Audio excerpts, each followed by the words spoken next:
Start the rounds in the gauntlet. Get down and lay down when we stomping. This the clash of the titans. Hear the sounds of the trumpets. Start the rounds in the gauntlet. Welcome, ladies and gentlemen, to the center of the storm.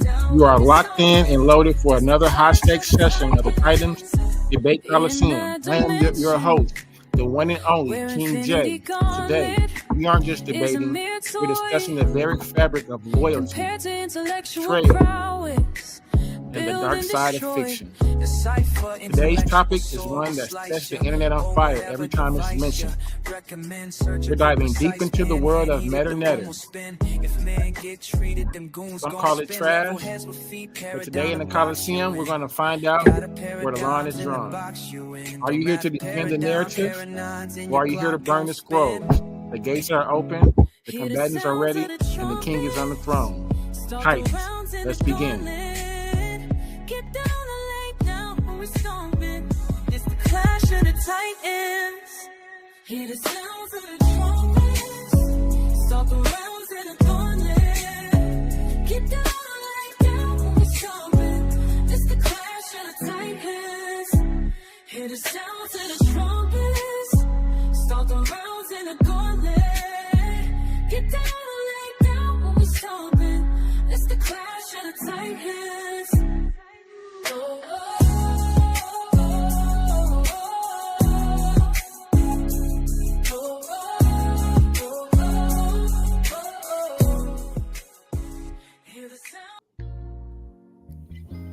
Peace, A1. What's going on? Chilling. How you feeling? I'm good. Feeling well on the early Saturday morning. Trying to get my Meta-netter early morning, learning on. So I had a session yesterday. Posted some videos in regards to the Meta-netter. Tried to post some of our, scholars in regards to give their opinion on what they thought about it. Now I kind of want to, give people an idea of actually what the Meta-netter is.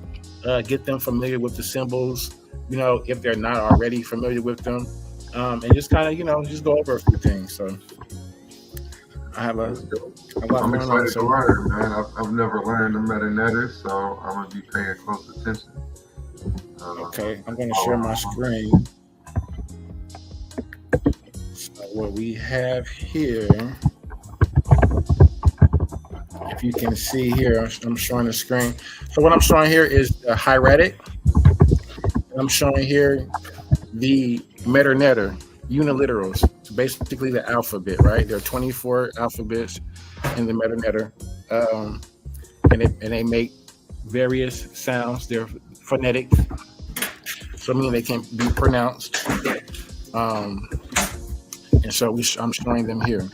I'm also showing the hieratic above it, just showing how it transitioned, the script transitioned from being more of a pictographic, ideographic type of a script to whereas the symbol actually meant, held the meaning into a linear script, to whereas slowly but surely the meaning was taken away. Because we all do know that letters, right, have no meaning, right? Yeah. So explain to me what hieratic glyphs and the hieroglyphs they evolved from. What does that mean? I didn't hear your question. Everyone say it again. Let me turn this music up just a hair. Definitely want to keep it going up. It says hieratic glyphs and the hieroglyphs they evolved from. Am I reading that correctly? Mm-hmm. Hieratic is a script to whereas the scribes use to whereas they basically were able to write it faster. Basically like our modern day cursive. Mm-hmm. You know how we have a printed script, and then we have the cursive script to where we're able to write it in a faster type of a manner. So hieratic was the cursive to the hieroglyphs. Mm-hmm. Okay. That's a perfect way to summarize it. It's a cursive version of the Meta-netter, of the hieroglyphs. No, but so, you fact checking later, right? I'm Mm-hmm. messing with you. I'm messing with you. Go ahead. So if we can see the screen here, maybe I can zoom it up a little bit bigger so we can see. So we see Okay. here the owl. I mean the hawk. Well, And the it's hieratic is actually on the top, right? the hieratic is on top, and we see at the bottom that's basically the owl bird. So when we see that bird is synonymous with A, you see above it how it transitioned to the hieratic script, to where it's that stroke. Every time you see that stroke, basically we're looking at that bird or that phonetic value of the I. Next, we see the reed leaf, which is the I in the metanetter. Above it, we see the hieratic form of it. Next, we see the I, the hand, um, and above it, we see the hieratic form of it.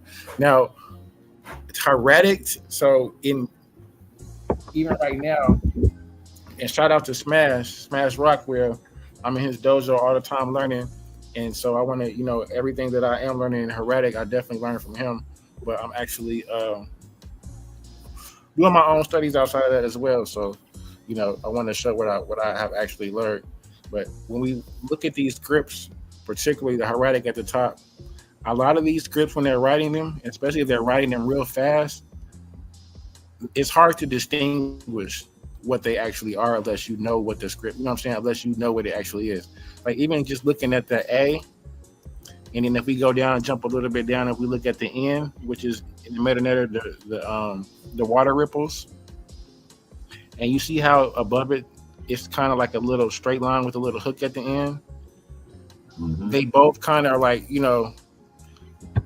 All with that the can little, get with the, confused. with the little hooks at the end. If I have my mouse up to right here, the little hooks right there, Mm-hmm. and then the little hooks right there, and then that's a straight line. And then sometimes this is swerve, but if they were writing it fast, sometimes it could be a little straight, and you could be not know what to distinguish the two.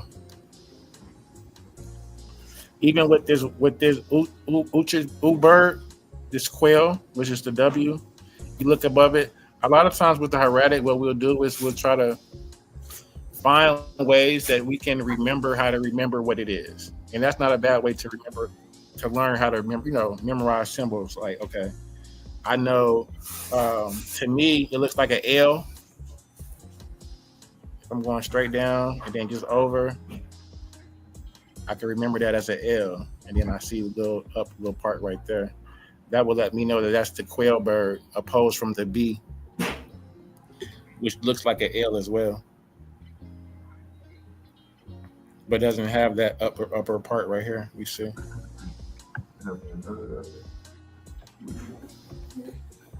Next, we see is the P or the per.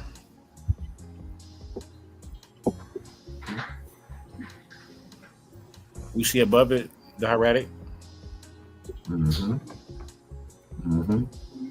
The F in the metanetter, the snake, the viper, we see above it. That actually looks pretty much the same. But even in the also, as we go later, you'll get a chance to see. Even in the hieratic, there's progressions in it. So I believe this is an Old Kingdom hieratic. So pretty much it's right. This is concurrent with the metanetter. The signs are still holding some resemblance to it. You can kind of maybe tell what it may be look, but as we progress into like Middle Kingdom and New Kingdom with the hieratic, and they might like you'll be like, wow, this looks totally different. You know what I'm saying? To the point to where you're not even gonna need to even know old metanetter at all. In fact, in the schools, they didn't teach. They in the schools, the per uncs, you were taught hieratic first, right? The script above, and only when you wanted to go into like some sort of maybe secondary school, like going to get your PhD, would they teach you, the metanetter. Like if you're going to be a priest, if you wanted to, basically a priest or a shesh. So here we go with the R. And even within, it looks like it's still maintaining some sort of resemblance. It still has an opening here instead of being closed. The H here still looks. It looks like the hieratic CH down there almost, except for it doesn't have the accent. They're starting to change, and even here with this M bird, it looks like a backwards 3. This is more of a freehand version of the symbol. Later on, the symbols will look totally different. Whereas if you see this version, you know that this is coming from a particular, and that's how a lot of times they're able to date the text is based on the type of hieratic writing that they see used in the script, right? If they see older symbols like this, you can date it to Old Kingdom, opposed to if you see later on symbols that change. So, and that's going to be a point that I'm going to get to later on in regards to the decipherment of the Rosetta Stone, is that they're not using this code that we're seeing here. They're not even using this. And we'll see the progression. But even here with the H, we see the H here, which they say, to me, looks like the helix strand, which is what they say modern science bases DNA strand on.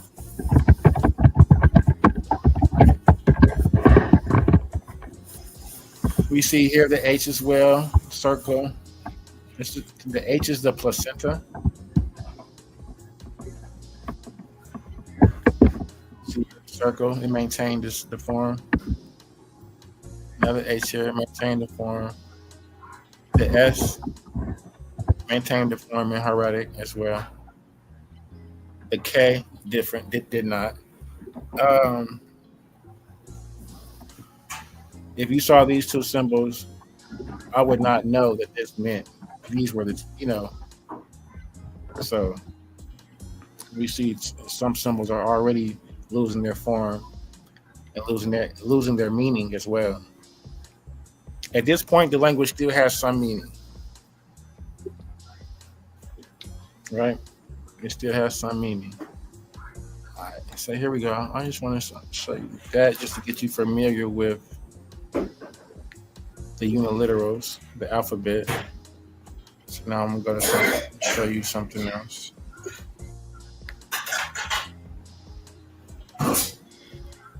So here we go.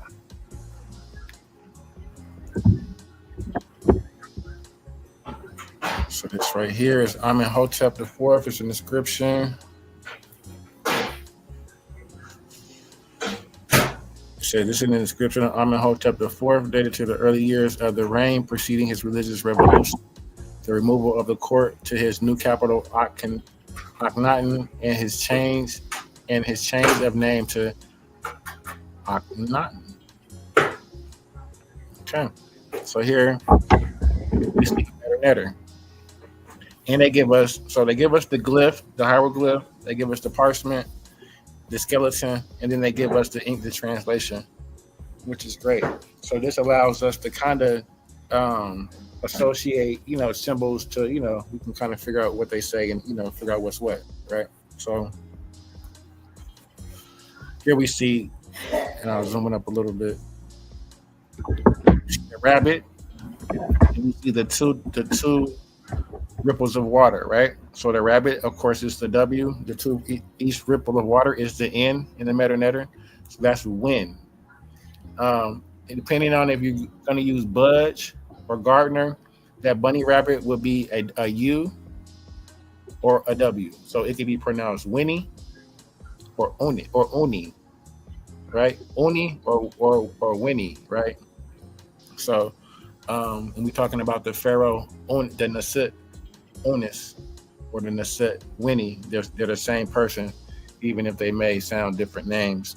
It's just depending on, the translation that we're using. So in this particular text, we see that it's Winnie, win, right? So that means to exist, right? Next, we see the Sa bird, right? So shout out to Sa, right? So if he was to spell his name, Sa Neter, right? He could use this Sa bird right here. We see the Sa. And then also, if you jump down to the sentence, the Neter, you see the flag inside the cartouche here? That would spell Sa Neter. this Sa bird here, and this flag, this Neter flag, would say Sa Neter. But here we see that it's the Sa bird with Ra, Sa Ra, right? We see Sa bird, and we see the Ra sign. The Ra sign is going to be the circle with the dot in the middle.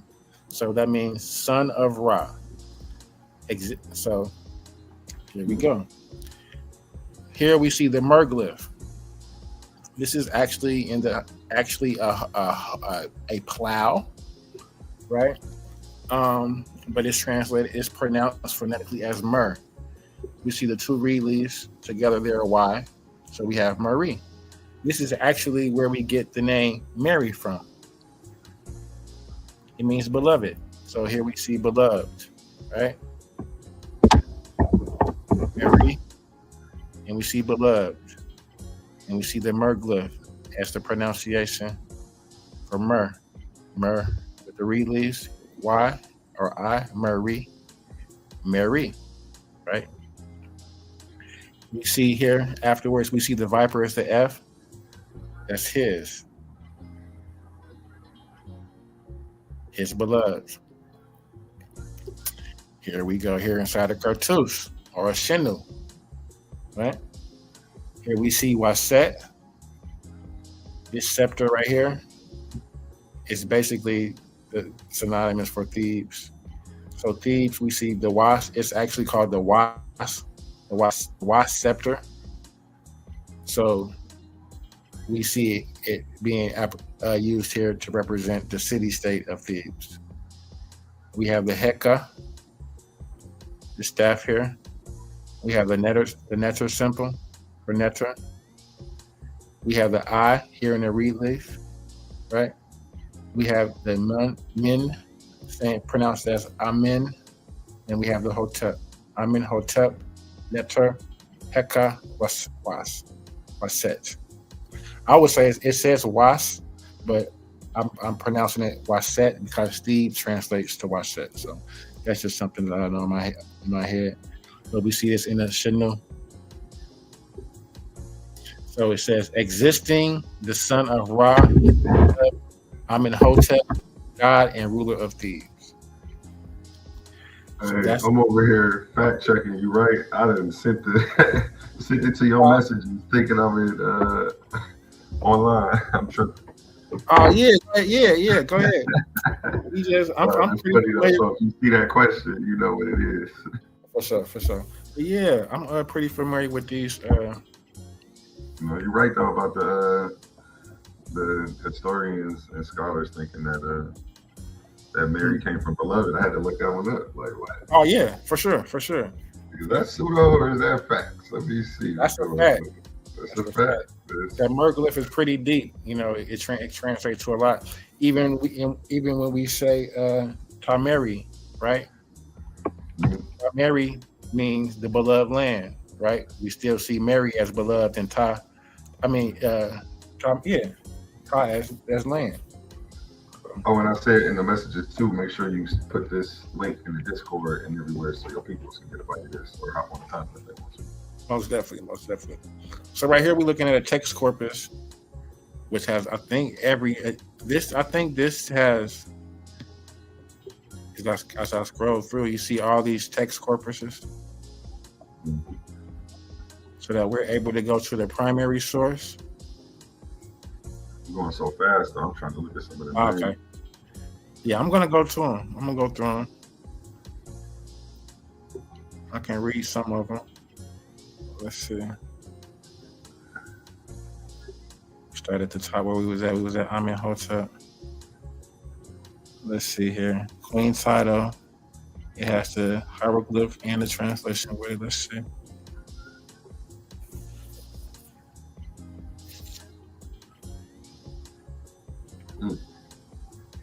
So these are the lessons that you go through? Yeah, these are lessons. Yeah, these are lessons. I would say these are actually just translations of actual text corpuses, primary sources. Let's see something real quick.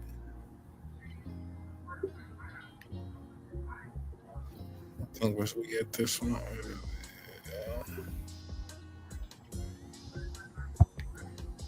I'm gonna go through some ones we haven't seen.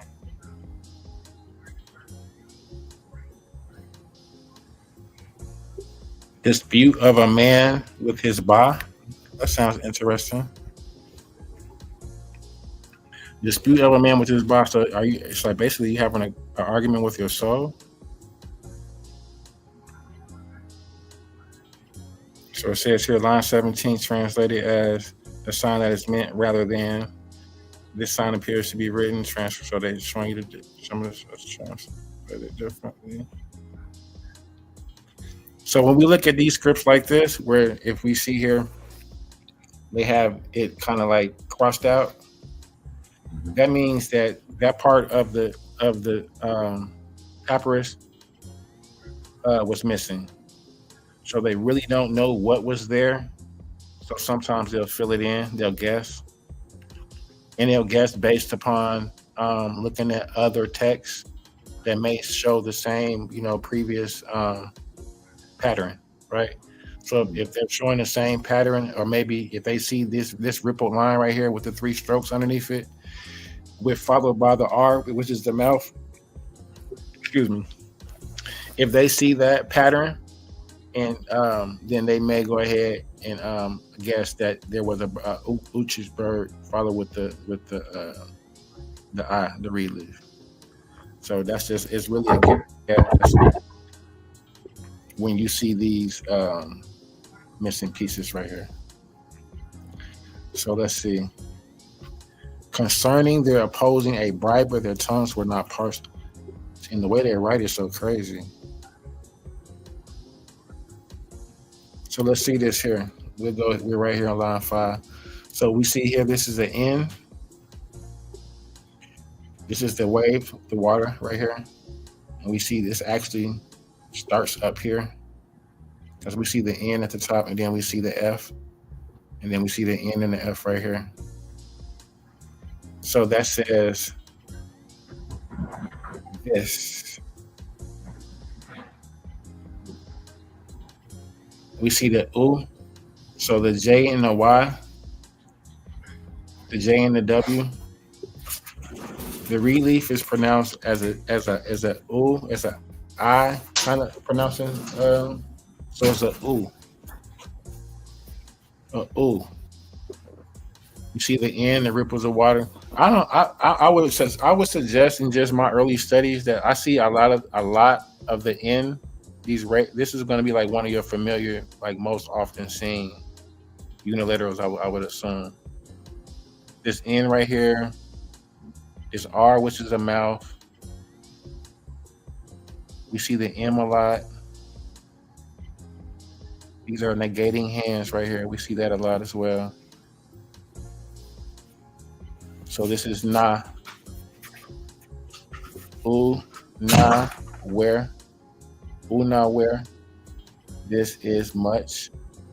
So this is the N, and this is the I bird, pronounced as na.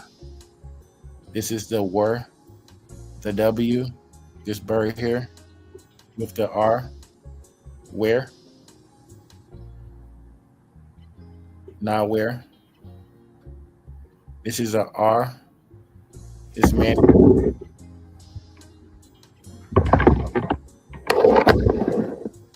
This M. This L is an M.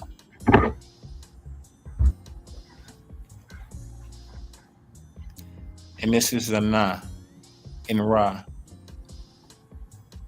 Today. So they're using it. So you see here that the symbol for Ra,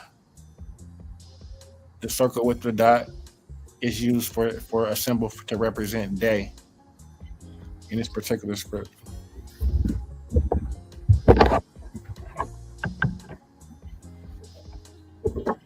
So if you notice how they write backwards, right? Oh, so it reads from right to left? Mm-hmm. Well, from left. So this here is written from left to right, but they write from right to left, right? So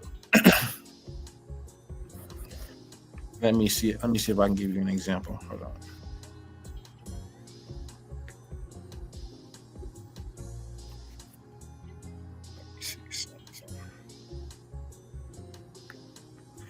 We go through this a lot. This story here, the elegant peasant.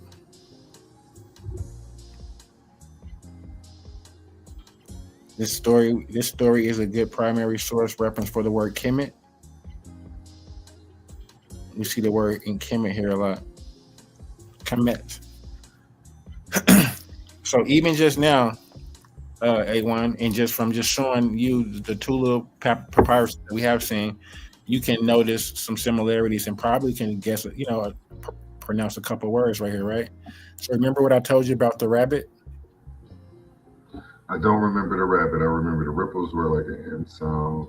For the end. This was Ra. Yep. The duck was Sa. But I don't remember the ripples. Mm-hmm. So depending on who you're going by, you can get Wallace Budge or Gardner.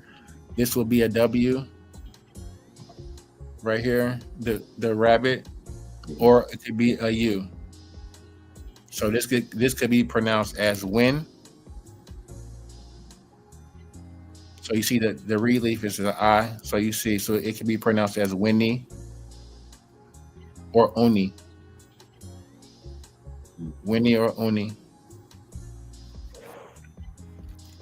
So this box here is always a P. This is pronounced as a per. And this is a U. So Poo, Oni, Poo, Poo Winnie. And then there's Nep. We see an N here. Well, this is probably pronounced as Napu. Napu. So Napu. The N at the top with the P. And then this little swirly sign right here, that's a U. Always going to be a U. Napu. Canute. So, and actually this actually looks to be Anubis, this determinative right here at the end of the sentence. That's not spoken, but it also can give you pronounce. So Anubis. His name was Canute. So this says Sapu Winnie Nepu. Sapu Winnie Nepu. And that means there was a man called Canute. He was a peasant of the Wadi Natron. So the Wadi Natron is going to be, if I had a map, I will pull up a map. The Wadi Natron is located right outside of the Nile Delta. It's a salt mine. It would be located in probably what we would call today Libya. That would be a safe assessment. Because basically in the story, this guy is coming from the Wadi Natron, and he's going to Kemet to buy groceries, to the market to buy food and to trade for his family, right? So there was a man called Canute. He was a peasant of the Wadi Natron, right? And he had a wife called Maret. So there's a man, he's from the Wadi Natron, and he has a wife named Maret. And this is interesting here, that once again, remember what we spoke about in regards to the Mer, right? In the Mary. So it's safe to say in this instance right here, and he had a wife called Maret. I would argue that that's probably will be pronounced as Mary, right? He had a wife named Mary, because we see the Mer there, and that means, and also could be translated as beloved. So we see there also in the part here that's blocked out, what I mentioned earlier, that this part of the text is missing. so they don't know what it means, but they're guessing that this T right here is what is there for them for the Meret part. So the R, we see the R here. That's a mouth. That symbol is the R. But this symbol is what's called a phonetic complement in this situation, because it's not really pronounced. It's just letting you know. So this the glyph before that we see here that I'm have the mouse over is the Mer glyph. I mentioned it earlier. It's actually a plow. Mm-hmm. It's a plow, and it's pronounced Mer, M-R. So it's the Mer. It's giving you the Mer already with that. And then we see the R here as the complement, as the Mer. And then we see the T here at the bottom for the Meret. Right? So that's that. We see it once again, the Winnie, the W and the N. This is the S. This is the I. J was I. So we see here, he has a wife named Meret. And so he says, this peasant said to his wife of his. We see here this symbol here representing this. It's feminine. We see the R and the N here. They have it translated as a J. They may know more than me. Hold on, let me just make sure that it's still that part. RNS. Okay, so you gotta be careful because see the RNS up here. It's Meret T, and it's RNS where my mouse is at. So that's right here, RNS in black. This line right here in red doesn't start to down here. The double D's, right? Mm-hmm. So we have two D's stacked on each other. We have the I as the reed leaf right here, represented with the J. The N as the N here as the reed leaves. We have the three reed leaves. I'm assuming it's pronounced as Sheti. And then we have the T. And we have the pen. And this continues down here. So let's just start at the bottom. So I think I'll be able to follow a little bit better if I start back and work my way back. So we see the 10 here with the ta, which is the bread loaf with the N. That's pronounced as 10. We have the F, which is the viper, the F here. Then we have Hamet. This is the T in Hamet. And then this is the Him. The symbol here is pronounced, it has a phonetic value of hum. So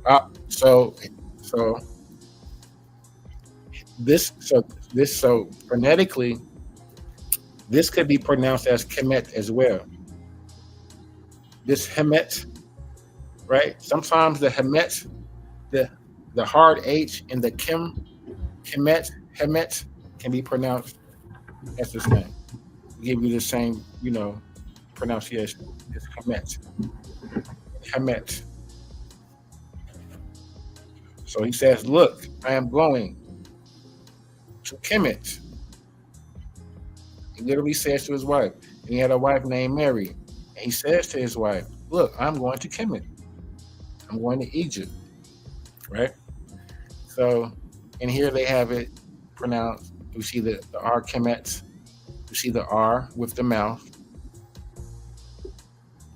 If anybody's following me, I'm at R.3. I'm at 1.3 in the red. So we see the R with the mouth. That's R Kemet. Right? We see the oh my God. the charcoal. So some people say that it's a crocodile tail. Some people say that it's charcoal, but it gives you the phonetic value of a Kim, meaning black or dark. It has many different meanings depending on the determinative that we find behind it. We see here the circle. Actually, the conversation I had with the brother yesterday. Here's the circle here with the crosses between it, which looks to be, to me, irrigated pieces of land. It's the 049 determinative. It means district. So when you see this determinative here, the circle with the cross through it, it will let you know that this is meaning a district or a land. All right. We see the ta always. It's the feminine T. So we have Kim, T, Kemet, Kimta. It's different pronounced. So different people probably can give you different pronunciations because, like I say, any vowel probably is interchangeable in here. As far as pronunciation, I probably would say it's pronounced probably would be kamat, maybe with a U, kamat, right? Instead of a kemet, maybe a kamat. Any vowel is interchangeable here, but it gives you the Kim, T, kemet, right? So he's saying, look, I am going to Kemet, right? To fetch provisions there for my children. So in this story is giving you the idea possibly that Kemet is a place that maybe a market, right? A place to where you can go and shop, maybe. Because it says, look, he's saying, imagine A1, imagine getting up in the morning and saying to your wife, hey baby, I'm finna go to the store. Right? I'm finna go down to I'm going to Chicago. I'll be back. I'm finna go to Chicago to get, you know what I'm saying, something we ain't got up here, right? Mm-hmm. He'll be back. And so that's basically what this is. So he's saying, I'm going to get to fetch provisions there for my children. Right? Go and measure for me the barley. Sorry. He said, go. He tells her, go and measure the barley that is in the barn as the remainder of yesterday's barley. So we see here the different symbols here. I'm not familiar with this symbol here. After this water symbol, N. I'm not familiar with this symbol. Mind you, it's 4,000 symbols, over 4,000. So we're going over today the uniliterals, which are the basic 24 phonetic ones, right? So we see here neti. It really gets easy. So the grammar part, once you can figure out what they mean in English, right? Identifying the symbols isn't hard, right? Identifying the symbols, even pronouncing them, you know, the skeleton part, what we see here. Because once you can identify the symbols and attach the phonetic values to it, that part is easy. The hard part for me, it's not even the hard part for me is the grammar, the English transliterations, right? For one, it's hard. For one, we don't have a lot of words in our English lexicon to even express the thought of the ancient Egyptians, right? So that's for one. For two, I mean, it even that's easy. Like for instance, they have like a lot of masculine and feminine, right? Off the top of my head, tin and pin, right? Tin is like the masculine. I mean, I'm sorry, I said that wrong. Pin is the masculine. Tin is the feminine. Most times, every time you see the T, it'll be it's associated with the feminine. The P is associated with the masculine, right? And that's basically saying the same word, this, right? In the masculine and in the feminine. So here is neti, M, We see the M bird here, the M owl, always as the M.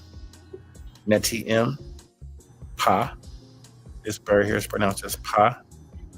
And then at this part here, they don't know. It's missing, so they're guessing. But they do have the M here, the M bird as the M as ma. I'm not familiar with the symbol here, but it's a mer. So okay, so this so this whole section here is connected as one word right here. This M-H-R. This mer. This is pronounced probably as mer. You see the ma, right? Ma, H-R. How would we pronounce ma, her? My here, my her. So that's how that will be pronounced. My here. And then we have the determinative here, right? So this determinative here lets you know that this is some sort of so it's the per. So but it's not pronounced, but it's letting you know that it's some sort of shelter. So we look here and we see that's associated. We see that it's a barn, right? You see the barn associated with the shelter. You see the M bird once again.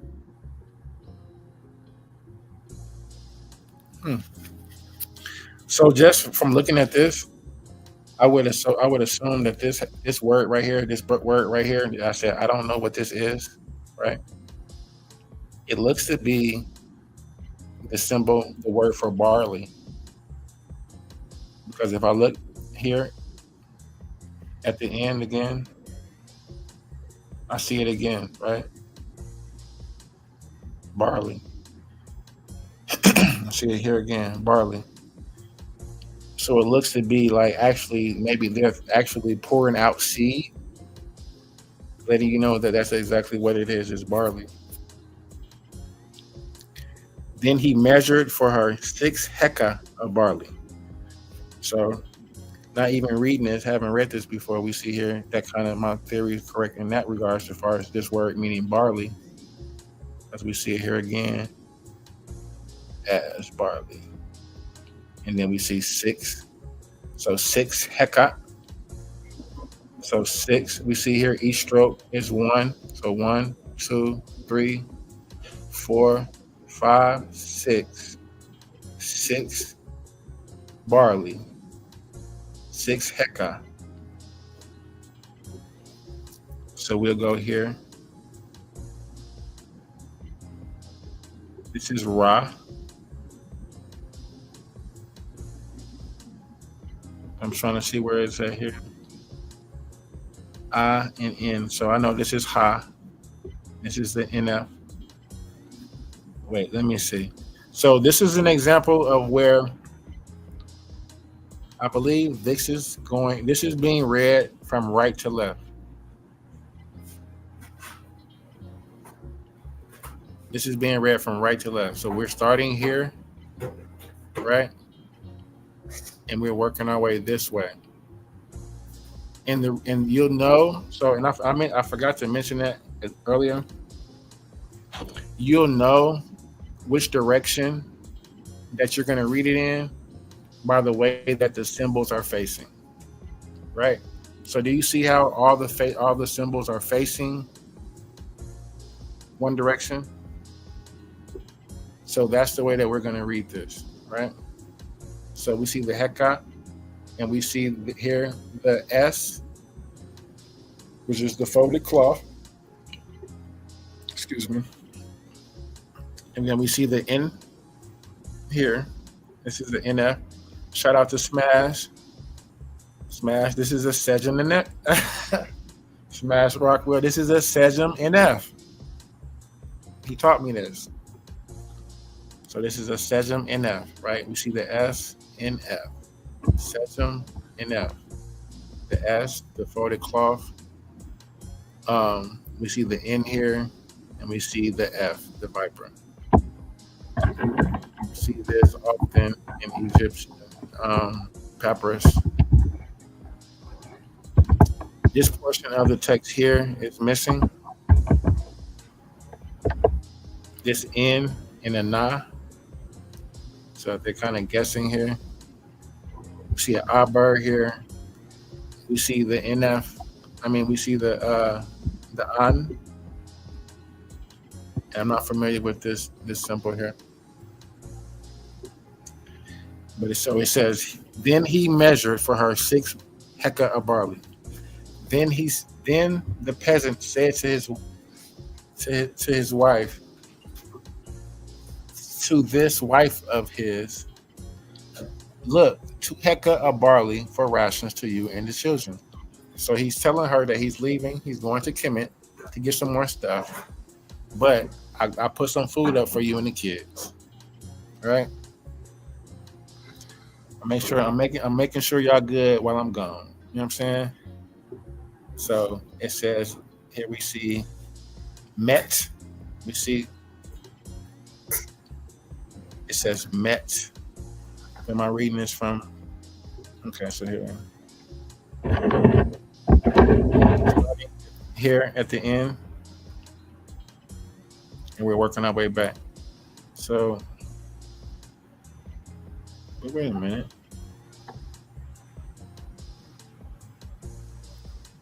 Mat.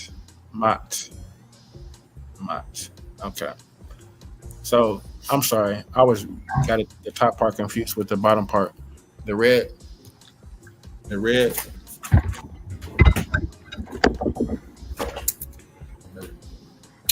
bottom. I got the red. I'm sorry. I was confused with the two. This 10 right here, where I was trying to read with this black, doesn't go with the black. The 10 part is still up top. So this 10 is the 10 and the N up here. So when we start here in the black, we're starting with the Met, with the Mat, right? You see the M Al here with the M. You see this arm that gives you the phonetic value of A. That's A. And then we see the bread loaf as T. So Mat.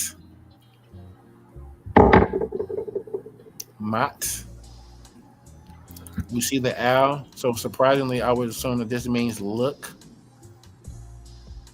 So if you want to say look in the Egyptian, in the Metanetter, phonetically, you would pronounce it as Mat.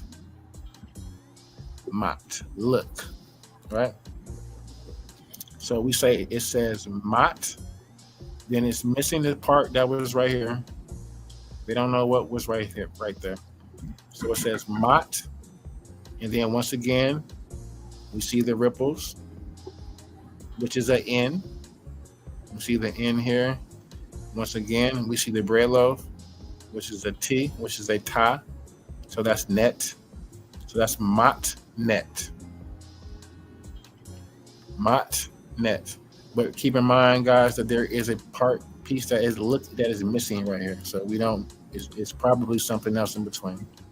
So what we do have is Mat and net, and then we see the barley again. So that's Heka. Heka. So this is an example of how they're backwards, right? Or how we're backwards, right? So there's a way that I could, articulate it better. But if we look at the structure of the sentence, we see Heka here representing, see the barley. And then you see the 2, right? 1, 2. So how they write it is Heka 2, right? How we pronounce it, or how we would say it in the English, would be 2 Heka, right? They're writing, so you can you can actually read it backwards and be saying and say it correctly. So they write it as Heka 2. In English, we pronounce it as 2 Heka, right? So that's how we see that being written out, Heka 2. And then we see the R, the mouth again. We see the mouth again. This is the R here. And then this is a sound. that they really don't know. So when you see these marks here, often we say ah, but they represent sounds that we don't know what they really phonetically how they pronounced it, right? So ra, you see the bird ah, ra u, ra u. This is a ta. This is land.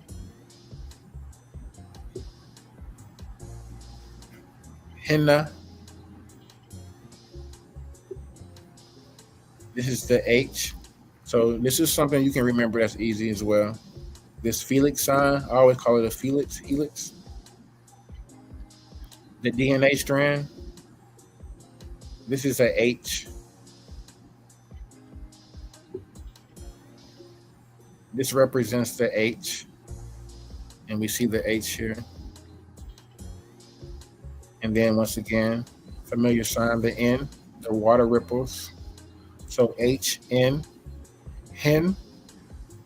You see the hen here? HN is hen, henna.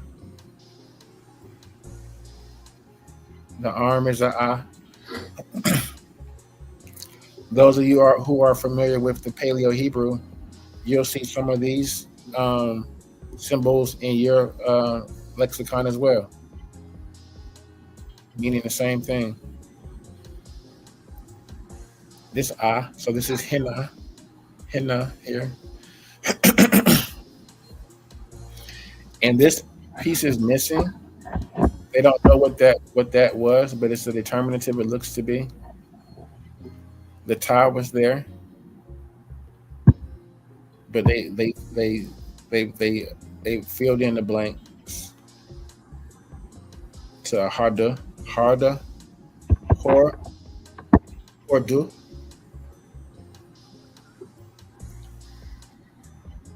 Mm-hmm.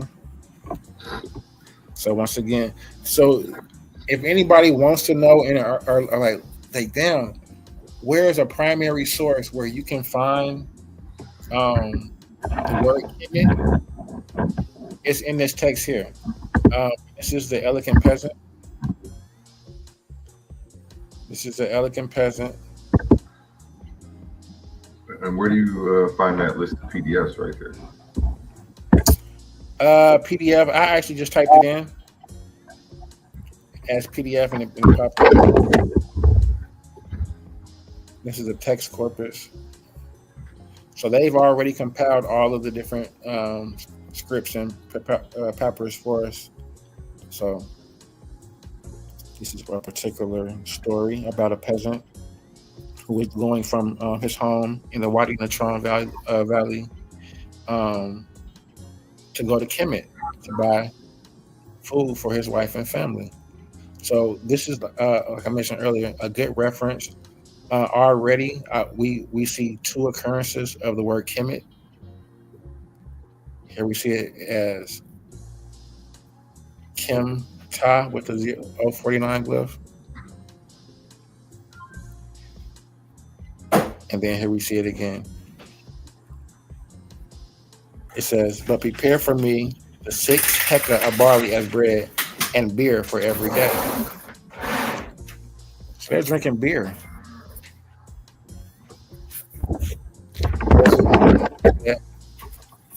That beer and bread were a common practice for Egyptians daily.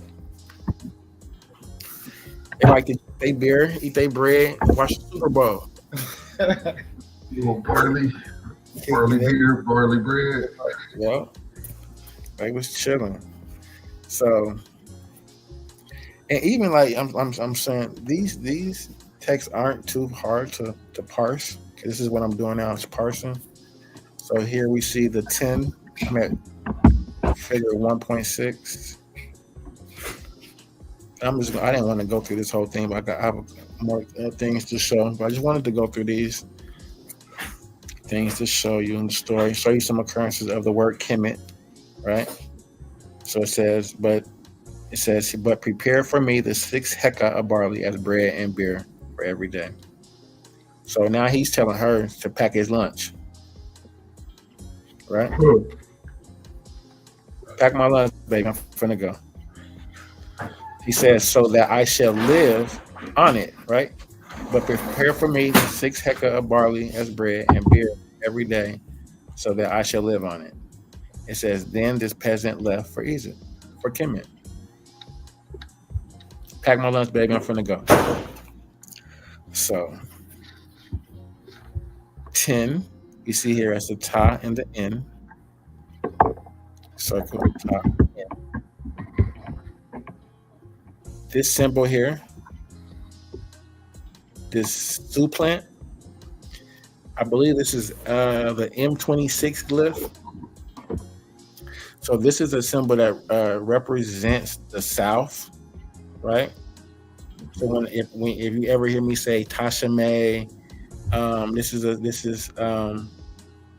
symbol for that. It's the South. It's the M26 hieroglyph, but it gives you also a phonetic sound of a su. So I believe that they're saying suta,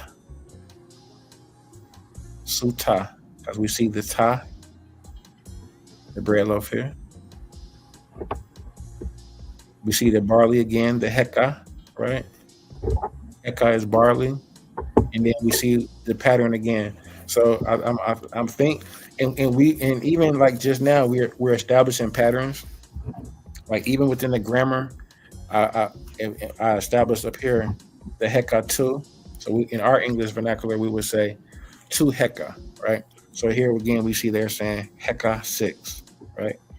And then we see it going the heka, and then we see 1, 2, 3, 4, 5, 6, right? 6 heka.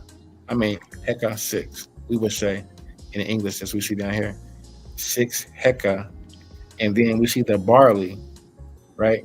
So they even put the barley first, right? So the barley is first. So 6, we would say 6 heka of barley. They would just say heka 6. And then we see it, the M, the Al, the T, met. This part is missing again. We see the H, and this is Hemket. And then we see the determinative here, which actually probably is beer. And the little vase we see here. This is probably the determinative for beer. And I believe that the ta, which is the bread loaf, is what we see here as mentioned for bread.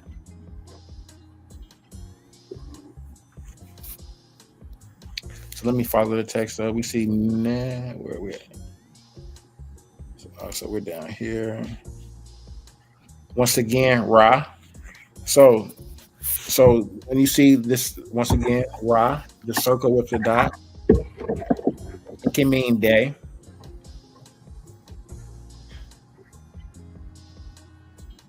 Right here. So we says Neb. Ra. Every day. So let me have what we say every day. It says Neb Kana Nahi Nahu. Let me see. Okay, right there. It said then he left for Egypt. Then he left for Kemet. So let's see where they're spelling Kemet at here. Kemet is spelled here. So the top part here, sometimes it's hard to follow these little glyphs. So I went straight to the determinative, the 049, so I know that's where we're at, right, with the Kemet. We see the ta, and we see the Kemet. The R. So that's R Kemet. We see the N and the per. I'm sorry. We see the per and the n, so that's pen, pen r kemet, pen, penner, pen r kemet, and that's what that says. Pen r kemet. And then where are we at? So the bottom part of this is missing as well, but they believe that it's a P. So atep. This where my mouse is at is a I. This is the I bird after kemet. So it will be kemet. It will be R kemet I tep. Kemet atep. Kemet atep. And then we see here the NF, the waters, and the viper for the F. NF. And it says, after he had loaded his donkey, you literally see a donkey. We see this phallus here. I believe that always means that this probably is their male. It's a male donkey. I want to know how to say Coliseum arguments. In Metanetter?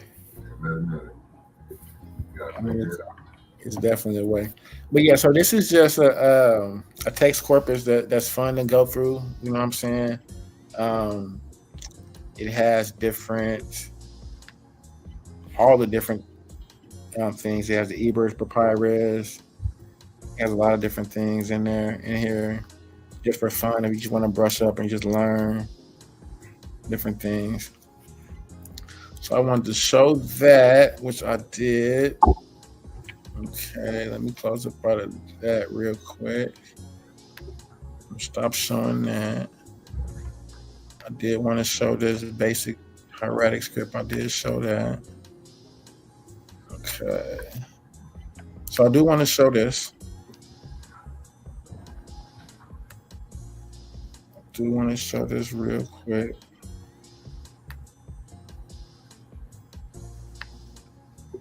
One second.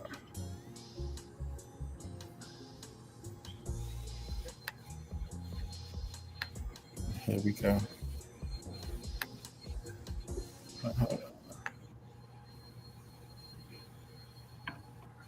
I'll do like a little background. What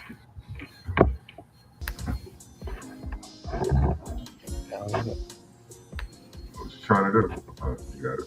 Turn it off. Okay. Oh, you want me to turn it off for you for a second? Turn it on a little bit. But this right here, so this is the TLA. Shout out to Smash. Doesn't put me up on the TLA. So this is another place where you can come and can find different text corpus. So here, Meret. We saw that already in the little scripts. We were just reading the Meret. This is where we see Kim, Kemet, Kim. And we see the different occurrences for the different ways that it's used as and how it's used and when it's used as. So we see here Kim, meaning used as a place name 3 times. We see Kim given meaning the word black 73 times, where they use the Kim glyph with the owl as a phonetic complement. Kimmy. Okay, real quick. Mm-hmm.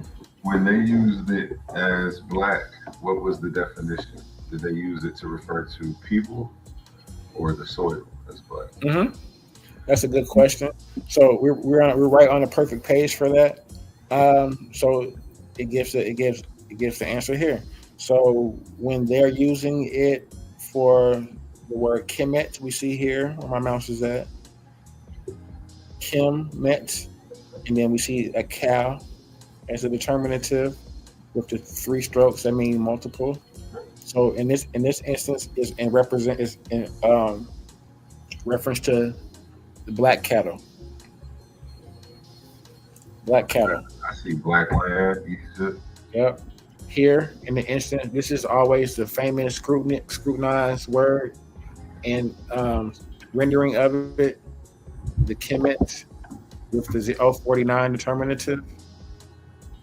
We see it here used as black land 3 times, and then we see it used Kemet again to mean arable land 97 times. So let's see. We'll go here and we'll see.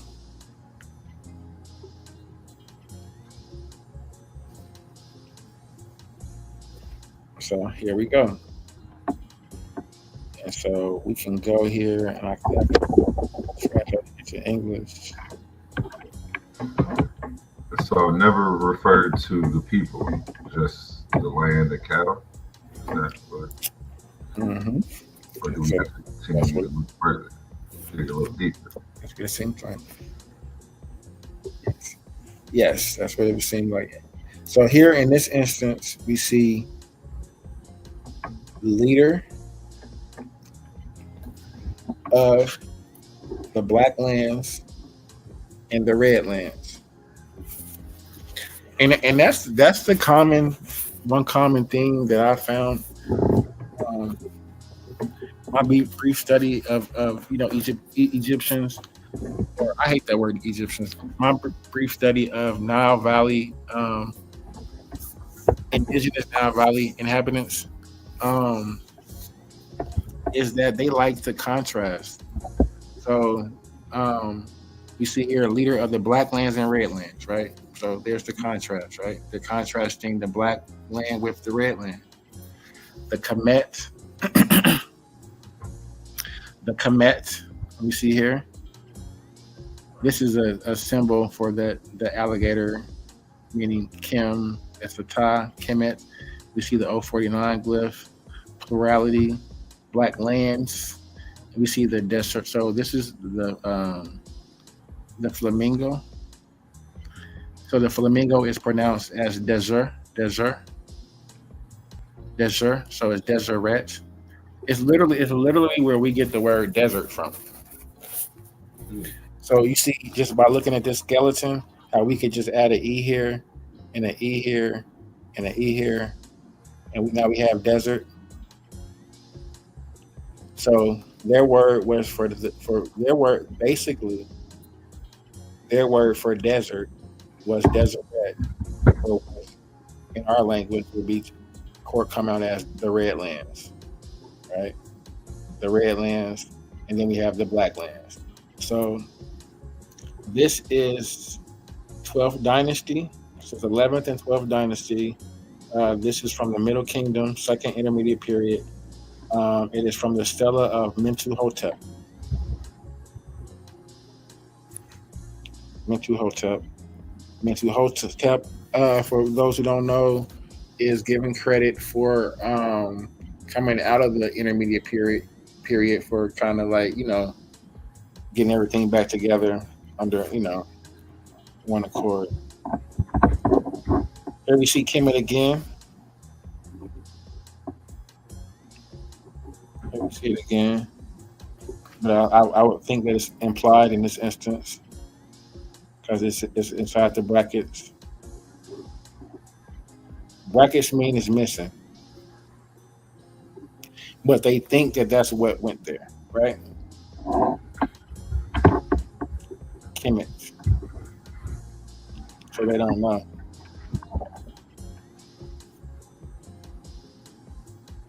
But those are the 3 occurrences that they have. Thank you. Black land. 97 occurrences. They have meaning arable land. Thank you very much. I'm gonna need the source from it. Yeah, just go to. This translation in English. It's in German, but you can translate the page. So we see. I hear a lot of brothers using that KMT. Using it wrong. So we see Kimware, Not all occurrences of Kim does it mean black or dark, but we see here again where it says Kim Ware and Great Black, and it's in reference to a nome or a district. I believe that Kim Ware is a nome in here. So we see here Kim Ware, Great Black. It's the 10th nome of it's the 10th nome in Lower Tamehu. So Kim Ware. Kim meaning, so you see how it's backwards again? Perfect example of everything how they do is backwards, right? Or maybe we backwards. Because they have it as Kim Ware. So that means black, great. You see how we're reading it? Black, great. I mean how they wrote it, black, great. But we pronounce it as great black. We pronounce it backwards. They wrote it this way. They wrote from right to left in this instance, and we're pronouncing it the opposite. Here again, Kim Ware. Kim Ware is a. So I have, and I'll show you. Hold on. Another instance of Kim Ware as a noun. Kim Ware, noun. A lot of times we see this as a location. Kim Ware. See it again. Kim Ware Nefer. Kim Ware Nefer. Winnie. So remember that word that we talked about earlier? You see it here. Remember the rabbit? That's the rabbit. So, and this is an example to give you a perfect example of what the example of what I mentioned when I said sometimes that it can be used as the rabbit can be a W or a U, right? So in this instance right here, we see that the Egyptians wrote it out as Winnie. Win, the rabbit is win, and then the I is the reed leaf, and then we have the S, which is the folded cloth. So that's is, winnis, right? Winnies, right? And that's how we have it here. WNIS. The J is the I. Winnis, Winnie, right? We inside the cartouche. We see here how we translated it in English as unis, right? Without the W, we translated it with the U in this instance, right? Unis. The Egyptians wrote Winnis, Winnie. They wrote Winnie. We wrote Unis. You see Kim Ware here again. Yeah, these are instances of Kim Ware. I do want to show one thing that over here in this text culture. So the TLA is free, guys. This is free, and it's easy to use. Let me just show you. You can just go straight to the front of it. So it's the Thesaurus Lingua Egypta. And then you just come here to search TLA. Hieroglyphic and hieratic is what we're looking for. Excuse me. Not the dramatic. You can look up anything. If you know how to write it in, you can just write it on in. I don't know how to write it in most times. And what website is this again? The TLA. Okay. So for instance, I'll go here and I'll write in a translation in English, Latopolis, right?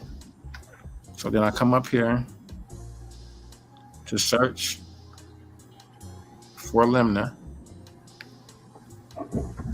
right? And it gives me all of the instances. So here, because my argument that I always make is that this is pronounced as Kim. This hum, Mm-hmm. him. We see the M. This is him. So and this is Neb Kim. Right. This is my argument that I like to make, and I'm gonna show this is actually Kemet, right, as a place. So in the Greek language, they translated it as Letopolis, but in the Egyptian, it was pronounced as Kemet or Hemet.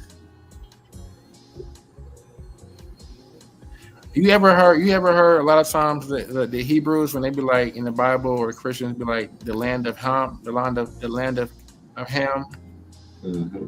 the land of Ham, That's that right there. the land of Kim. That's the same thing. A lot of times it's changeable. Even this HM, you can replace that with a Kim. Sometimes you can replace that with a hard CH. That gives you that hard hum, come. So it says here, Letopolis. Let me see if I can give us a better example. What we see here, that Letopolis is being translated already as the Kim.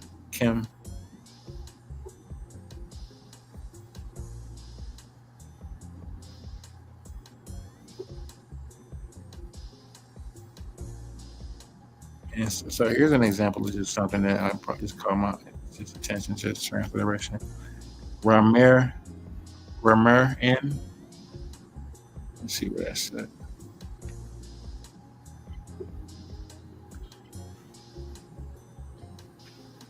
I said it said, what did I say? I said it said Ramer in. What did it say? It said Mer in Ra.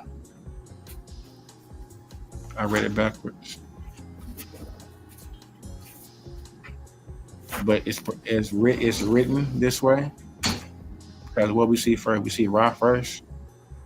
The circle with the dot is a Ra. Then we see the Mer. This is the phonetic complement, the N. I'm sorry. This is the phonetic complement, the mouth, the R. So it's Ra Mer. And then N. So Ra, Mer, N.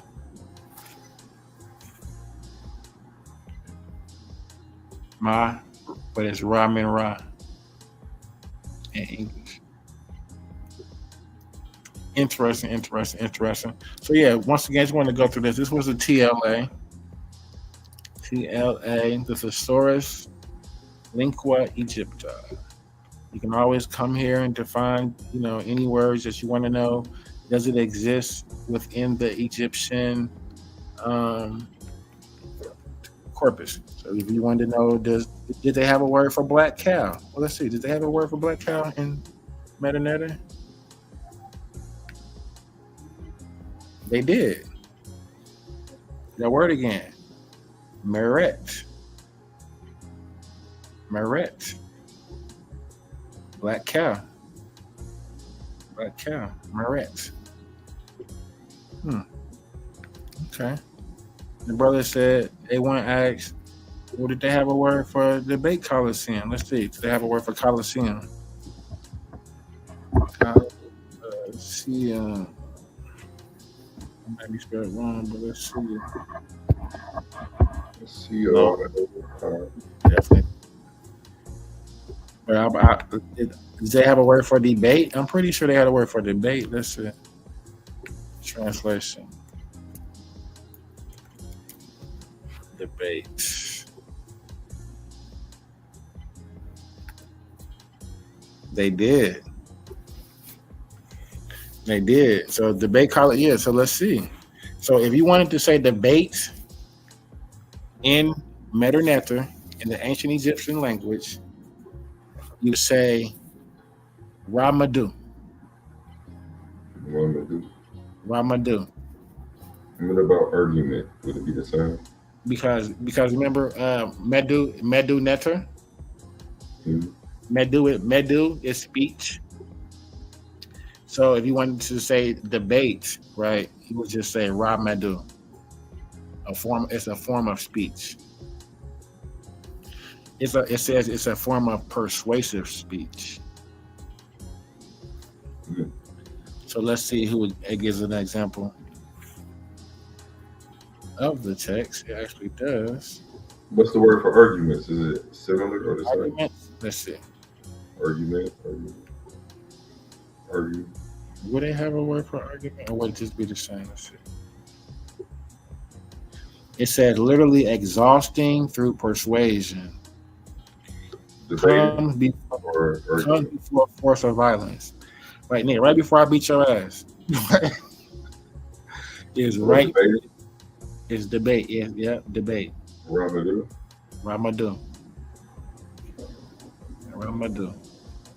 So let me see. You asked about. So that's debate. Where are you reading that from? The TLA. No, I mean, where did you read? I don't see it on the screen. Am I not showing the screen? Okay, hold on. You are showing the screen, but it's not big enough. Hold on. No, I didn't see the part where it says something to exhaustion. So you see where it says my mouse is at? No. Ramadou. Where are you on? And I'll go to the sentence. Can you see the screen? And you see, is this part right here? So you see the mouth? The mouth is the R. That's the Ra. Where's the mouse? And then the medu part, the madu, is missing. But they assume that that's what that is saying. Ramadu. And that means to debate. So we could do like they may not have a word for Coliseum, but they may have a word for like arena, like box. It's still showing the top of this. Let me see. I'm actually showing. Okay. I'm showing that still. Hold on. Okay, yeah, I was on the wrong one. Okay, hold on, my bad. Because I want to show this one instead. Okay. You see it now? I think I'm showing a different one. Yeah. Now you can see the Ramadou. You see that? You see the R right here? Yeah, I see it right there. The R. And then this is missing. Ramadou. So this means debate. That means debate. So maybe we could do like debate box. Debate something. You know what I'm saying? But wait, what's the word for arena or house? For house is per.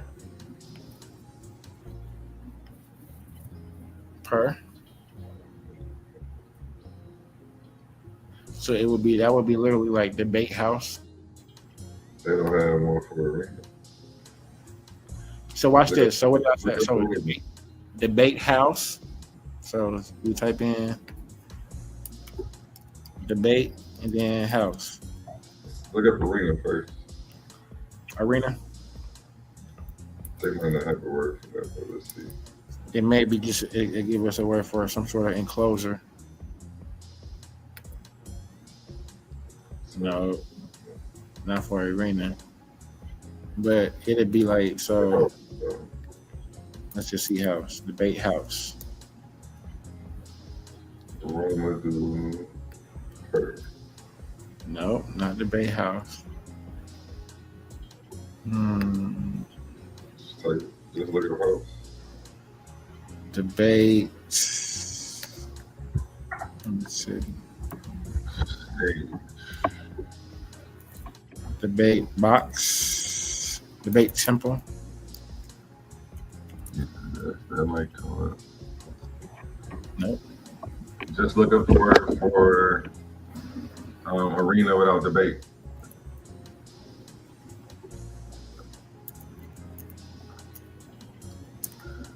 Start there, and then if that doesn't come up, go to house.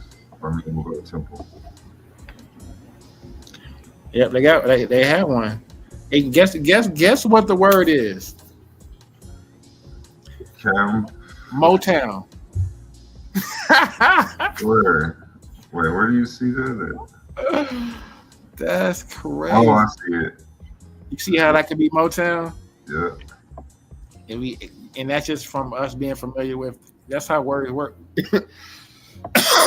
But that's crazy. So they have six. Ramadou, Matan. So, right, what it would be Ramadou Matan.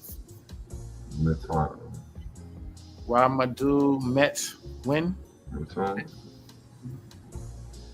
Ramadou Matan. That means debate arena. Funny, huh? They have words that can express our thoughts in some instances.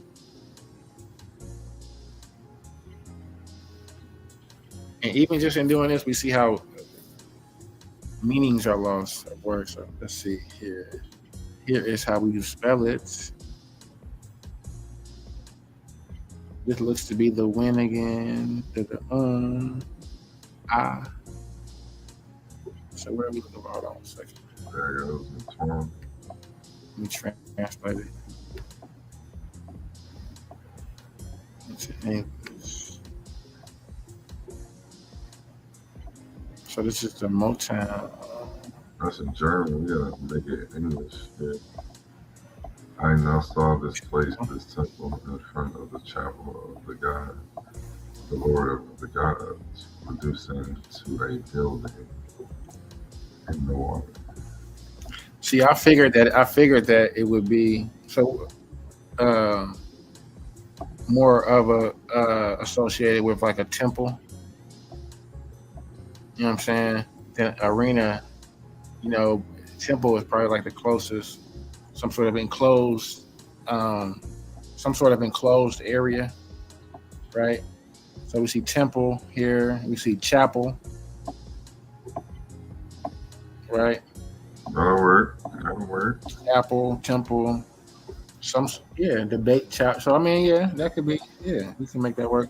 And it's M to Metuwu. This is Oni. This is Oni. So we see here this word right here that we was talking about earlier, where it could be a W or N. The W in here, and this is an I. No mouse ain't showing. This is a ta. This little circle, this little rope right here, we think it look like this is actually a T. This is a ta. So it's tuna.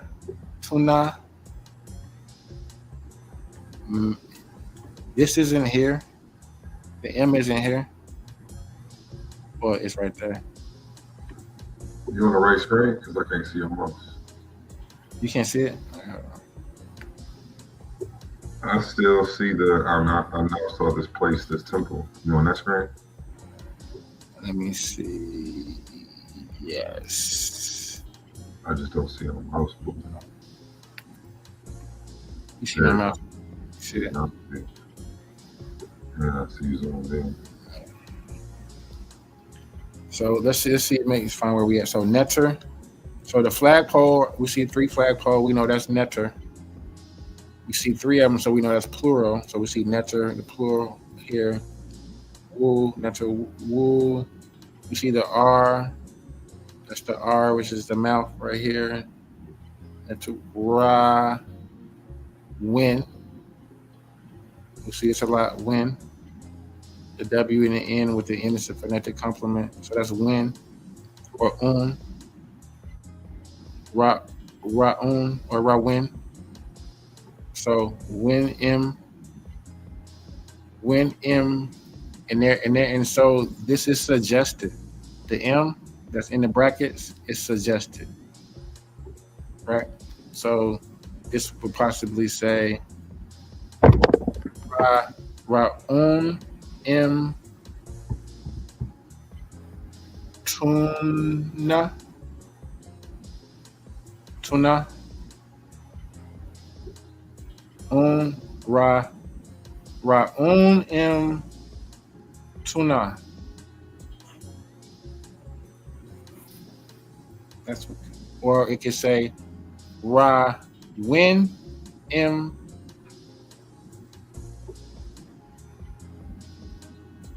Tina.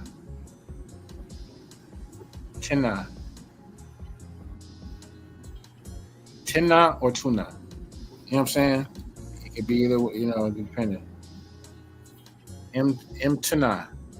So the W's are just to say their eyes, right? Or eyes. So that's how you would say temple, I would assume. So let's just verify, right? So my theory is, just looking off this, that the word for temple would be the tuni. So let me just see if I want to just verify if my inklings are correct real quick. So I'll just go here and type in temple, and it'll give us all the words.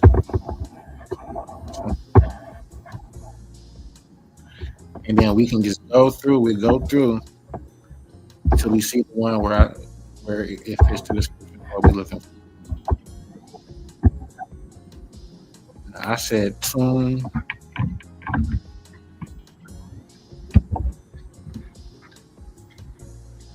Overseer scribes. That's it.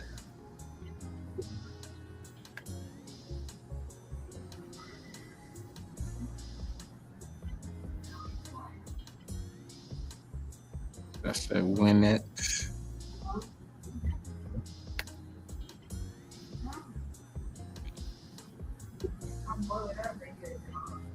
I don't see it in that rendering.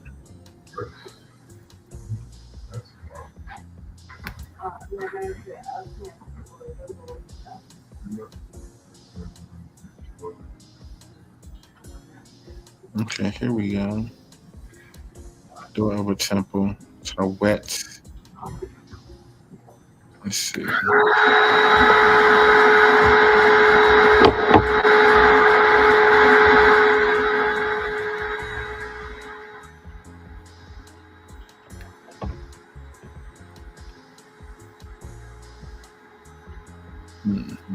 So this is the TLA. I just wanted to go through this briefly. I don't want to spend too much time on any one thing. So this is here. So I do want to get into this. Well, give me 1 second. I'm going to just show this on the screen.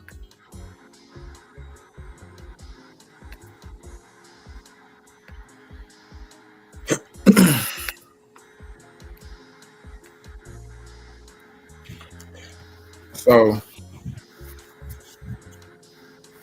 this is called, it's a little PowerPoint I put together just this morning. I just typed it in AI shit. So good enough to where we can go over the brief points to, express the ideas I want to, get out. So it says the undeciphered script, right? Reconsidering ancient Egyptian writing, a critical examination of whether Champollion truly deciphered Medu Neter or merely categorized sounds, and how the phonetic interpretation may have obscured the original symbolic meaning of Egypt's sacred writing systems. Right? So here we go. Understanding the challenge. The fundamental problem with phonetic decipherment, right? It says when hieroglyphs originally ideographic symbols representing complete concepts are reduced to phonetic letters, their inherent meaning is fundamentally lost. This transformation strips away layers of symbolic significance that were essential to the original writing system. The Medu Neter, words of the divine, operated on principles fundamentally different from alphabetic systems, combining visual symbolism with layered meanings that transcend symbol sound abundance. Right? So basically, what they're saying here is that when you take an ideograph and you reduce it to a letter, right? A linear letter, which has no meaning, then at that point you have lost all meaning of the original symbol, right? Any meaning that symbol originally had is lost once you reduce it to an alphabetic letter, right? At this point, the actual the letter becomes the new symbol at this point, because guess what? It represents a sound now, right?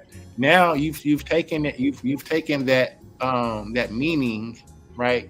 Let's just say that al means wisdom, right? Now you've taken that concept of wisdom and reduced it to a phonetic letter, right? Pronounced as ma or m, right? So now it has no meaning at all. Let's go. Champollion's achievement, right? What did Champollion actually do, right? Champollion's achievement, categorization, not decipherment, right? Did he decipher those ideographs, or did he merely just categorize them into a coded system that today, that actually I just demonstrated, right? That with knowledge of that we all can understand and you know grasp. But is that an actual true decipherment, or is it just memorization and categorization, right? So sound identification. Champollion identified phonetic values for certain symbols by analyzing royal cartouches and comparing Greek names with hieroglyphic spellings. He used pattern recognition. He categorized symbols based on their apparent phonetic usage in Ptolemaic era descriptions, creating a system of sound correspondence, right? So now he's created a pattern, right? A coded system where he's associated phonetic value to each symbol, right? So what else did he do? His limited framework. His work systemized sounds, but failed to unlock the deeper symbolic, conceptual, and sacred dimensions embedded in the original script. In my honest opinion, that sacred symbolic meaning is forever lost. We have no idea, no way of knowing what these people 5,000 years ago meant, you know, when they wrote certain symbols.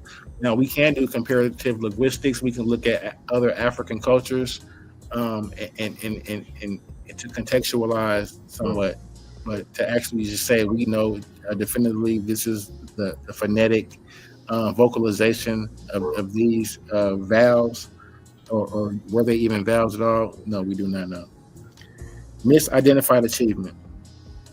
What was celebrated as decipherment was actually a phonetic categorization system, useful for pronunciation, but inadequate for understanding true meaning. Right? So Champollion categorized, not deciphered. That's interesting. So, and that's what I showed earlier. I wanted to familiarize everybody with the actual uniliteral symbols, right? Can you hear me? Yep. I wanted to familiar everybody with the actual uniliteral symbols, which basically just phonetic, right? The alphabet. Those are the 24 symbols that are able to, that were actually categorized, right? Can you hear me? Huh? You can hear me? Yeah, I can hear you. Oh, okay. Yep. So the 24 uniliteral signs, right? Um, I'm sorry. The 24 unilateral signs, single consonant symbols used in Egyptological transliteration represent one of the most problematic aspects of modern interpretation.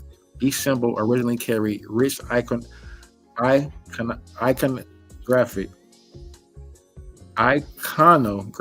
meaning. The vulture, the reed, the mouth, the water, ripple. By treating these as mere phonetic units equivalent to alphabetic letters, we lose their original symbolic power. The vulture wasn't just an I sound. It embodied concepts of motherhood, protection, and divine oversight. When rendered as phonetics alone, these dimensions vanish entirely, right? And it just breaks down to just simply saying letters have no meanings. Words do, right? Not letters. Let's go. Determinative and logo. And so let me just go back to this real quick. So this chart that it has here, that I'm showing, that these aren't the actual hieroglyphics. This was just a PowerPoint presentation that put up this chart to give you an idea, of the symbols. But there are 24 uniliteral symbols. And those are the symbols that have the phonetic value, right? I believe there are over 4,000 or 5,000 different hieroglyphic symbols. And out of the 5,000 symbols, only 24, right, have a phonetic value attached to it. I did the breakdown with the brother last night. He got mad. I said, you mean to tell me out of 4,000 symbols, only pronounced 24 of them? Only 24 of them have sounds, and those are the percentage of 0.555%. So that would mean that less than 1% of the metanetter has been not even deciphered, but categorized, right? Correctly. So determinative and logograms. These are the other. So these are the unspoken elements. These are the other symbols, right? So determinatives, right? So determinatives are things that we see at the end of the letters that we were reading, and that's what dictate what it is about, right? These things are unspoken. Determinatives are unspoken, and logograms are unspoken. The only thing that has phonetic values are those 24 unilaterals. Determinatives were semantic classifiers placed at the end of words. At the end of words, not letters. Let's to clarify meaning, indicating whether a word referred to an abstract concept, a deity, a man, a woman, or an action. So the determinative is letting you know if this is actually an abstract concept, a deity, a man, a woman, or an action. It says critically determinatives. Hold on, brother. I got it.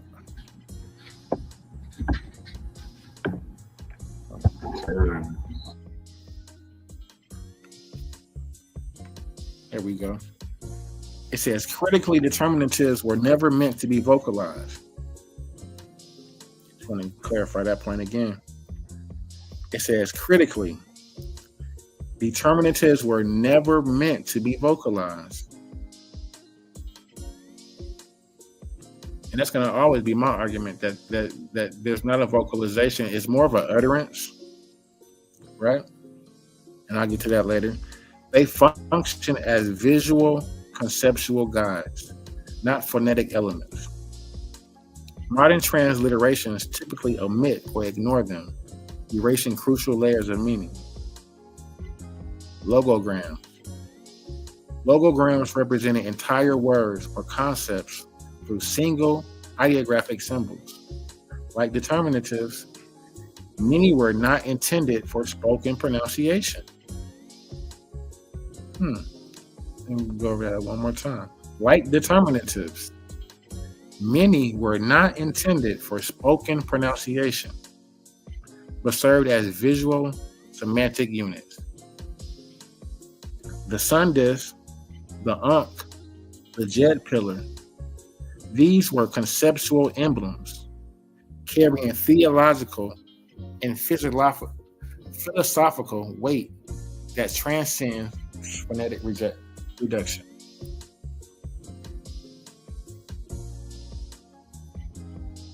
They're simple. The hieratic script. Evolution and loss of meaning. Old Kingdom Metaneder, Original hieroglyphic forms. Detailed symbolic iconographical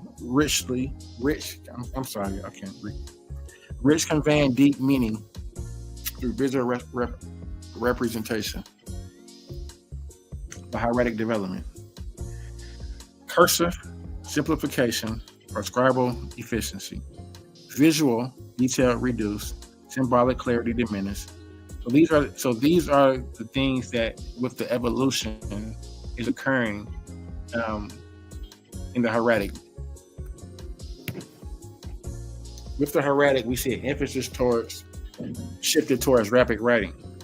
So when I say that the hieratic is basically the cursive Metaneder, that's kind of what I mean. It's a form of the Metaneder to whereas you can write it out faster without having to write each uniliteral per se.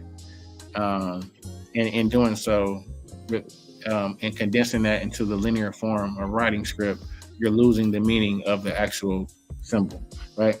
So in the later periods, it says further abstract. In the later period, it says further abstraction and phonization. Original iconographic. That word has been killing me. Original iconographic meaning increasingly obscured by cursive conventions and Greek influence. So what is it saying? It says the original iconographic meaning is increasingly obscured by cursive conventions and Greek influence. So in the later periods, so the New Kingdom, I would actually say late Middle Kingdom, New Kingdom, we have the Greek influence, right? And we have the cursive, the later forms of the hieratic form, which has drastically changed from the Old Kingdom forms to the point to whereas they're like unrecognizable. Like you're not gonna even recognize this symbol anymore. If you're looking at the old original Metaneder script, trying to say, "Oh, yo, that's that symbol." No, it's not, right? So the Rosetta Stone era, Ptolemaic era, hieroglyphs influenced by centuries of and this is the point that I'm making. The Rosetta Stone era, Ptolemaic era hieroglyphs influenced by centuries of hieratic evolution in Hellenistic culture, far removed from Old Kingdom sources. This is the overall point that I'm making. When I say that even if we say, okay, this is deciphered, right? Let's just say, yeah, okay, he got it right. This is deciphered. Even what he's using as his primary source of decipherment isn't Metaneder. It's New Kingdom Greek. It's all type of new symbols. In this time period, they got an R. They got the R is the L. They got a lion now. There is no, they have all these new different symbols. I believe they have So let's just say in the Old Kingdom, let's just say Middle Kingdom, 700 signs. They have 700, right? By the time we get to the New Kingdom, there's 4,000. So these new scribes have created new symbols, right? And they've created new phonetic values attached to these symbols as well. Do they have sounds to these symbols? Yes, yes, they do. All 4,000? Yes. Okay. But they don't have phonetic values. They have the symbols, just not the phonetic values to them. Only the unilaterals have phonetic values. The logograms and the determinatives, for the most part, do not have pronunciations. Okay, that's what I was saying. The Rosetta Stone, a flawed foundation. The Rosetta Stone, dating to 196 BC during the Ptolemaic period, represents a late stage of evolution of Egyptian writing, nearly 2 millennia removed from the Old Kingdom Medo-Nardan. So this is damn near 2,000 years later. Champollion's decipherment relied on this late Ptolemaic text, which had already undergone extensive transformation through hieratic evolution, Greek cultural influence, and phonetic simplification. The Rosetta Stone does not reflect the Old Kingdom system in its original form. Critical issue. Using Ptolemaic era text to decipher Old Kingdom meanings is like using modern English to decode Old English poetry. Technically related, but fundamentally different in structure and meaning. I like that analysis. I'll read that again. It says using Ptolemaic era text to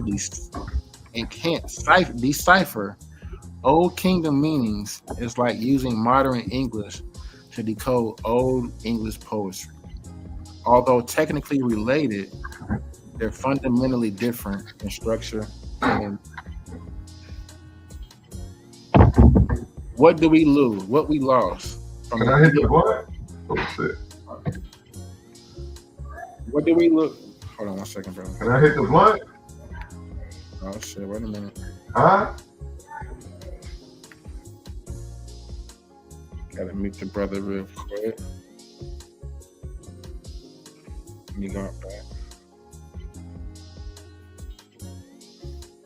Jump right back to this real quick. I'm sorry. What we lost from ideograph to alphabet, right? Or what do we lose? So, in regards to visual symbolism, hieroglyphs communicated through visuals, metaphor, and symbolic association, layers of meaning embedded in iconography. The conceptual networks, they're symbols related to each other through theological, cosmological, and philosophical frameworks beyond phonetics. So these are concepts, not phonetic alphabets. Sacred dimensions. The term Metroneter, words of the divine, implies transcendent meaning, spiritual and ritual significance lost in phonetic translation. My bad about that. I had to adjust my mic settings. It was coming through my laptop, even though the sound was coming through my headphones. So I thought I had my headphones muted. My bad about that. Oh no, you good. I'm just finishing up actually. No, you good. It says many elements were meant to be seen and understood conceptually, not vocalized. A dimension entirely absent from phonetic systems. And then here we go. I think we're down to the last couple of slides. Implications of understanding ancient Egypt. Theological misinterpretations. Religious texts may convey entirely different meanings when understood symbolically rather than phonetically. That's a good point I would like to drive in. Religious texts may convey entirely different meanings when understood symbolically rather than phonetically.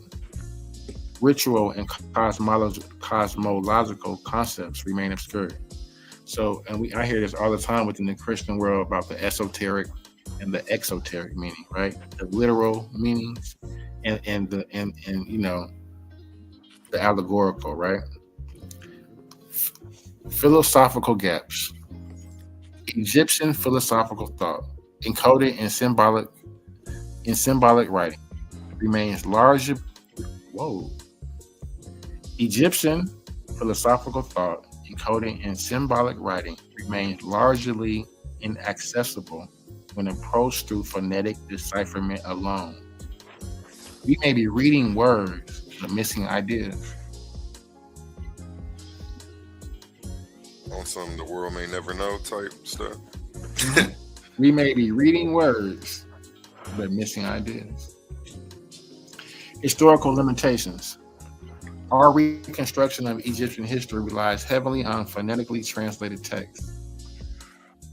If the translation framework is flawed, so too are our conclusions. Right? If the premise is flawed, then I will argue so the conclusion has to be.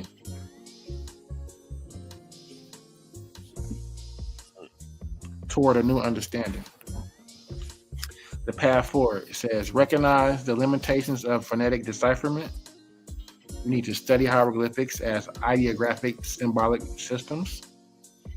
We need to examine Old Kingdom sources independent of Ptolemaic interpretations. I think that we're doing that as well. I think we have a lot of brothers in the community who are doing that as well, taking the primary sources and reinterpreting them, so to speak, from an Afrocentric type of point of view. Integrate iconographic, I struggle with that word, theological and contextual analysis. Acknowledge that the meta-narrator may remain partially undeciphered. And those are some things that we probably just, have to come to terms with. Let me see that. Now, how were they? How is it coming along with the AI advancements? As far as what do you mean? What's concerned as AI advancements? Deciphering the Rosetta Stone itself. Well, and I think that may be having part of the problem. So much Western, academy theology thought involved. As Africans or Black Americans, we have to put ourselves in that mind state. 3,000 years ago, being the African. Speaking, what we thought, what we think it may mean, vocalize our vocalization, because I don't even think a lot of times and that's the reason why they put words most often that just, matches best, to what they have in their lexicon. It may not fit the exact meaning, but they're just trying to get close, So, and that's a prime example of how even we look at the word unicorn in the Bible and how it went all the way from, it's really an ox. If you look at the original text of the word, it's a wild ox. Well, how did it get from a wild ox all the way into the Bible as a unicorn in the English, right? Well, because the English didn't have a word, and we don't have a word in our lexicon, English lexicon, to express the word that was used in its original, the original script.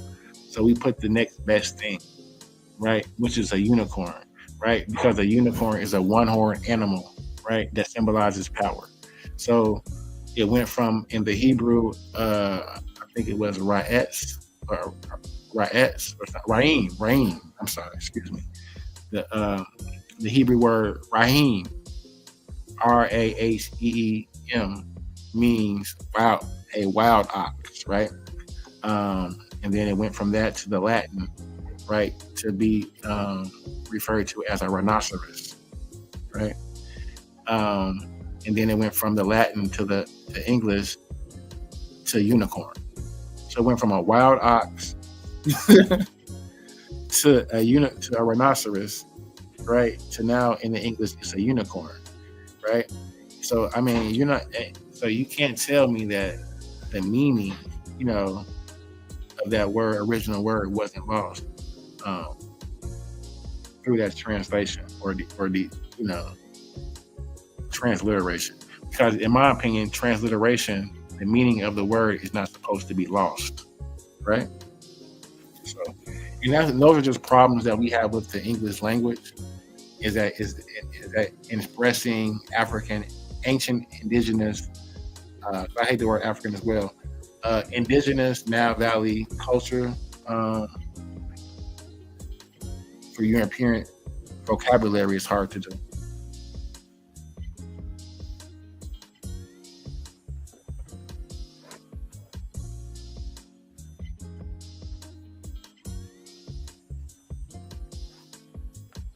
You still there? Yeah, I'm still here. You said for my vocabulary, it's hard to do.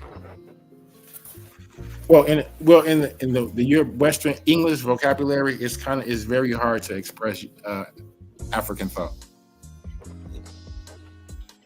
And the debate arena was Ramadou. What was it? Rameto? It was Ramadou. That was for debate, and I don't remember the word for arena. So debate would be Ramedu. That's speech. Matwa? Was that it? And then I think it was like it could be. Remember I said it would be Motown, but the M. But Matwa. The M. But Ramadou, the M is like Motown. Ramadou, Motown. But the M, I believe, in the text was inferred. So they're not quite sure was it an M there or not. So Matun, Ramadou, Matun, depending on the translation. So that's debate league. Has the Netzer officially been deciphered? I would say no. I would say that it's been categorized phonetically in regards to the unilaterals, and I don't even agree with that 100%. I would say that in doing that, let the brother Tahuti on stage. Gotcha. Hold on 1 second. Let me remove this. Oh, you got him? Okay. Yeah, I got him on there. Brother Tahuti, good morning. Peace. What's up? Peace. How you feeling? Feeling all right. So what do you think about it's an early morning meta-netter conversation, we in the dojo. So yeah. It's open panel. What do you think? I mean, I think you kind of got good intentions, but I think you just using, you know what I'm saying?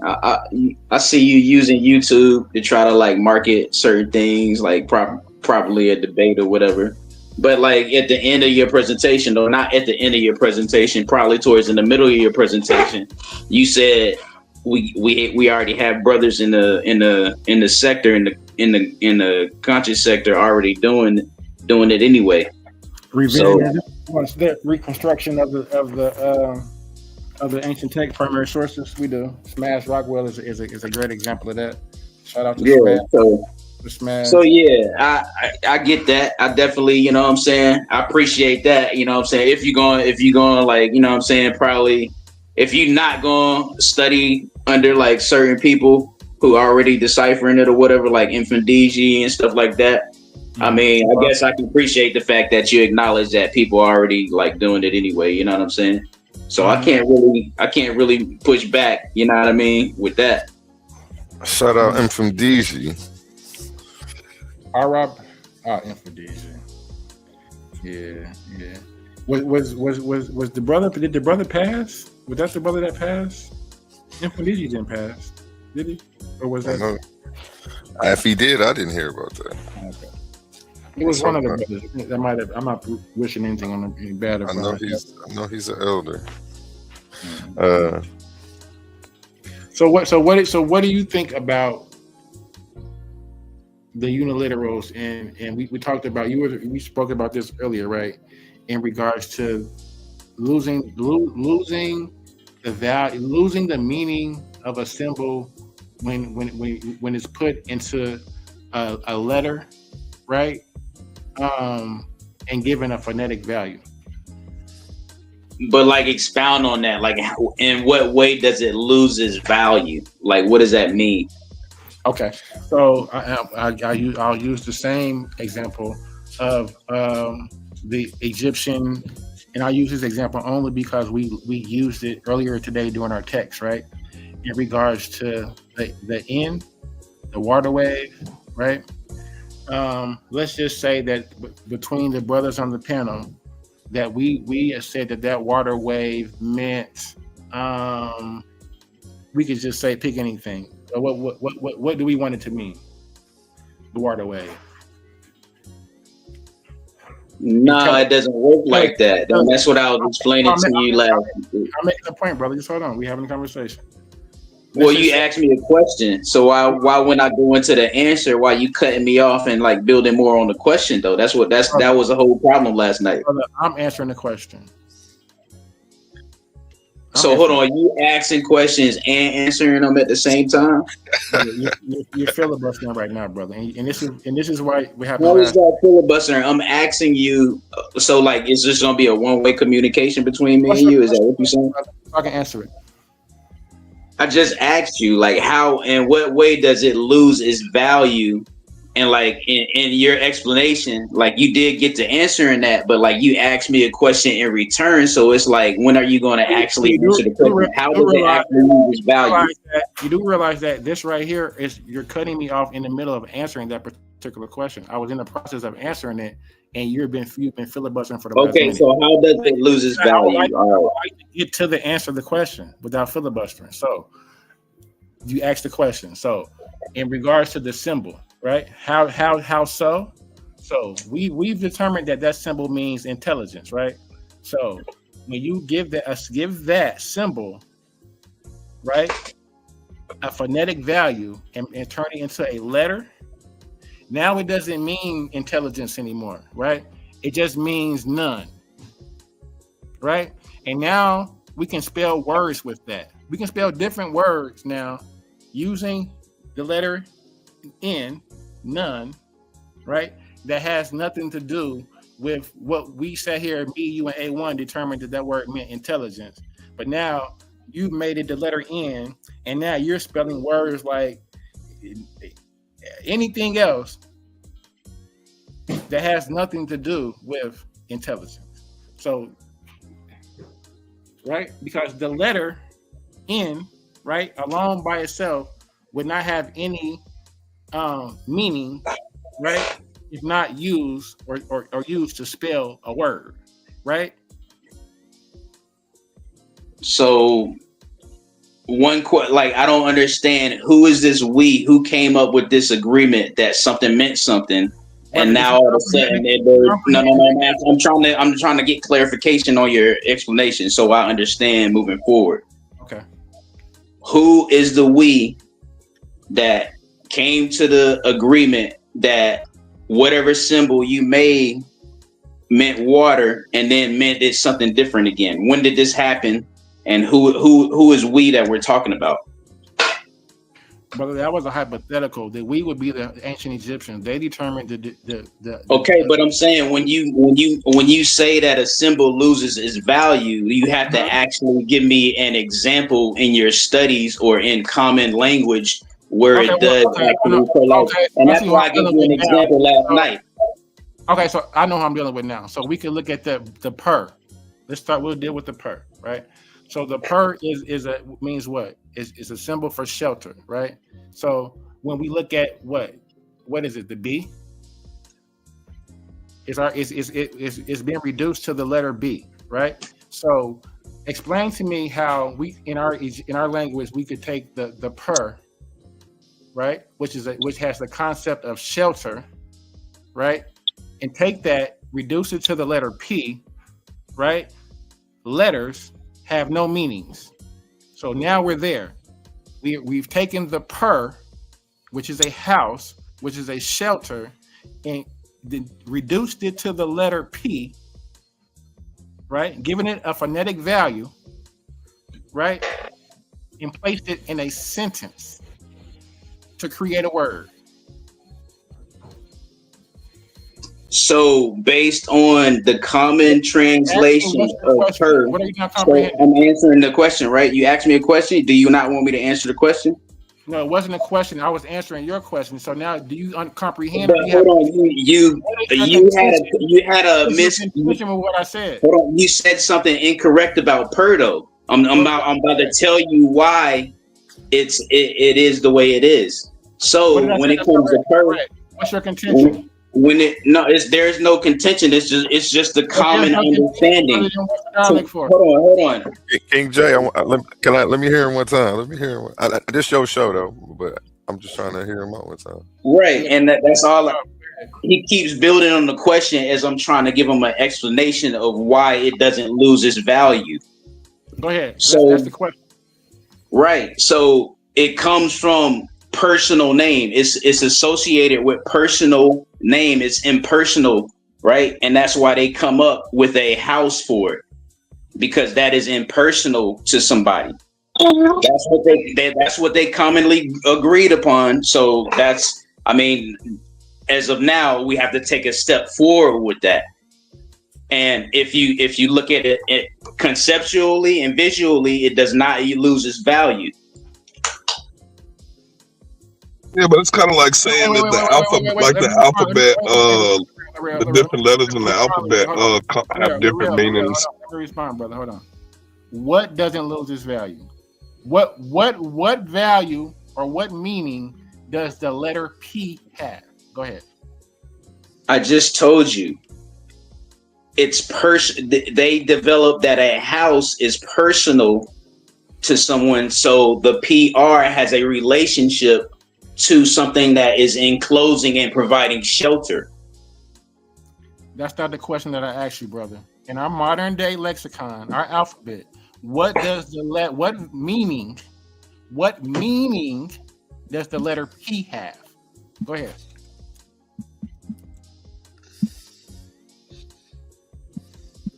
What does that have to do with understanding the keys to deciphering and understanding what we have working with now? Now you're running. That question that question doesn't really is out of the water. It's out of the box. Like how does that matter if they determine the water? It's not out of the water or the box. The problem is it's out of context. He asks you an ambiguous question. What does P mean? It could mean a lot of things. It could mean physics. It could mean that means the same thing. That's the same thing. Hold on. And that's why I just said it could mean purity, progress, patience. It depends.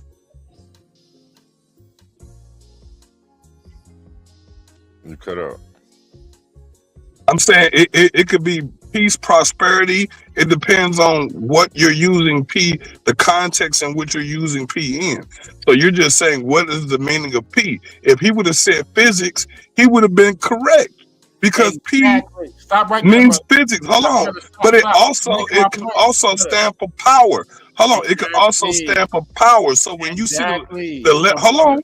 So when you see letter P in its context, yes, P can mean a lot of things, but when you put it in a proper context, P has a definite meaning. So just like per in that language has a definite meaning according to the context in which it's used, so does the letter P.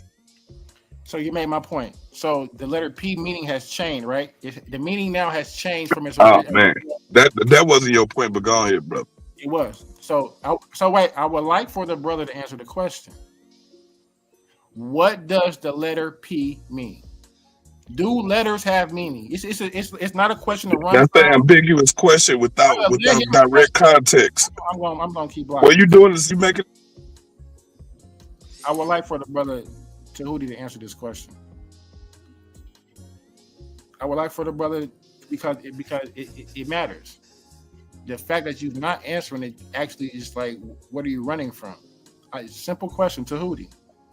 Do letters do you want me to answer the question or not? Hold on. Do you want me to answer the question or not? Why are you so long-winded with the question in the first place? Do letters have meanings? Yes or no? Well, you already know the answer to that. So now you're doing the sea lion fallacy. Go ahead, answer the question, brother. Do letters have meanings? I'm not going to answer stupid questions, bro. The only point I had with coming up here, bro, was telling you that if letters don't have meanings, right? And I've taken a symbol that had a meaning and reduced it to a letter, then I've lost the meaning of the original symbol. And that's a fact. Letters do not have, and so I keep asking, the point of me asking the brother this question that he refused to answer because it destroys his whole point. Letters. This is Coliseum of Arguments, where the mighty clash, where ideas collide, and where only the sharpest minds survive. This Friday. Sorry. No, go ahead. No, Words I didn't. My mouse was over top of it, and it just started playing. I didn't. I didn't do that. Yeah, so I just want the point to be understood that letters do not have meanings. Did that somehow kick them two off? No, he probably dropped off. The Hootie brother, he came on last night and he likes to say what he likes to say. I like to let him get it out. You know what I'm saying? But he likes to not like understand that I'm making a fair point when I say when we've taken an ideograph, which means something, a concept, and reduced it to a letter that has no meaning, then now we've lost any original meaning that the original symbol ever had. Now we're spelling words with the new alphabetic symbol and making new words that have new meanings. So is that a decipherment? It's a categorization of phonetic sounds. We've categorized 24. We've used 24 uniliterals and categorized them into sounds and phonetic sounds. We've got one of the top titans on the stage, Suave Boss. Suave Boss, you have any thoughts? Man, shout out to the panel, man. Black Power, shout out to A1, shout out to King J. Yeah, man. You already know what it is, brother. I just wanted to know, when you cheated doing pseudo effects. Cheated? Cheater, if I'm a cheat, I'm a win. Shit, I had 3 points. Man, nah, it got spoiled, man. What's that little AI thing, Kyle? That Siri started talking. Yeah, the jig was up. But what you up here arguing about, though, bro? We still had another conversation talking about decipherment, phonetic values of words and letters. So you believe the meta-letter has been deciphered? You think the meta-letter has been deciphered? So who do you hop back up here? I don't think that it's. I think that it's impossible from 3,000 years from now, from somebody to say what me, you, and A1 came upon, talked about, have an idea to understand. You know what I'm saying? Like that's it. No. I didn't mean. Did it kick you out, Hootie? All right. What now? I don't know. Did it kick you out or did you drop off? Well, I had to drop off because he expected me to answer a stupid question, and I was trying to reinforce just like the principle of understanding metal nature. Because like he can't be asking. Hold on. Let me talk to A1 real quick. He can't be asking hypothetical questions about something that he feels loses its value. You see what I'm saying? Because now that's still in the hypothetical realm. That's why I made an example out of a direct hieroglyph that everybody commonly recognizes to have the same meaning, which was the hieroglyph for town, which was the enclosed And you X. said that it made it personal. No, I'm talking about something that I brought up last night. But the per is, but now that we on the X, The X is something that is currently used on maps. So we can agree that the hieroglyph Kemet is referring to a town, a city state, a district, and not just the land. And that's what I was trying to say, that we can commonly recognize certain hieroglyphs so that we can come up with Kemetic names, like even with Sarah-Suten-Seti, right? He says that the Medu Neter hasn't been deciphered, and his main point is, where are they getting the vowels from? But we got to pay keen attention, because Sarah-Suten-Seti himself is using the vowels. You see what I'm saying? In his own name. So like when he says stuff like that, we got to take that with a grain of salt. I appreciate a lot of stuff, that a lot of teachings that Sarah-Suten-Seti has done. He has that like 50 lectures under his belt, something like that. But at the same time, we take what people say with a grain of salt. Same thing with Walter Williams, or who was a scholar that you was posting last night. Anyway, the author of the historical origins of Christianity. If it wasn't for translated Kemetic texts, we wouldn't know that Christianity took something from Kemet. So again, when it comes to him, Walter Williams, we got to take that with a grain of salt. You see what I'm saying? And that's all I was saying. But he pretty much made a point. He pretty much disagreed to agree, because in his presentation, he said we have brothers in the community working on it right now and doing exactly what he intends to do. So that's all I really wanted to say. I really didn't want to answer like questions about whether P's mean this and whatever the case may be, because like that's out of the question. Like, but that's all I wanted to say anyway. I appreciate the show, man. Appreciate you, for sure. You're always welcome to come and express your opinion. You can agree to disagree. You know what I'm saying? And you always are welcome. Do you have a show? You say, do you have a channel? Like, what do you got going on? I got something under construction, but I usually I blog on Facebook. So I put literal information out on Facebook. So that way you can read it without, you know what I'm saying, the rage baiting and stuff like that.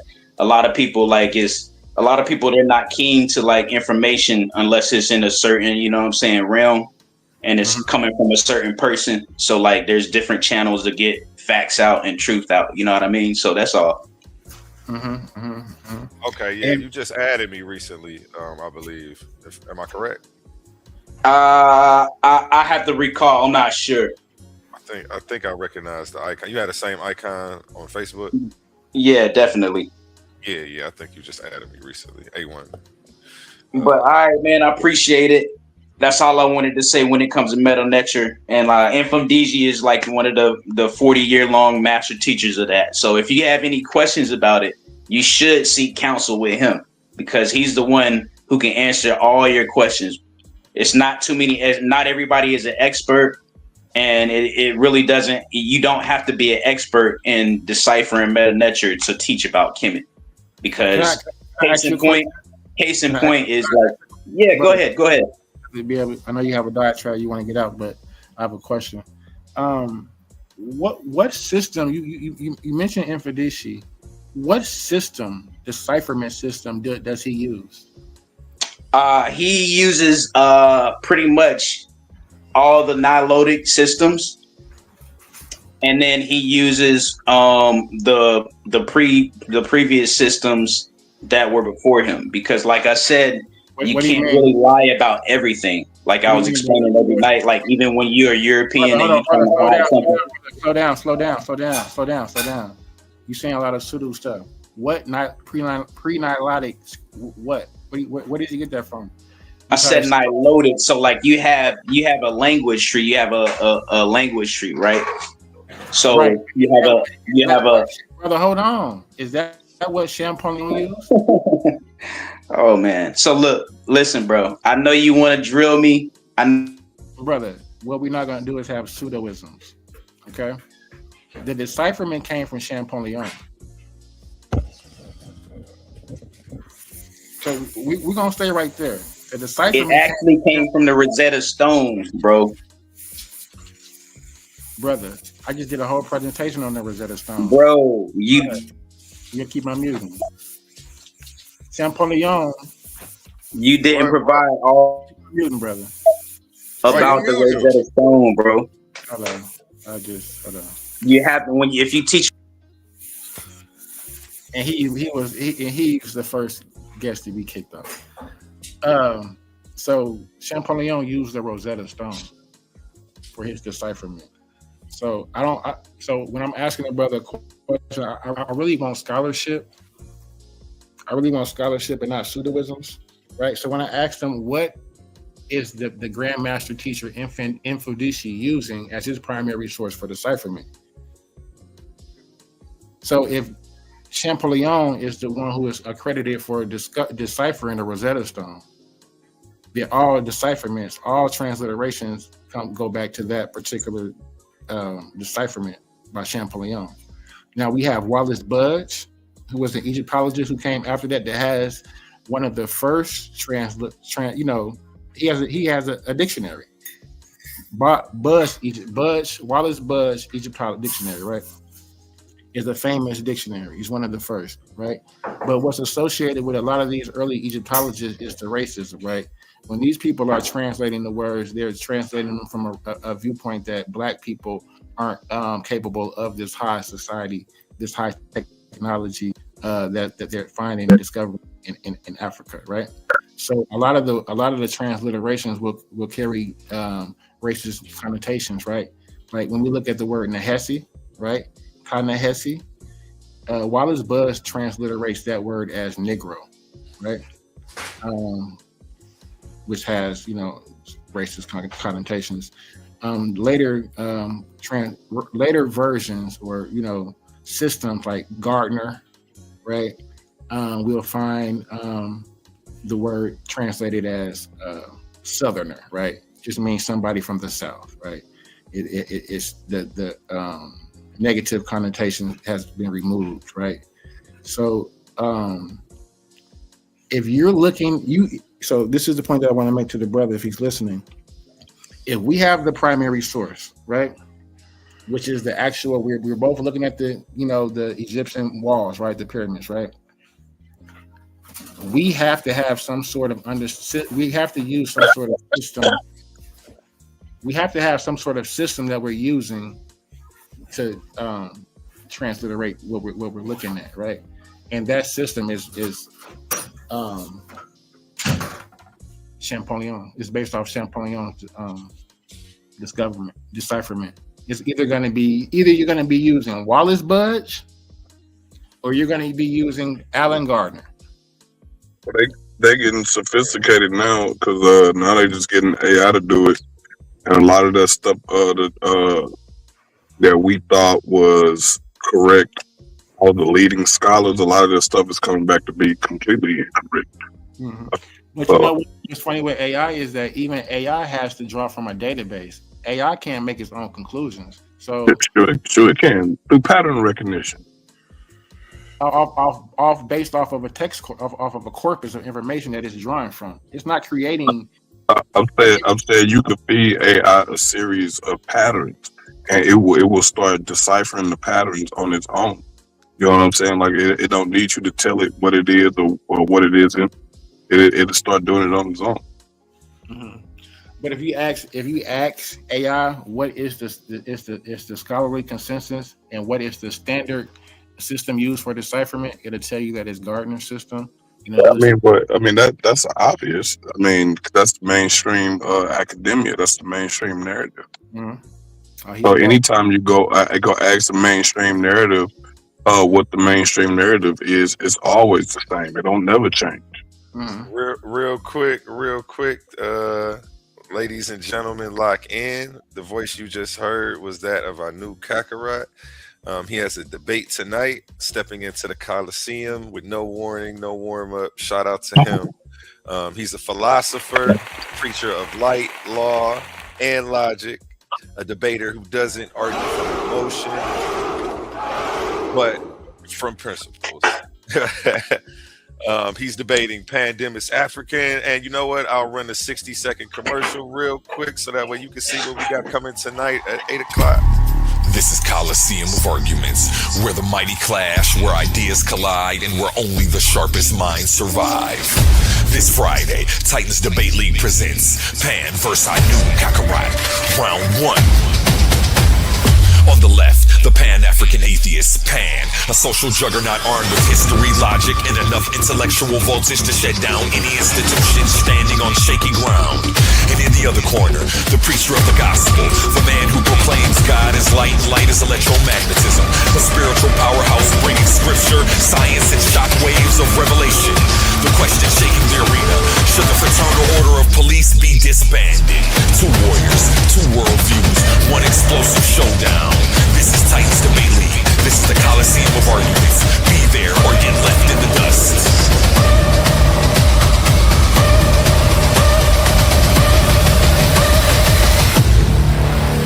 Are you not entertained?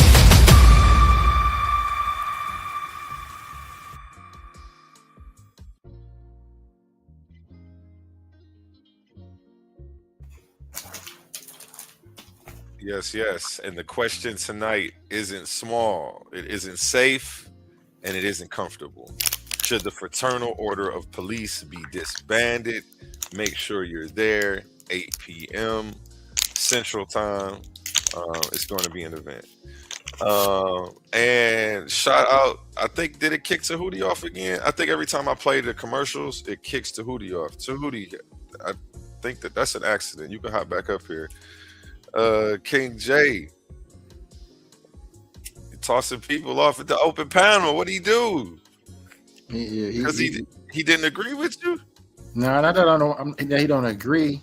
I'm trying. If you want to have a Discord, we can have a conversation, but let's not cut each other off in mid sentence. And if I ask a question, brother, answer the question. Like, I mean, like you're asking me questions, but I can't. You're here to have a a diet. Like, I don't get it. Like, do you wanna like what's your agenda, brother? That's what the open panel for. That's what they came to do. I'm here for the smoke, but let's if we're gonna set it up, let's set it up. And if I'm making a fair point, acknowledge the fair point. But see, that's what I'm saying. I even made that clear last night, and I even asked you, and you said no, you wasn't trying to debate. You see what I'm saying? And so it's an open panel, right? Just like A1 just said, right? And my apologies to Hootie, because I did make this place for the people who didn't have a voice. As you see, I got all the outcasts come over here. So we got right. But he just called me pseudo for no reason, just because I went to the actual languages that exist. No, brother. There's somebody who in reference to what Mfundizi was referencing, brother. So in order to decipher his you know what I'm saying. I'm gonna step back and let y'all two. No, but at the same time, look, A1, so A1. No, hold on, A1. Listen, I need you to take control because he cut me off only because I was trying to clarify the answer that I was giving him, but he never allows me to do that, which is fine. But I just need to know, like, what is this? Is this a one-way conversation? Is this an open panel? What is it? When do I know when you get a 1 minute, a whole full 1 minute to talk, even after you asking me a question? I mean, like, I don't want to tell him how to run his show. You got some suggestions, Kings? I'm asking. You hear your fans. He's one of your fans. He showed up to your show. How you want to run it? I don't want to step on your toes. You don't want to hear the answer. And at the same time, Tahuti, I can offer you your own time slot to come and do a presentation or present some information as well. And then I always protect my guests. But tonight is King J's time. I got you. I mean, all I wanted him to know in answering where Mfundizi bounces his information off of is one. Of course, he already said it. So if you could just put that in the chat so everybody understand it. If you just put that up, post it up. He's just disagreeing to eventually agree. So like you agree with everything that Mfundizi is doing. Hold on, brother. Hold on. Because we don't need 3-minute diatribes, brother. Let's bring the clock out. Yeah, it's simple. It's simple yes or no questions, brother. Like, where did the brother Mfundizi get his information from, brother? That's it. And he has no answer. That's it. Because the point that I will make the point that I'm making by asking the question is that he knows he has to go back to Champollion. That's it. Everything is based off of this Greek translate. Like, so how can you say anything about what they actually said if everything is still based off of, like, so no. You're not looking at the wall, the pyramids, and coming up with your own conclusions, basically. You know what I'm saying? If Champollion translated the A for the, for a hawk, then you're gonna say that. You're not gonna say, oh no, it really means it's a D, because the ancestor spoke to me and enlightened me, so I know now. Like, come on, brother. It's full of crap.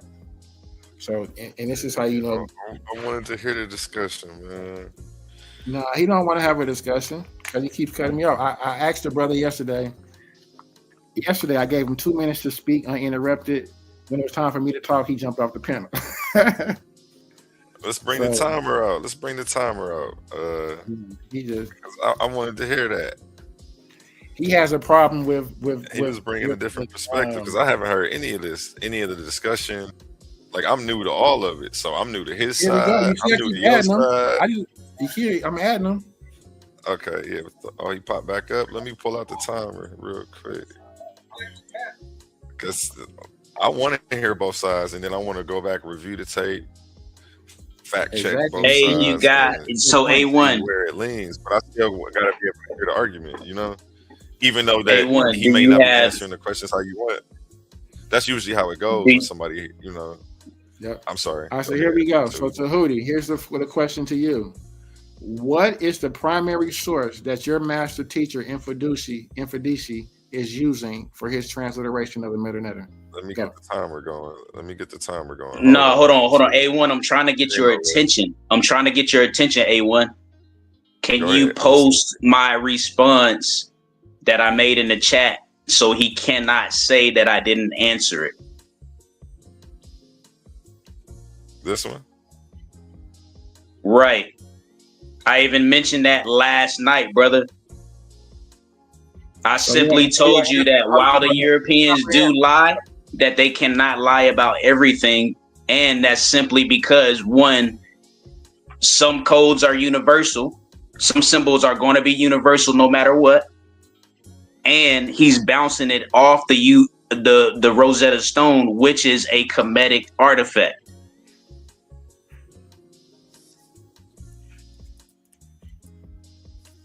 That's all I wanted to say. That's where he's getting his information from, in combination with all those other people that you already mentioned. So how is that pseudo if we agreeing on the same thing? Now can I respond? Even if you try to disagree initially and then you end up agreeing, it can't be pseudo because we end agreeing on the same answer. So like, it's no, like, I don't understand that. You just want to debate. You itching for a debate that bad. But all right, peace. Good presentation. Good thing that you mentioned and acknowledge that everybody is working towards a common goal. Peace.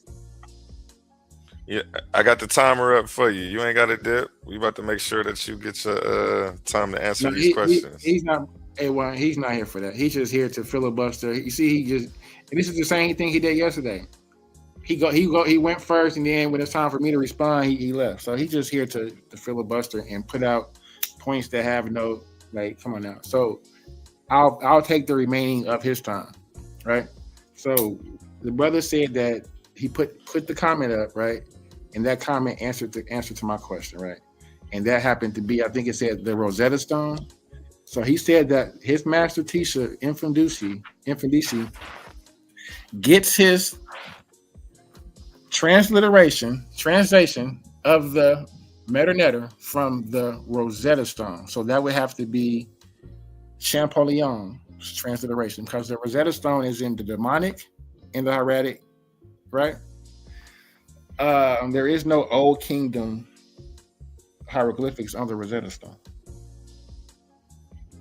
So the brother, I don't know. That's why I wanted him to stay, because he have to understand that nothing he's saying is making sense.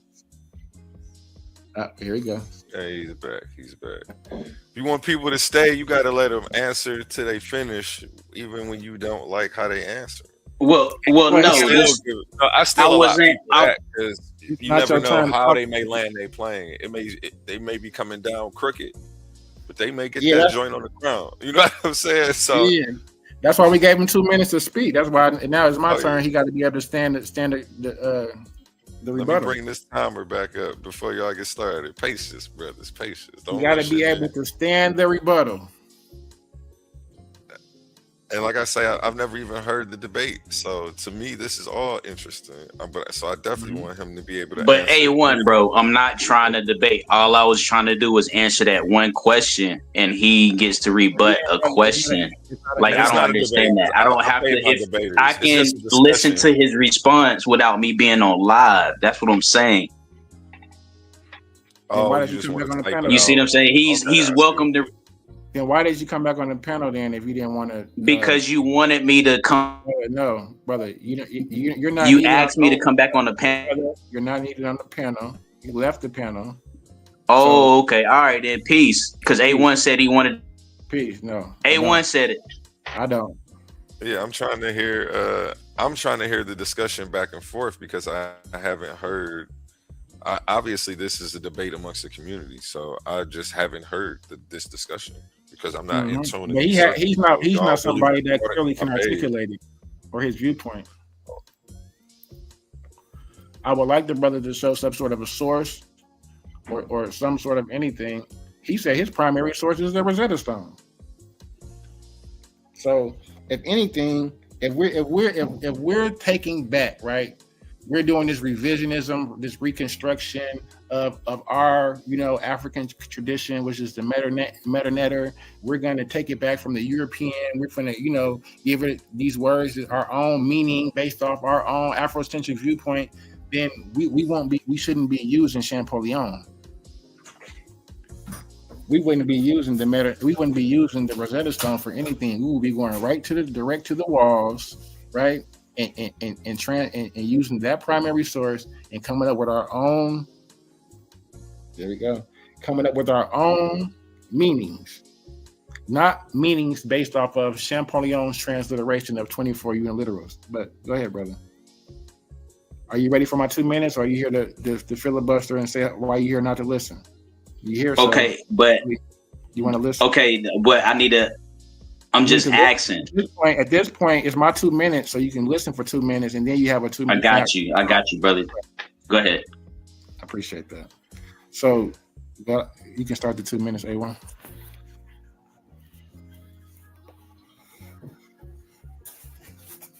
Let me see the clock. I can fly the clock so bad.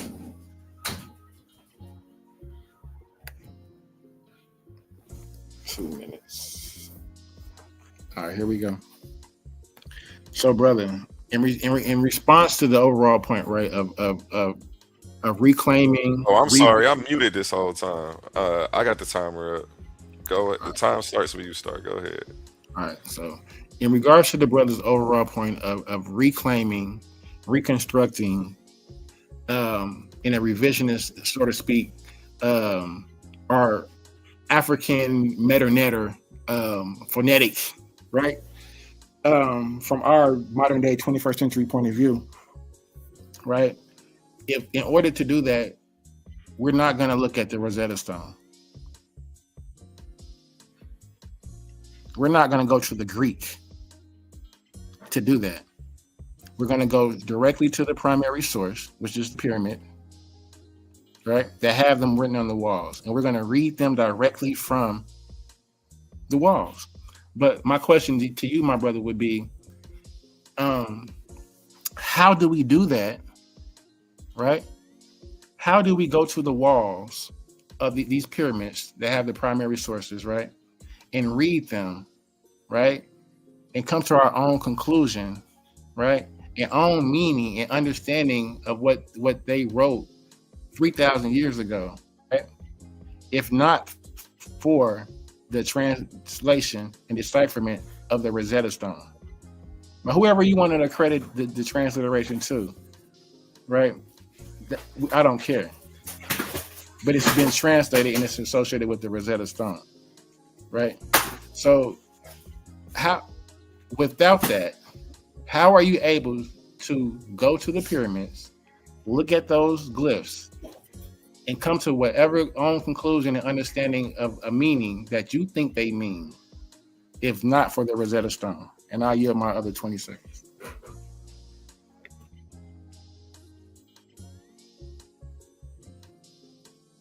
Okay, he yields his time.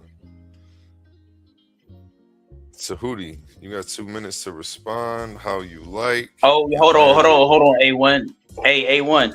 I'm just asking, like,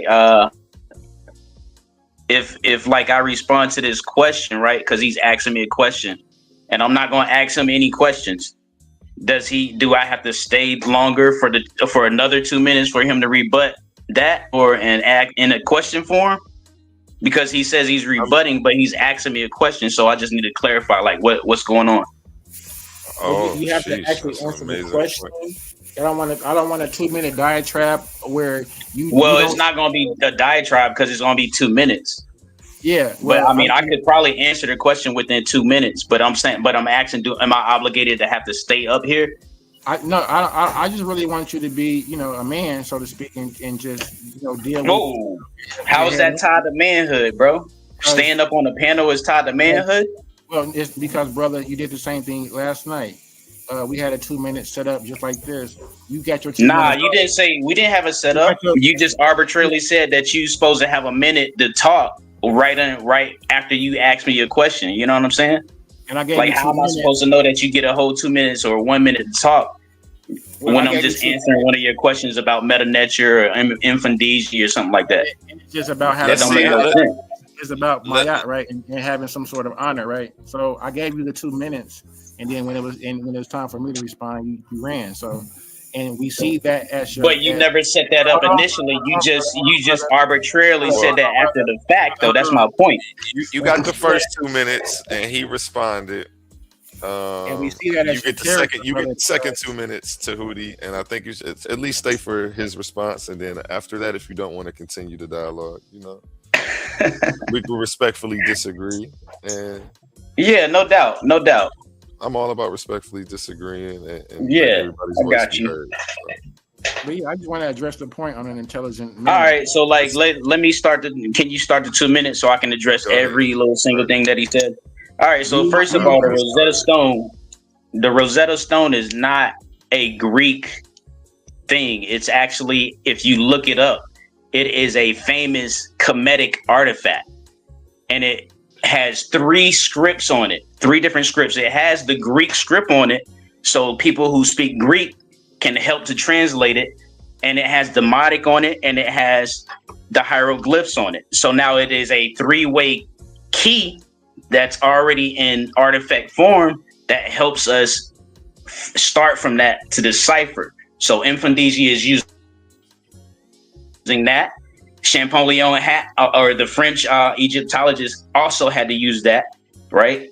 And that was a starting point. He can't lie about everything. So moving forward, we have a starting point. So when somebody has 40 experience in that, and it's not me, it's not my master teacher. I'm just mentioning a master teacher who has 40 years of experience, just like somebody who would reference Smash Rockwell or, you know what I'm saying, somebody else who's doing Meta Nature translations and putting classes up. So that's all I wanted to say. And then, like, how do we read the walls? Well, we don't have to read the walls if we have a Kemetic artifact known as the Rosetta Stone, which is a key. It serves as a key. So you can't just whisk away the Rosetta Stone and then say that you don't care about where we getting the source from, while at the same time you asking about where is the source coming from, because you did mention that you didn't care who it comes from. You said you just made up this decision that you said it doesn't matter. We have no base. We can't translate it. But here we are listening to people who tell Kemetic history have translated it. That's time. That was a good 2 minutes. Right? Appreciate you.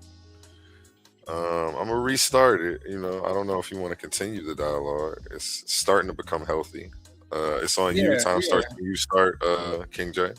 I do. I would like to continue the dialogue because I want comprehend. I want, because comprehension is key. The brother, this people, if anybody, people watching, the brother did not answer my question. He didn't answer the question. The question was very simple. So that's how you know when people start giving you long-winded answers, that have anything to do with the actual question. That's how you know where some sort of disingenuous maybe motive they may have going on. This is about knowledge at this point. I asked the brother a simple question. Maybe I'll get a direct answer in this 2 minutes rebuttal without a long diatribe. Without the Rosetta Stone, how would we read what it says on the walls? That's the whole question. If Infodici, nobody had the Rosetta Stone, right? Because keep in mind, before there was a Rosetta Stone, there wasn't a Rosetta Stone. So that's what we are basing all of our deciphering, everything off of, right? So once again, without the Rosetta Stone, if we were to go to the pyramids and look upon the walls, how would we know what it said, right? Will we be able to receive some sort of epiphany, some sort of, answer from God that would, give us the correct transliteration, how would we know?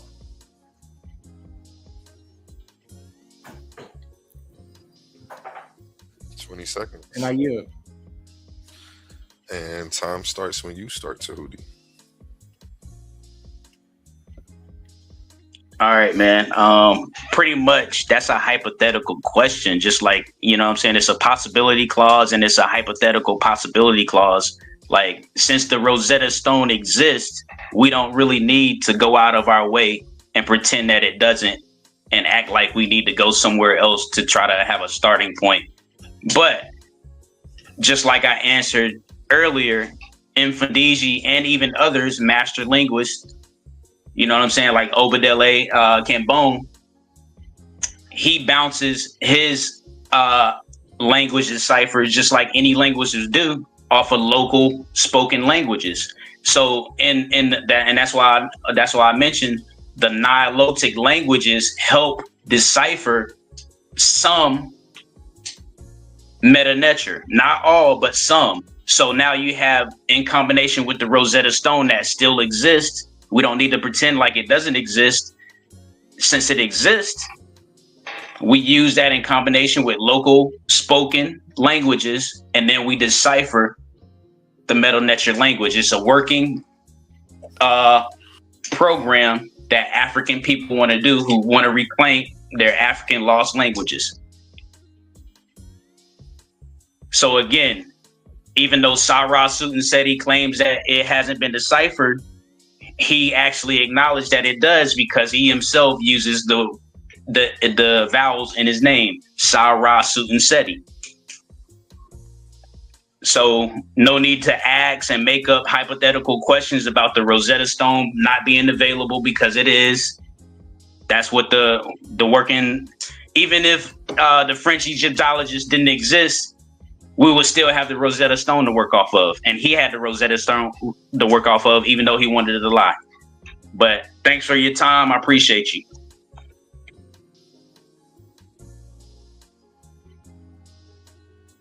Hey.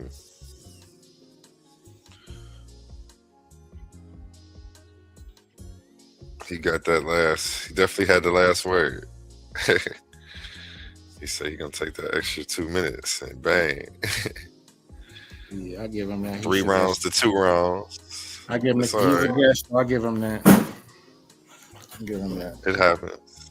Yeah. But yeah, he wanted to get some stuff he wanted to express. But let him get that off.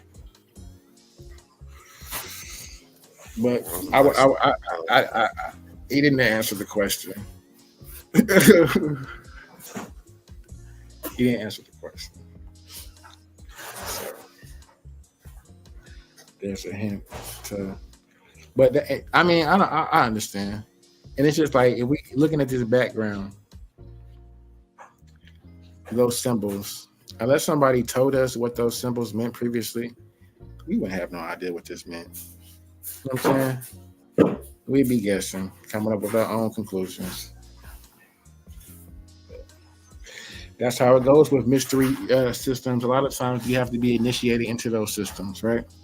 And most times it was a father-son type of a deal, right? Where the father, and most times that's how writing was passed on from the chefs, right? From the scribes, right? From father to son. It wasn't something that, everybody was taught, you know what I'm saying? Or something that, you were teaching everybody else. It was really something that was passed down from father to son. And that's writing. So everybody wouldn't actually, with that understanding, locality, you know what I'm saying? Locality depends, you may have variations in form and stroke. Every scribe is not going to write the same, and we do see that progression. And, as the different kingdoms progress from the older kingdoms to the newer kingdoms, how the newer kingdoms are like, look, we looking back 2,000 years ourselves, right? So we gonna come up with the best thing, that's something that represents our modern day understanding of, of what we got going on. And for instance, right, the cartouche, right? We look at that as a symbol, as we have it on the screen here, as an encirclement for the king, for the Nasuts, right? Well, that's something that's really modern, right? That's something that's mostly New Kingdom. In the Old Kingdom, that's not a something that they did frequently. Most times they would use the Sarek, right? A Sarek is something that actually looks like the palace, right? The resident, the palace where the actual Nasut or the Neter would dwell. So the Sarek in Old Kingdom would be what they use.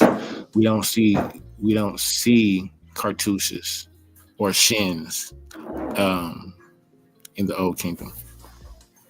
So that's a lot of what we in regards to our taught, especially Egyptology, are the New Kingdom, the Greek Demotic type of transliterations.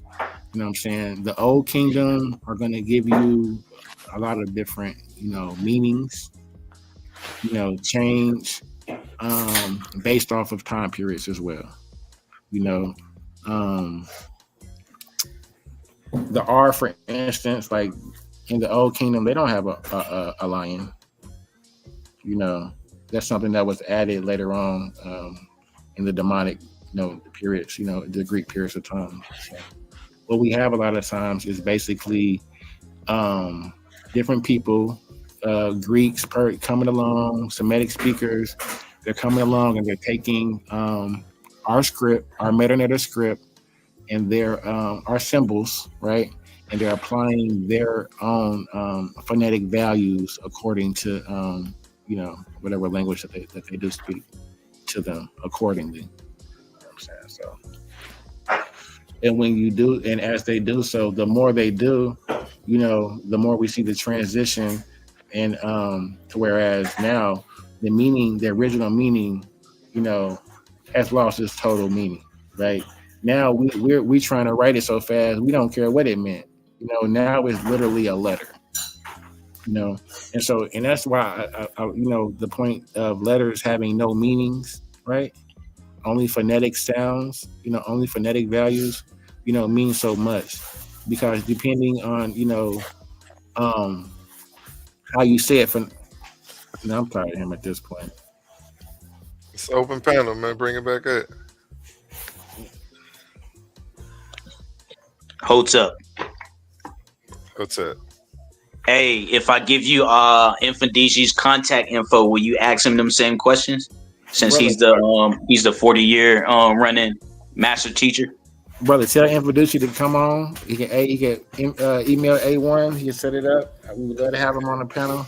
Definitely. Well, no, he's not going to be forced into a debate though, because like I would interview him. I'd interview him personally, so that way to just. Okay, yeah, and that's what I'm saying. I get King J's questions, and then we'll respectfully take like maybe one question from the crowd, or maybe people can just type them and I'll ask them. Okay, all right, we'll do. Any anxiety or high blood pressure, I gotta protect the elders for sure. Yeah, definitely. Did you watch Sonetta, right? Yeah, I'm here to Sonetta. Did you see Sonetta call him right up and then answer the question about I forgot what it was, but he answered his question right away about were the Neteru literal or were they, figurative? He answered it right away. I saw if Fiduci is respected because he's an elder, but he has pseudoism just like any other elder as well. He's not too good for scrutiny or to be held accountable for pseudoisms that he spit out his mouth. The same way the young guys are. When Infodici said that the letter A was a hawk because the hawk made the sound. Yeah, I got a problem with that. That's not factual. That's some pseudo BS that they made up. Well, how do you come to that like conclusion that it was just made up and that is pseudo? He made it up. Oh, so okay. You didn't have an answer. I asked you where would he get the conclusion from? You said the Rosetta Stone. Nah, you didn't ask me about that. I did ask you that. I said, where does information? You ain't asked me about no bird. You just asked me what is an example of some of the sources that he bounces his knowledge off of. And I gave you those examples and you actually reinforced them after the fact because you mentioned the same people. Yeah, and the Rosetta Stone gives phonetic values to ideographs, right? So that's the whole point. It gave the A sound to the R bird, right? Well, so what the Rosetta Stone is it's an example of all three people who were engaging in trade and relations at the time. So like, even though the Greeks and the ancient Egyptians were enemies at one time, they had to communicate. They actually learned their language from ancient Egyptian language. So, and that's how the Rosetta Stone works. So question: if everybody knew the Greek, how was it that it was not deciphered then? Hold on, I don't get that. Like you saying that you don't get that. Are you saying just because? Why was it until 1899 or 18 whenever year 100 it was that it took for up until that time period that all of that was covered in sand. The Sphinx was covered. Right. So what happens is hold on. You want me to answer the question, or what you want to build on it some more, or what? What do you want? You want me to answer the question? Let me finish building before you can answer the question completely. I'm still building. I'm talking. So how is it that? So where are they getting these translations? So how is it that if what you're saying is true? For one, the language wouldn't have been lost. It wouldn't have been undeciphered. Everybody would have been knowing it. It would have been in usage still, right? It wouldn't have. So the reason why an ancient Egyptian language would be lost. Let them get it out. Let them get it out so that way you can really answer the question thoroughly. But he's layering it to where it's hard to write it down. Take a note, brother. I have a pencil and paper in my hand. I got a pen in my hand. If I share my screen right now, I got a pen in my hand. Take a note. Write it down if you respect, the question that much. It's simple, brother. Now you're detracting from my point. Now you're detracting from my point and filibustering. That's a detraction. What was the question again? Exactly. The question to the brother was this, and it's simple. I asked the brother what was the master teacher Infodici using in regards to his decipherment for coming to the conclusion that when he sees a bird, right, that instead of coming to the conclusion that it meant regalness or grace or anything majestic that you may think of when you see an actual bird or a hawk or something, that instead he attached a phonetic value to it and said that it meant because the hawk said That's not that like it's pseudoism at its finest, and I respect the Infant DC because he is an elder, but just like I showed yesterday, Dr. Ben. Are you about to land on a question? I thought you was asking him a question. And that's what I'm saying, man. Like he's layering the question so much.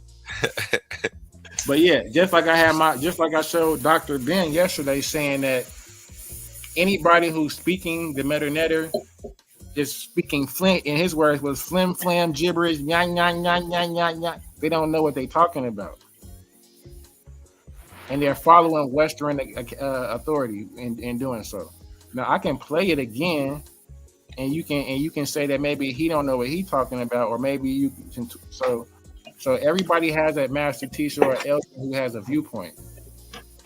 Your master teacher in Fiducia is subscribing to the viewpoint of Western scholarship. He's saying that the Rosetta Stone decipherment is correct, and he's using it and he's applying it. Now he may make a little tweaks and a little tweaks there, here, and there, but he's not. A1, bro. A1, can you get him to land? Like, come on, bro. This is like abuse, bro. Real talk. I know it's 15 seconds. At the same time, you gotta moderate, bro. Like, make him. I'm the moderator. How are you? You're the guest. Yeah, you gotta be welcome. If you gotta be welcome into the people who not agreeing with you. You know what I'm saying? You don't want an echo chamber. You gotta be able to just take it. You know. You can respond. He said no. I'm just saying. All right. So the reason why Infundiji associates a hawk symbol to a hawk sound that would start with the A phonetically is because that makes sense. Even without asking A1, if that makes sense, he would agree with that would make sense. But you making the claim that that's pseudo. And you keep saying that Rosetta Stone. Hold on. Are you landing, or you want me to answer the question? Go ahead. All right. So, and you keep saying, even though I keep reinforcing the truth, that is, the Rosetta Stone is a ancient Kemetic artifact. It is a Kemetic artifact that serves as a key to the Medu Neter language. So it is not of a European. It is only that Europeans had no choice but to go to a Kemetic artifact or a Kemetic word key to figure out how to recover a lost language.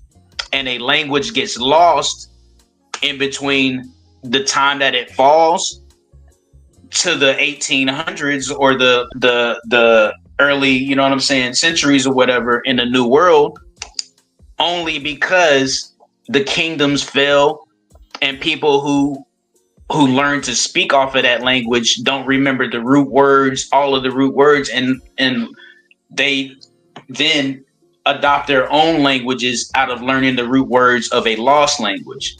So it's easy to lose a language and have to start all over with it again, all the way up into 1800s, whatever time period they, you know what I'm saying, they have designated to that time. So it's easy to lose a language if your empire has failed, and then you go under slavery, colonialism. That's the name of the game. So that's why we're doing what we're doing, and that's why you subconsciously and directly acknowledge that we have brothers in the field doing the work to reconstruct it, i.e. Infundiji, who is doing it from a logical standpoint and not a European standpoint. All right, you know, I see. I like that he was able to get it out. He just dropped off again, or did you kick him off? No, I think he just dropped off. He just be having stuff he be wanting to say. Like he doesn't address the point. He just say what he want to say. Yeah, he drop off and listen to what I say and then come back on. I mean, which is fine. But most of what the brother said, 99.9% of what the brother said made no sense at all. Um, the idea that the vulture, which is the bird that the brother has said his great master teacher Infidenci said makes the ah sound. So that's why it's the letter A. It's crazy, right? So if we apply that same reasoning, right, to all the birds, right, within the metanetter, then they all would make. So I guess so. If we look at the owl, right, we went over the owl today for different texts and primary sources. And the owl is associated with the letter M, right? The owl is actually in the letter Kemet as a phonetic complement as well, right? It makes the letter the letter M, M, M, M, right? So does the letter by your reasoning, if the vulture makes the I sound, does the owl make the M sound? The quail chick, we saw that bird as well. That's the little quail chick that makes the ooh. That's the letter W. So by your analogy, if you're saying that your master teacher says that the vulture makes the A, the I sound, so it's the A. The quail chick makes the ooh sound. The swallow makes the where sound. The duck makes the sa sound, because we use the duck for sa, right? In order to spell Sa-netta, we would use the duck, right? So does the duck say sa? The duck say sa and the vulture say ah. Right? It's pseudoisms at its finest, and because they're master teachers, they don't think that they're up for scrutiny. Well, when you look at the actual text, and that's what we're doing, you would come to a different conclusion than that. And that's why, and there lies the danger in linearizing, taking ideographs and making them literal letters. They lose their meaning. The symbol, and that's the whole basic point. Now, once that symbol has lost its meaning, now you're really just guessing. So we looked at it earlier when I showed the hieratic with the metanetter. The early on metanetter with the hieratic. The early on metanetter. Tahuti, why you keep dropping off, Tahuti? You gonna stick around for the combo? How long y'all? How much more long? Brother, we don't care. You can stay around or you can not. You at this point, you're just showing your character, brother. Grow up. We grown men over here. If you want to, you asking me a question. I'm not asking you anything. If you want to stick around, I just asked him a question. Well, I just asked him a question. Like, and that's what I'm saying. Like, if you want me to stick around for a show, let me know. You can back chat A1 at this point and send my message in the back chat. At this point, I'm in the middle of a sentence, and you're detracting from the show and from my thought of mine at this point. Okay, so, but let me make a correct. You're not going to be beneficial. Let me make a correction about the hour real quick, man. There's no correction. There's no correction that's needed, brother. Okay. There's no correction that's needed, brother. So any correction that you would think that you might want to correct, you can email A1. Or you can put it in the comment section, or you can email me, or give it to your master teacher, Infidenci, and he can ask it when he comes on as a guest and gets his interview. But exactly. So back to my thought of the train. According to your master teacher, Infidenci, the owl bird, the vulture making the I sound, we would say that the M owl would make the M sound.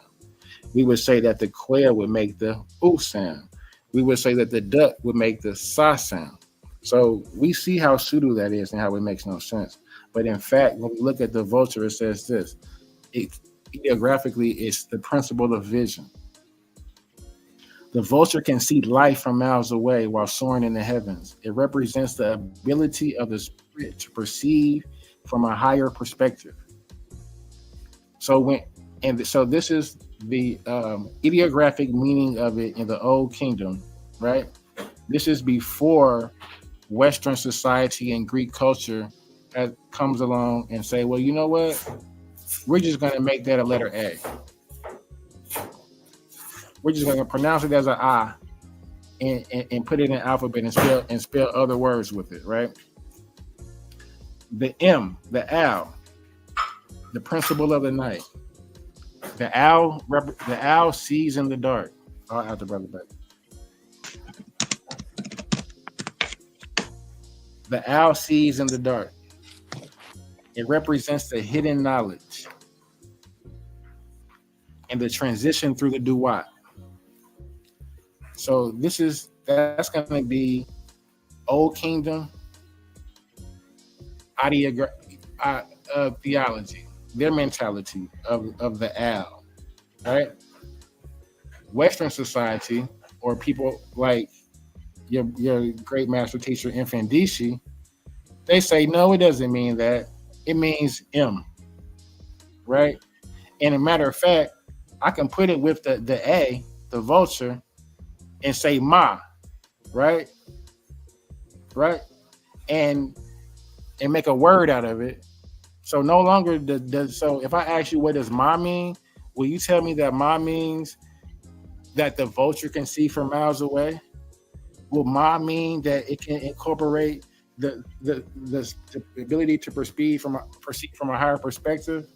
Will Ma mean in regards to the owl that when we say Ma, that word would mean it will be able to see in the dark?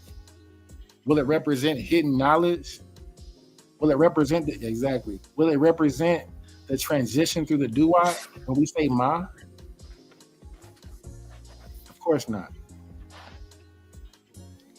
Of course not. And we do need more people, A1, but we need people that's productive and building to the show, not detracting and taking away. You know what I'm saying? If the brother doesn't want to be a productive to the show, then I'm not gonna have him on the show. He can do his own show somewhere else or here, and I can. He's not being detractive. He's just not agreeing with you. Well, yeah. Well, when I'm in the middle of a sentence, he can disagree, but he should stay muted and while I'm speaking, and then like I do when he speaks, he's not going to cut me off in the middle of a sentence. So he can disagree with it however he wants to disagree, but there's things called character and you know things of that nature.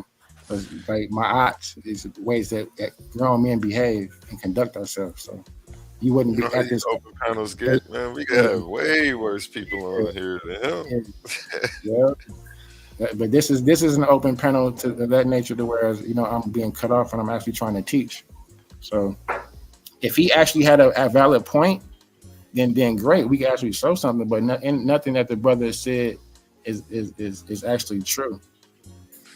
It's not even about that. Everybody's pseudo to somebody else. That's what makes the debate. Well, but see, then there it goes. If everybody can have if we can all look at the same text, right, and come up with different conclusions to what the text means, then how could the text be true? Okay, I still like the people that don't agree, so that way we can come and teach over. Yeah, I like for people to disagree. Yeah, so the people who are wrong, come. I give them a voice too, and that allows us to teach right over top, right behind, and make the don't cut me off in the middle of every word that I'm saying, because I'm not doing that to you. I'm letting you get your viewpoint off clearly, and if I can't do the same, maybe then you see some sort of fear. There's a reason for the detraction, right? Because your viewpoint isn't able enough to stand alone by itself, right? So the point in the argument at hand, if the brother wants to deal with it, is linear letters, and why and how do linear letters have no meanings, and why would you say it's intellectual to say that it makes sense to take a symbol that has an actual thought, that has a concept, right, and turn it into a phonetic letter that has no meaning. Like if that actually makes sense to you, then I challenge your aptitude. It doesn't make sense. Now, am I saying that has there been a system? Did Champollion create a system that we can use? Yes. I actually demonstrated earlier in the presentation that I can use the system. Probably better than you. That's how I Damn, know. That's how I know that's crazy. That's how I know it's bullcrap, That's crazy. But you don't know what the Rosetta Stone is. brother. Everything I just said is based upon a Rosetta Stone. So, But you didn't know. You kept calling it European though. comprehend the argument. Hey, can I make a point about the owl and why it's associated with M instead of the sound that it makes? Can I make a point? It's supposed to be an open panel, man. You're not even supposed to have to ask me. You're supposed to be able to just go back and But forth. I'm saying he keep cutting me off and muting me when I try to go into that mode, and that's why I'm asking. Because I didn't even know I was supposed to be up here in 2 minutes or whatever. We're gonna make intelligent points on the panel. So okay. So can I go into the?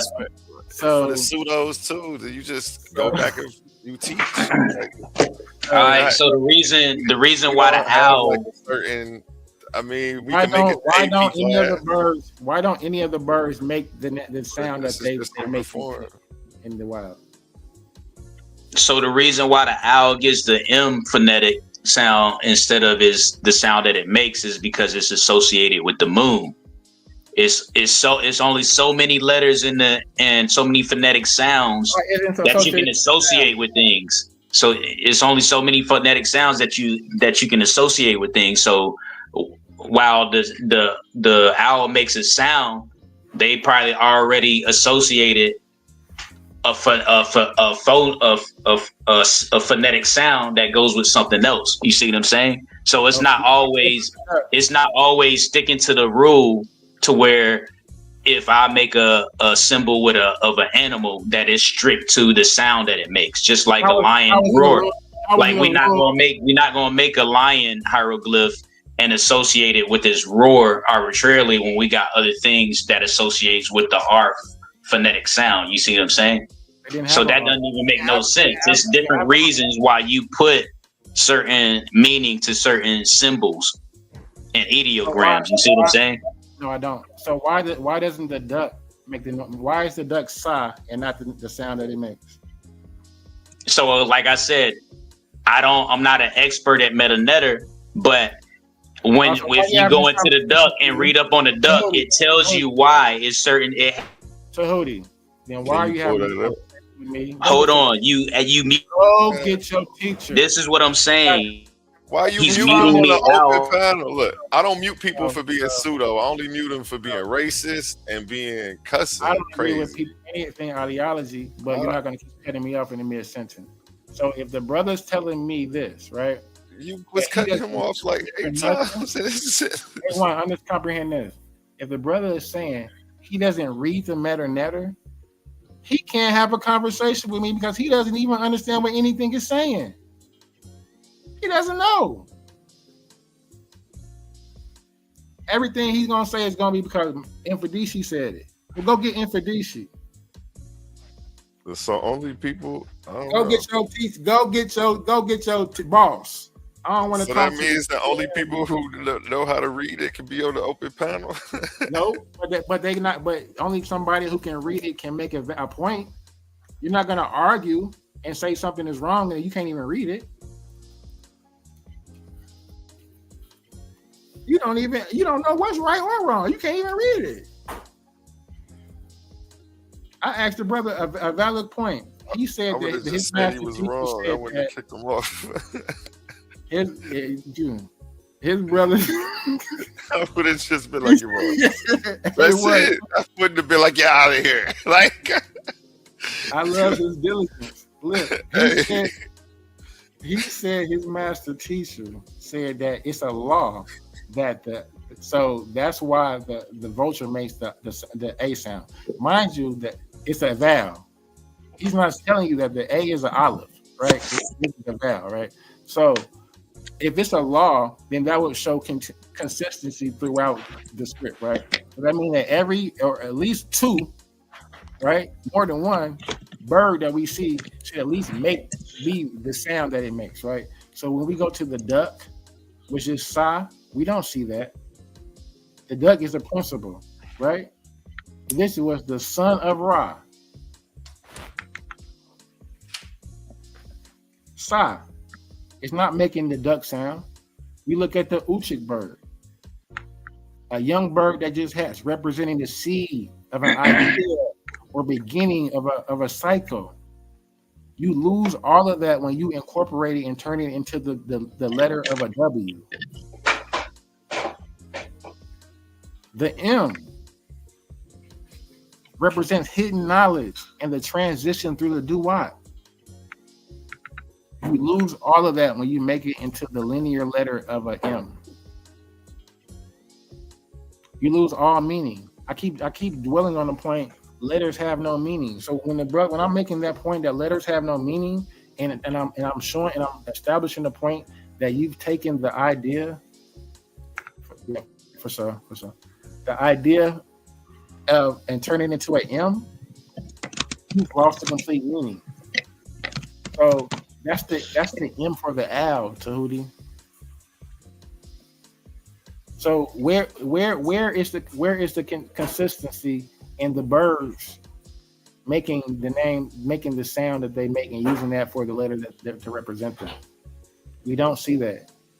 You're making that up. I'm not. How am I making it up if you can pull it up and verify it to be true? If an owl is associated with an M phonetic sound because it's nocturnal and closely related to the moon, one, how does that not make sense? And two, how does that lose any value? All that means is there's so many sounds that you can make. So when you already have one sound to express one thing or a few things, you have to go to something else to express sound and meaning and another thing. And letters letters represent phonemes, basic sounds, and scientific elements. And they actually represent signs and values in math. So how do letters not mean anything? If you take any scientific angle, when you look at letters, right, they have meaning and value to them. So what you're saying is pseudo, bro. And all you have to do, if you have questions like that, you need to actually study and not, have hypothetical questions about the Rosetta Stone missing and the French Egyptologist doing this and Gardner doing that. Study, bro. You just mentioned the TLA. You was just up here on the TLA. Use that. If the TLA don't make sense to you, contact Smash Rockwell. Contact somebody who's an expert at you, but don't try to double back or fall back from the TLA and say MetaNet is not deciphered. Everything loses its value all because you made it up in your mind that you just had this certain animosity towards Kemet and Afrocentricity. That's probably what it's about. You hate Kemet? Do you hate Kemet? I love black people. Do you hate Kemet though? We're talking about phonetic values of words, brother. So, but I'm asking you, have to do be able you to hate Kemet? No, I love black people. I love. Okay. So you should love the fact that all our symbols in our language, no matter if it's ancient Egyptian language, West African language, South African language, all that has meaning. We have more value than anything that exists today. We had more value back then than anything that exists today. Now that's a general statement. Don't try to run with that and say, "Oh, I'm being pseudo." Oh, Tahuti said this. Nah, I'm just making a general statement that we was in better conditions than we are today. Back then. Let me respond. So how would and I agree with you. So I would want you just maybe if you give a quick response. You kind of long-winded.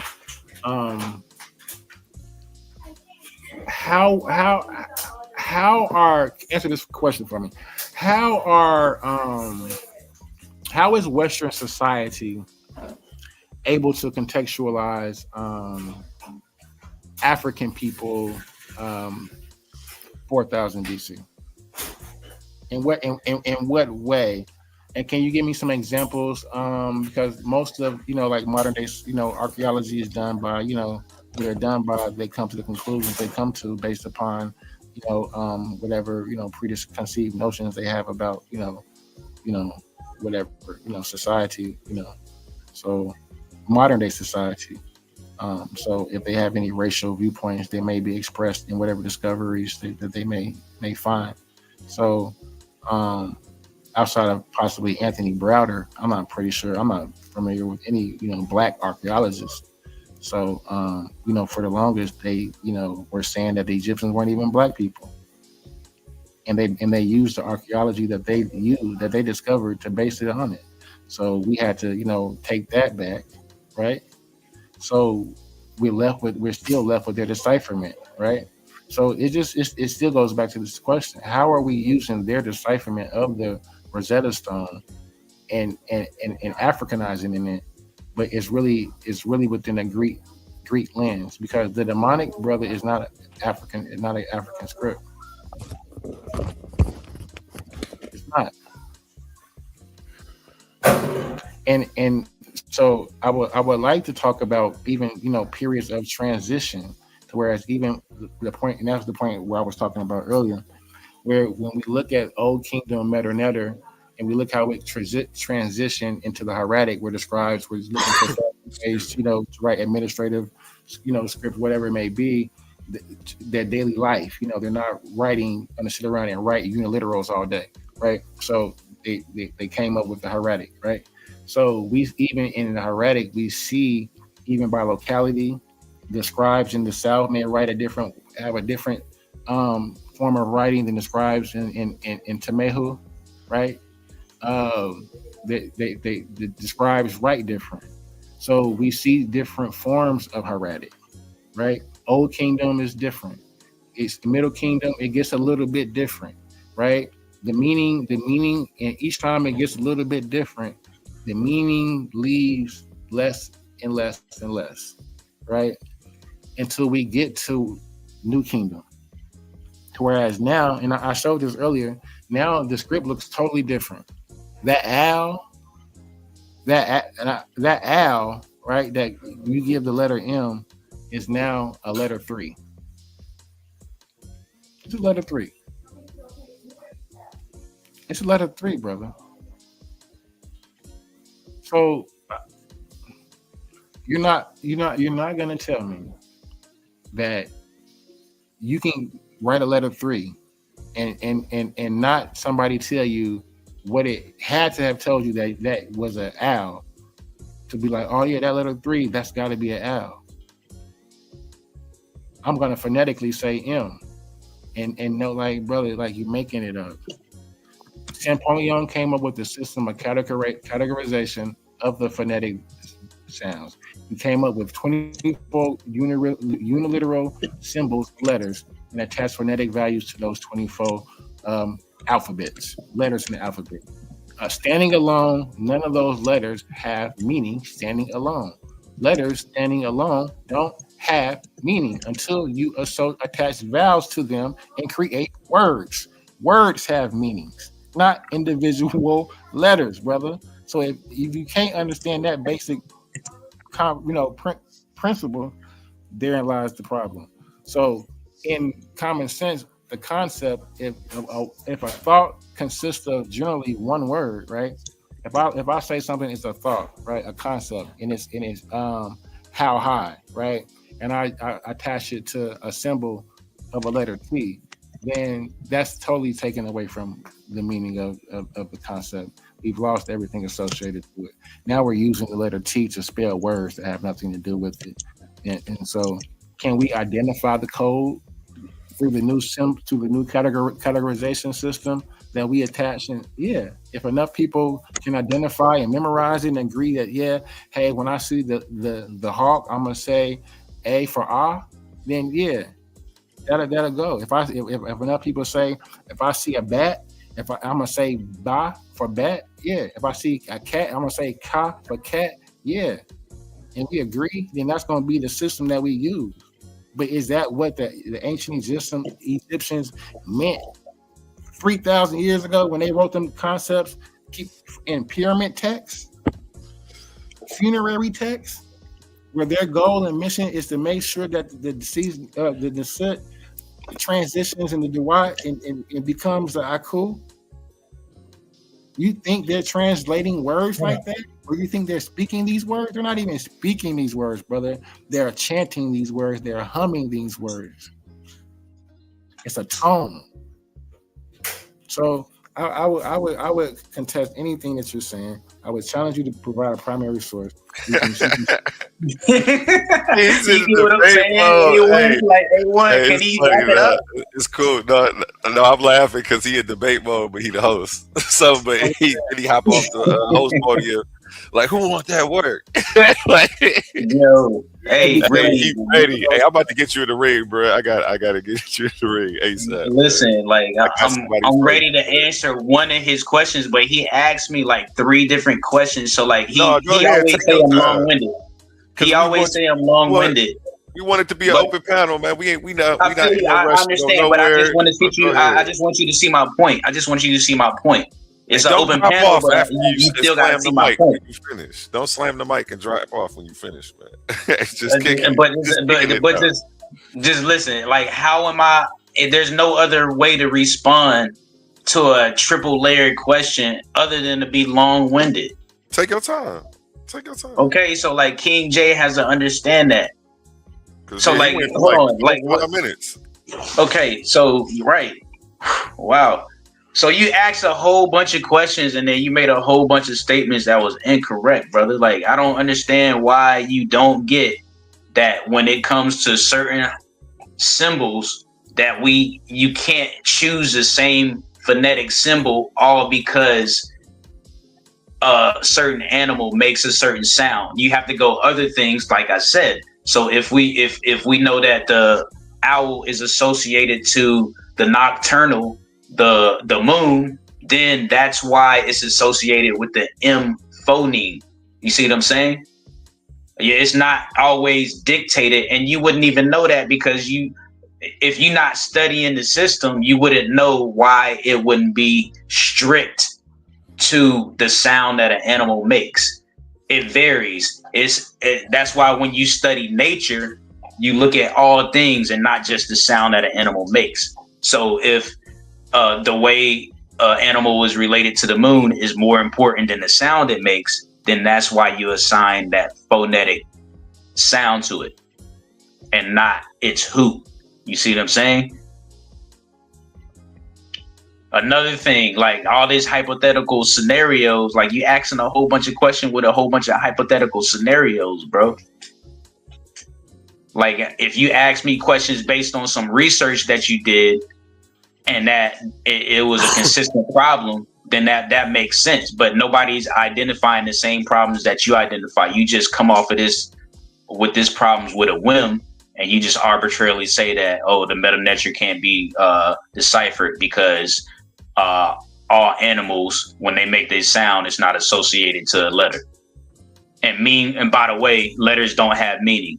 But then when we look up if letters have meaning, it definitely has meaning. So like you just ranting, asking a whole bunch of questions, and then you got the audacity to tell me that I'm long-winded. Bro, you just gave me a whole bunch of stuff to deal with, not only questions, but a whole bunch of stuff that wasn't even correct. So like what choice do I have to give you a clear and detailed response if you asking a question? Go ahead, man. So you're not going to actually address them questions, Clay? Well, it's the point. Well, look at the question he asked. He asked me, why are animal symbols not associated to the sounds that they make? I just answered that question. Okay. A lot of the questions is lost. A lot of the other questions is lost, A1, because he was so long-winded with it. If he would have just asked me 1 or 2 questions at a time, then it would be fine. And you know for a fact that I've answered questions in the previous day. But the point is, he just arbitrarily say I haven't answered them. So what they call that, the Gish Gallop? Yeah, he pretty much Gish Gallop me and then expect me to answer all the questions. And then when I get ready to answer a question or clear up some facts and details, he'll mute me off and he kicked me off, bro. He kicked me off of here a few times. It's not me dropping the mic. Like the first time I dropped the mic, but then when I try to clear up his question, he just mute me out and then kick me off. So like I don't even know what's going on here, bro. You've been abused. You hitting them and running. So I feel you. You ain't mad. Hey, what's going on? He's not hitting me and running. You know, like if you you see a girl fight and they do the little windmill. That's what he's doing right now. He's doing a windmill. He's windmilling. He's running. He's doing a windmill. Then he running. He logging off. And he come back and I'm a windmill. I'm feeling good. Infedition. Yeah, go get him because he would do. I would respect him a lot more than you. But that's what you're supposed to do. You supposed to do. He said he want to answer some questions. So can you?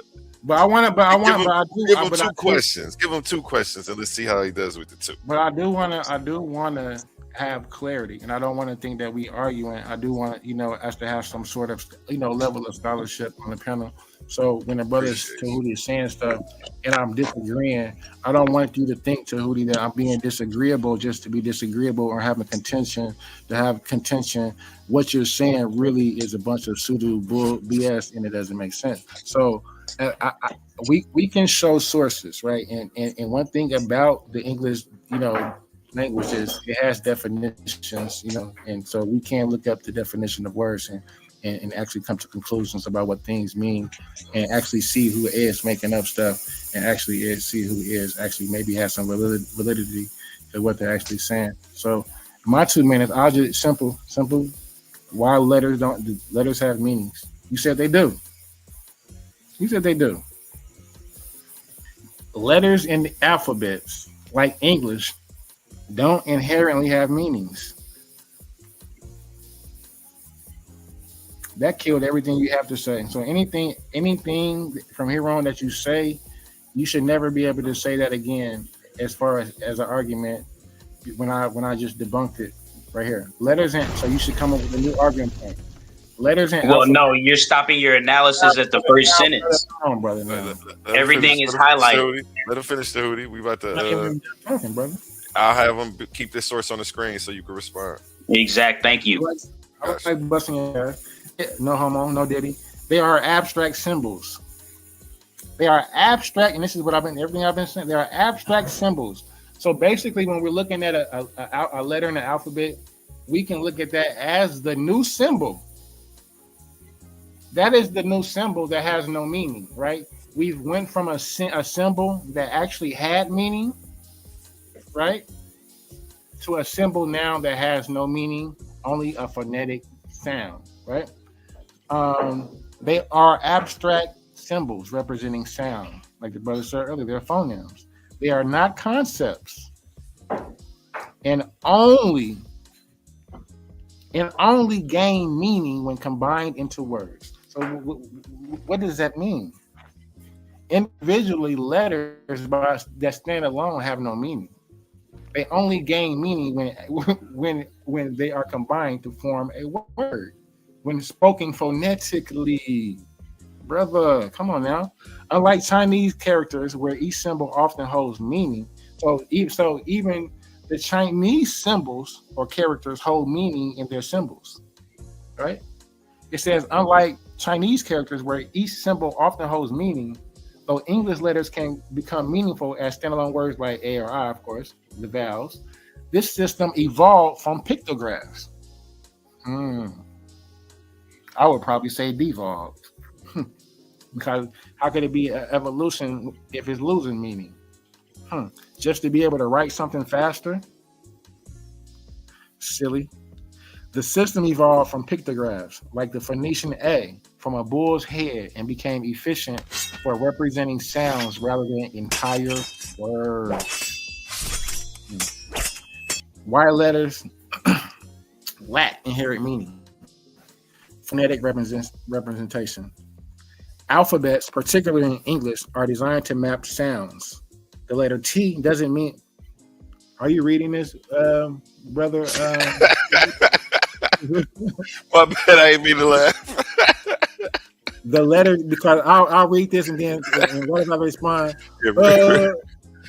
Alphabets, particularly in English, are designed to map sounds. The letter T doesn't mean anything. It just represents a specific tongue click, a sound. So when I asked the brother earlier, and he refused to answer the question. This is why he refused to answer the question. So either he didn't know or he was being disingenuous. I'll let him pick which one he wants to say it was, right? So if he didn't know, now he know, right? So letters don't mean anything, brother. Letters don't mean anything. So when I'm making the argument that we're taking, all right, are you done? No. You good? No. You know, you still. So I thought you said you had 2 minutes. How much time do you actually have? What's going on? I don't know. But you got time to take. You got time to tell jokes and stuff like that. A1 laughing and stuff like that. What's going on? I'm reading the definition of the word, okay, brother. So is it my turn to clarify what you just read? I got like 30 seconds left, brother. Oh my god! So now you get 30 seconds after you just filibuster, and you think you dropped the mic. You think you run with this? Okay. So first of all, he ain't gonna run. So first of all, write down when letters do seem to have you. So hold on. You have symbols representing sounds, right? Mm-hmm. So if symbols represent something, right? If letters are representing something, whether they stand alone, they, you know what I'm saying? They are combined in mathematical equations, or even abbreviations, they have meaning. So even though this says it doesn't have inherent meaning, it still goes on to tell you why letters still represent certain things that mean something. So when you studying, you got to see the whole picture. You just don't stop your analysis. Give us an example. And one sentence, and then be brain dead when it clarifies when it does and doesn't have meaning. Can you give us a working example of what you're talking about? I just told you. First of all, hold on. First of all, the metal letter itself, even if you don't use the vowels, they still mean something. Because you know enough to talk about it for 3 hours now. So how does letters not have meaning if you're talking about the meaning of certain letters in a way that you can either disagree or agree to when it does and doesn't have meaning? Well, my argument, you just shot yourself in the foot right there. No. So just because something doesn't inherently have something doesn't mean that it's lacking it altogether.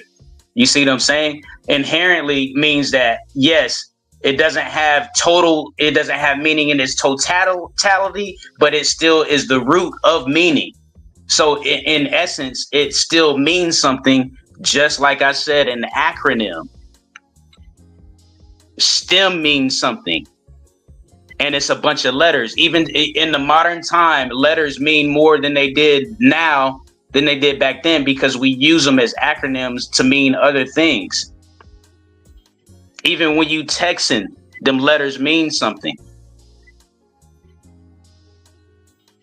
So how can you, and that's what I'm saying. You can't rely on Google AI because it will tell you certain things, but you forget the whole essence of the big picture.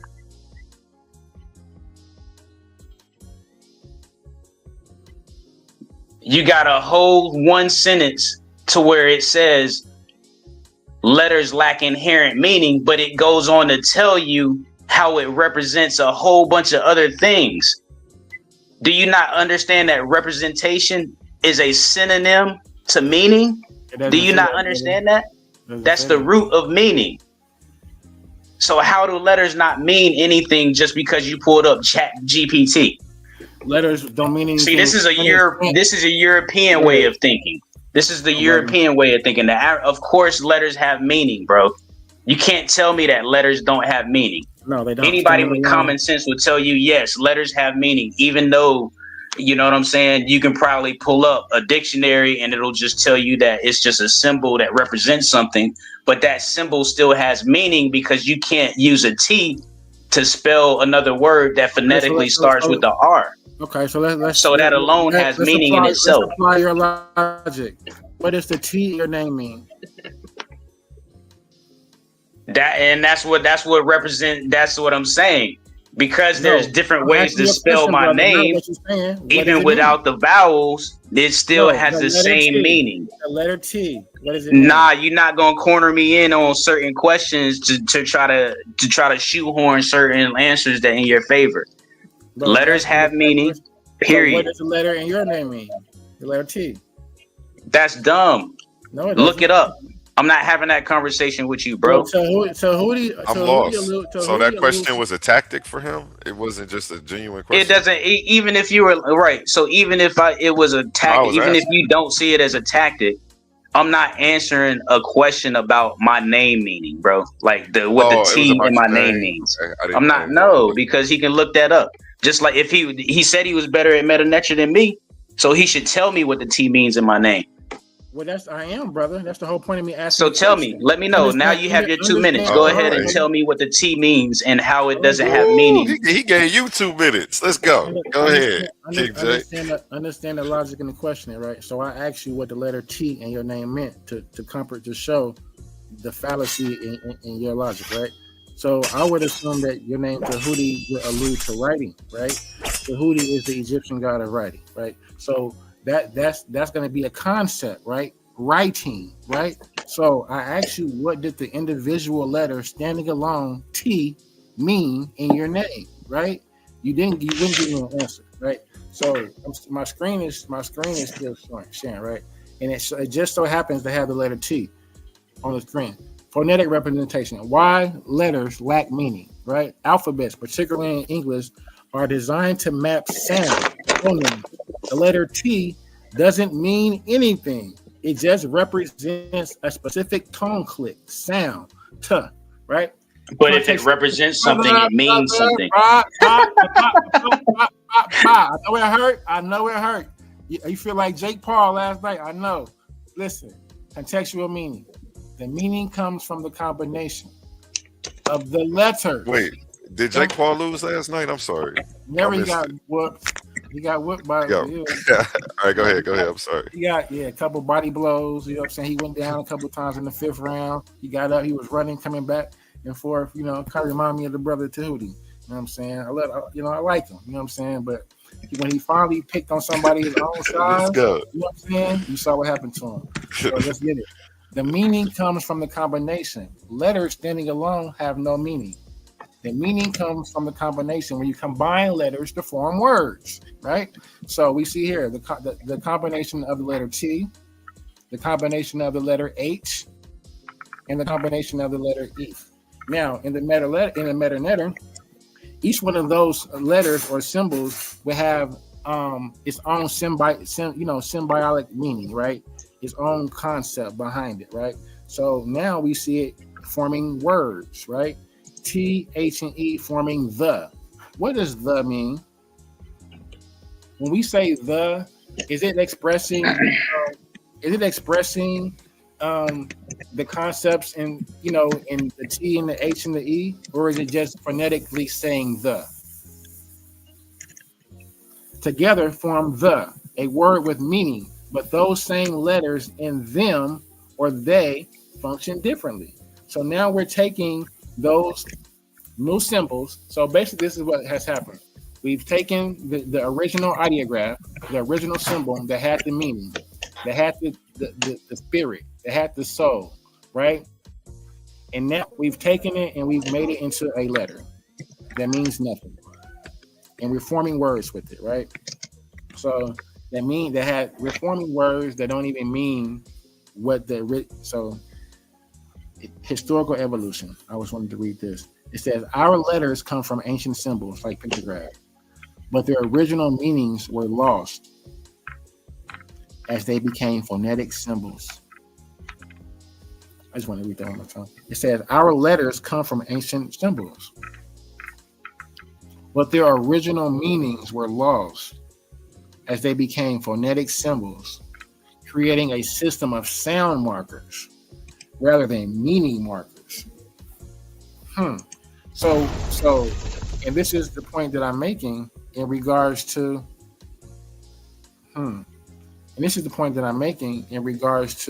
Champollion's system of categorization of phonetic sounds instead of the actual decipherment and meaning of the Old Kingdom glyphs, right? He created a system of categorization to whereas we could say, okay, these 24 uniliterals we can associate with these sounds, and we can create words because individually letters. So basically, it's a skeleton. It's a skeleton. And with that skeleton, we can create words to create different meanings, right? So, I mean, if you're saying that skeleton expresses the to your point of African thought, then I totally disagree. Because if the English language in itself lacks the capability to express African thought through linguistics, how do you think the people itself can contextualize the culture and civilization, and to think about and to look at the walls and the pyramids on the walls and to come to the same conclusions that an actual African person who's lived in the culture would come to? We're not going to look at a ripple of water and say "in." Ooh, boy. Holy smokes, bro. Hey, so long story short, represent and meaning and symbolize and all that, that's synonymous. Those are synonymous terms. So, like, I don't understand why you be making these allegations that you correct, and then you be running into a whole bunch of layer of other things, and then you expect me to, like, well, I don't, like, this is like, I don't know what's going on with this. What is going on here, bro? You bring up, letters. You subconsciously admit that letters have meaning because you know acronyms exist. You ask me what my letter means, what the letter of my name means. Then you tell me what it doesn't mean, right? But that in itself is showing that it has meaning or it's symbolizing something else. So you keep shooting yourself in the foot based on what Chat GPT says. No, the point being made is. But when we look up the words meaning, symbolize, represent, and all that, they mean the same thing. No, they mean. So how can it be two to three different things at once, but not what it actually is in one instance when it comes to meta nature? Depending upon when it comes to an African language, all of a sudden letters don't mean anything, but we using letters to represent certain things that have meaning. That just don't make sense, bro. Were they spoken or were they chanted? Uttered.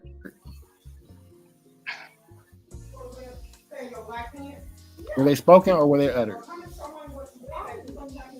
Spoken and uttered. Now, is there a distinction between spoken and uttered? Like, let me know that there's a distinction between spoken and uttered right now. Yeah, it is.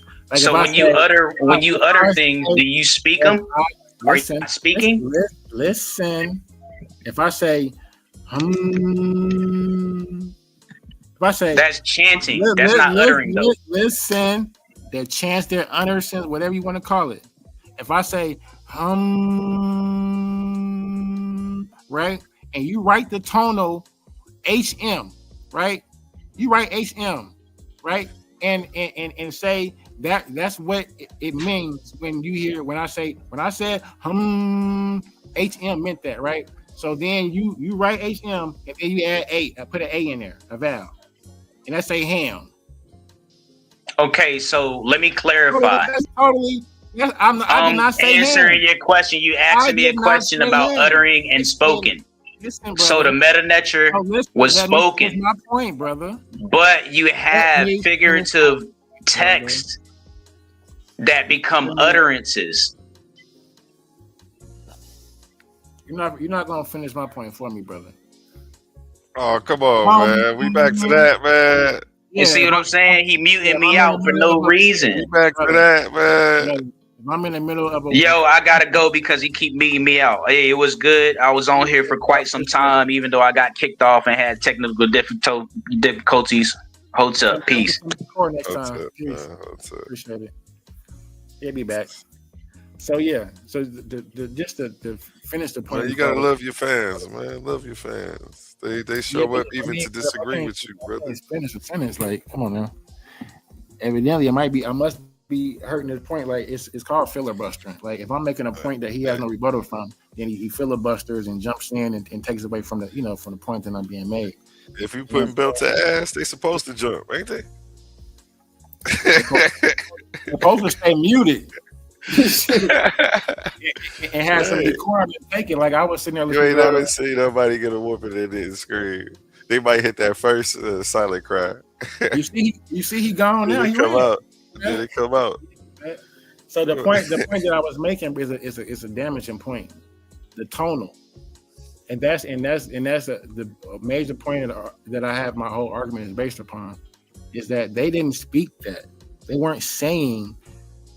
So when we was going over the skeleton earlier, where we were showing like the H and the M and the N and stuff, how they were giving it the skeleton and attaching the phonetic values to it. You can insert any vowel anytime. So according to the vowel you insert in that skeleton would change the meaning of the word, right? So when I said hum, and a lot of priests, when they start off, they chanting. That's how they start off, as a hum. We see that in Hamdulillah. Even in Hamdulillah, you can chant that. It's not spoken, brother. So when people stand, I'm speaking and I'm saying they said ham. They could have said him. They could have said hum. They could have said anything you don't know. And not only do you not know what they said, it wasn't spoken as ham as a syllabic as a word. It was chanted as a tone. So I think I would make an argument that there's a difference in chanting a tone and taking the idea that's expressed when chanting the tone, right? And taking the idea that's expressed when chanting the tone and making it into a syllable, a linear letter that has no meaning at all. When you do that, you're going against everything that our African ancestors taught us, right? And you're subscribing to Western ideology, because that's not what our ancient indigenous Nile Valley inhabitants and ancestors taught. They taught actually the opposite. So it's really just holding out Western theology. And so I'd have a problem with the Rosetta Stone. I do make distinction in decipherment and categorization in regards to Champollion not having a decipherment of the Old Kingdom symbols in regards to what they meant as far as esoterically, you know what I'm saying? As far as that being concerned, he was able to come up with a coded system to assign symbols to phonetic values, 24 uniliteral symbols out of the metanetter, out of the 5,000, right? So we haven't gotten a chance to talk about the logograms. We haven't got a chance to talk about determinatives. Those are the symbols, the other 4,000 or the other 3,976 symbols that aren't spoken or have no tones or phonetic values associated to them. They are just supposed to express or convey a message. I wish I still had. Hold on. I wish I still had that when we were listening to where I went over earlier. Let me see if I can just pull it up real quick. In regards to the script we had went over. Give me 1 second.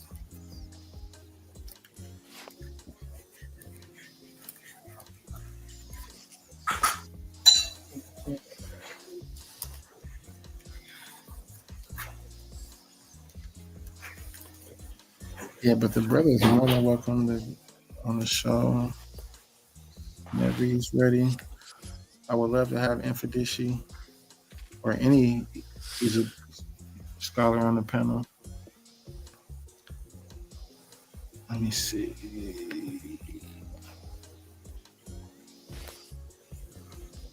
We got Amin Hatab.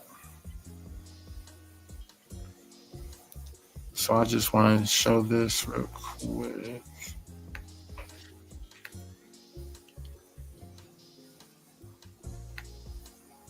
Because it makes it a lot easier when you can actually demonstrate it than argue it, right? Like somebody may argue better than you, but if you're actually able to demonstrate the point in your argument and they're not able to demonstrate it,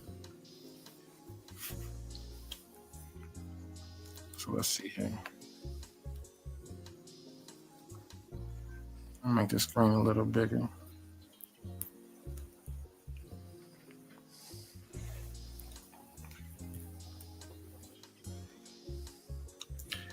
So when we look here, and this is going to be the heart of the argument or the point that the brother or what I'm making. So when we look here at this duck, right? We look here at we see the rabbit, right? We see the waves of water. We see the duck. We see the circle with the dot in it for Ra. You see the mer glyph making the M sound, the mer sound. You see the reed leaves making the I sound or the Y sound. We see the viper for the F. So let's just say, and we talked about this earlier, the Mary. The Mary. Would you look at that and say, Mary? Or would you look at that because, okay, so existing the son of Ra, his beloved, right? So the word is transliterated as to mean beloved. It's pronounced as Mary, as Mary.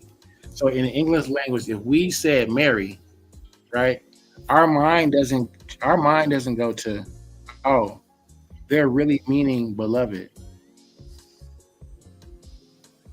Does that make any sense to you? When we say Mary, right? If we say your wife's name is Mary, right? Does that literally translate in your head when you're saying Mary that's as being beloved? No, because why aren't we? If that's the case, why don't we just say beloved and call it beloved? So it's taking away the meaning. Now it's just being at that point, it's really just a pronoun. So here at the beginning, we see the rabbit as the W, right? Which could be used as a U or a W, depending on who you ask. The W could be in. This could be pronounced the W and the N. So we see the rabbit as the W. We see the water as the N. We see the other water symbol as the N as the phonetic complement. So that's literally pronounced as when, or it can be pronounced as or un, right? But it means to exist, right? Now, if I put an I in between that skeleton, like the W and the N, and just made it when, it still phonetically says win, right? But you may think of winning a race. You may think of it, you're not going to come to of looking at this word and say exist, unless you were initiated to already know what these symbols meant. When we look at this bird here, this Sa, this duck has given in Champollion's system, this duck is given the phonetic value of Sa. Sa. The sign right here means we don't even know what it means. Excuse me, I'm sorry. This sign means that we don't know how it phonetically sounds or how it's phonetically pronounced. We're guessing, but we're going to add a vowel here. An A sounds about right in our language. So that we use the A as the Sa. We call it the Sa bird. We see the symbol for Ra. We see the same symbol here, letting you know this is the A, Sa, Ra. Once again, Marie.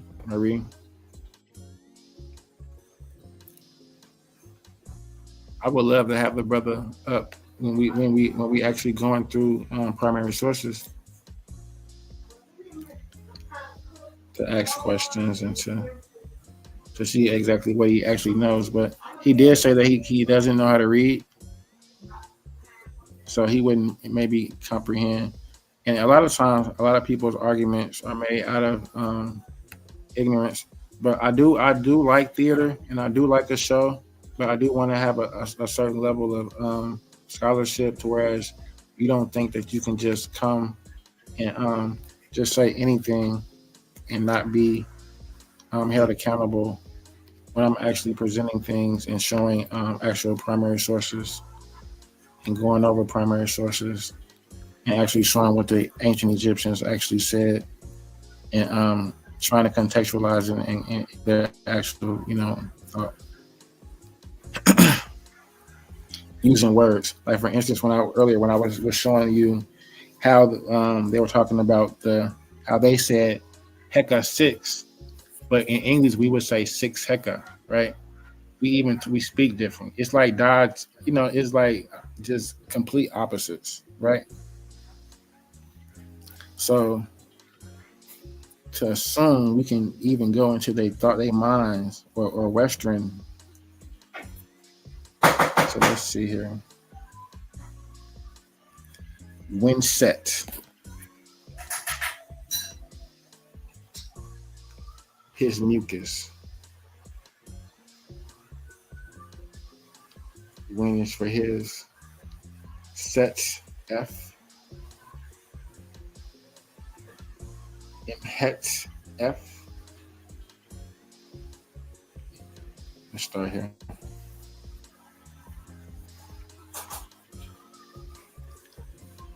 (25:6). We see the Kepra Beta. It's the Kepra. We see the R as a phonetic complement to the Kepra. Kepra with the S. You see the S as the cloth for the S. So that would say Kepra Su. Because we see this the S Su. Kepra Su M. Kepra Su M. And we see the H here. I like to call it the DNA strand, the Felix strand here as the H. And we see the Sabet. We see the H. I'm sorry. This is the T, the Ta. And this is the Seb. The foot here is the B.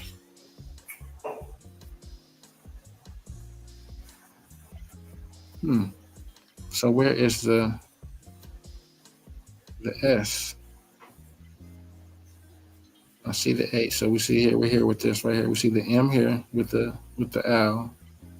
We see the H here, but I do see the dot here. So this is an indication of how to pronounce this as with the S. Hasbet. This dot right here lets you know Hasbet. So this is a Has, and this B with the T. Hasbet.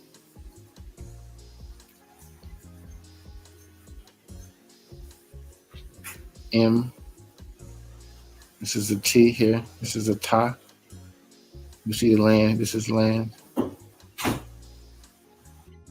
TM is Tim. And this is Hor. So see here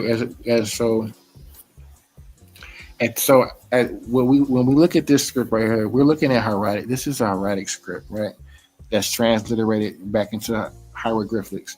So even at this point, sometimes we don't even see the hieroglyphic, doesn't, they don't have Old Kingdom glyphs to transcribe in the later hieratic. So oftentimes that's what we see, because we see an invention of extra 3,000 symbols in the New Kingdom that the Greeks added, and different scribes added. So here we're diaphragm 25:6. I'm just going over words, just familiarizing.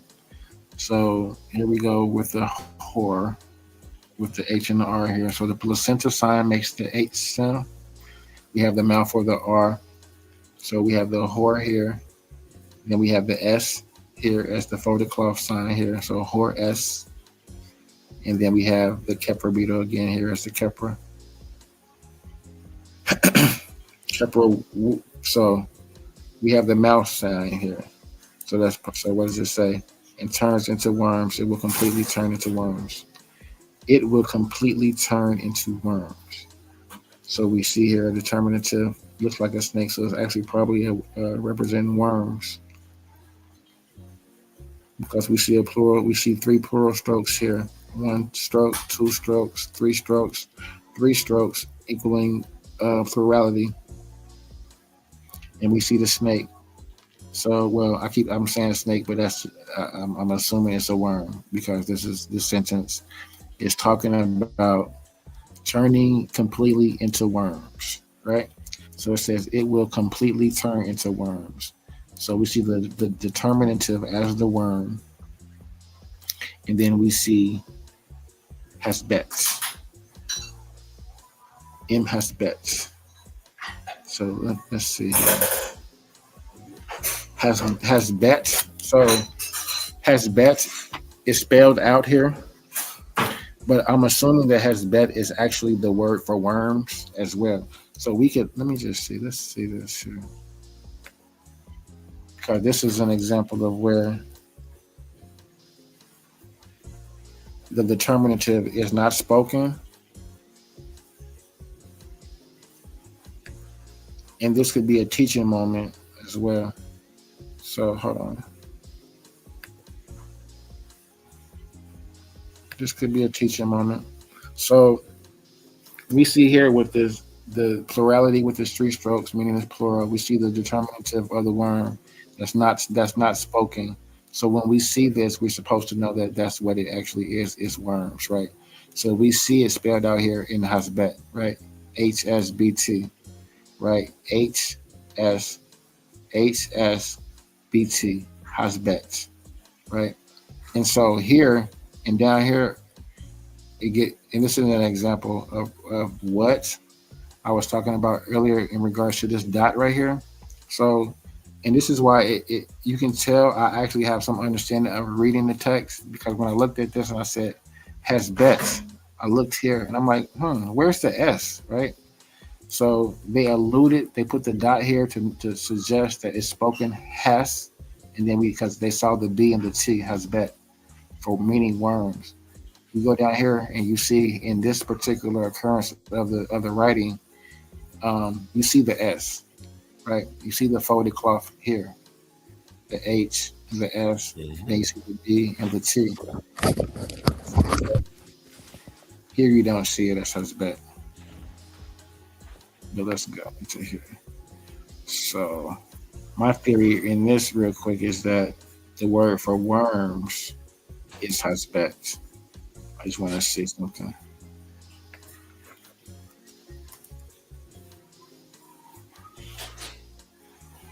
I'm just trying to see the occurrences that it gives. If it gives an occurrence for hasbet. So we would look and see.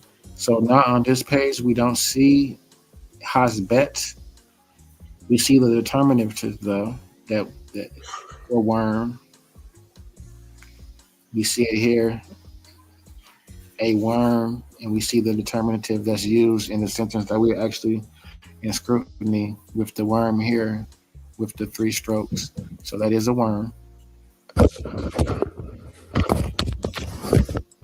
What happened? I said, I'm just going over the metanator. Okay.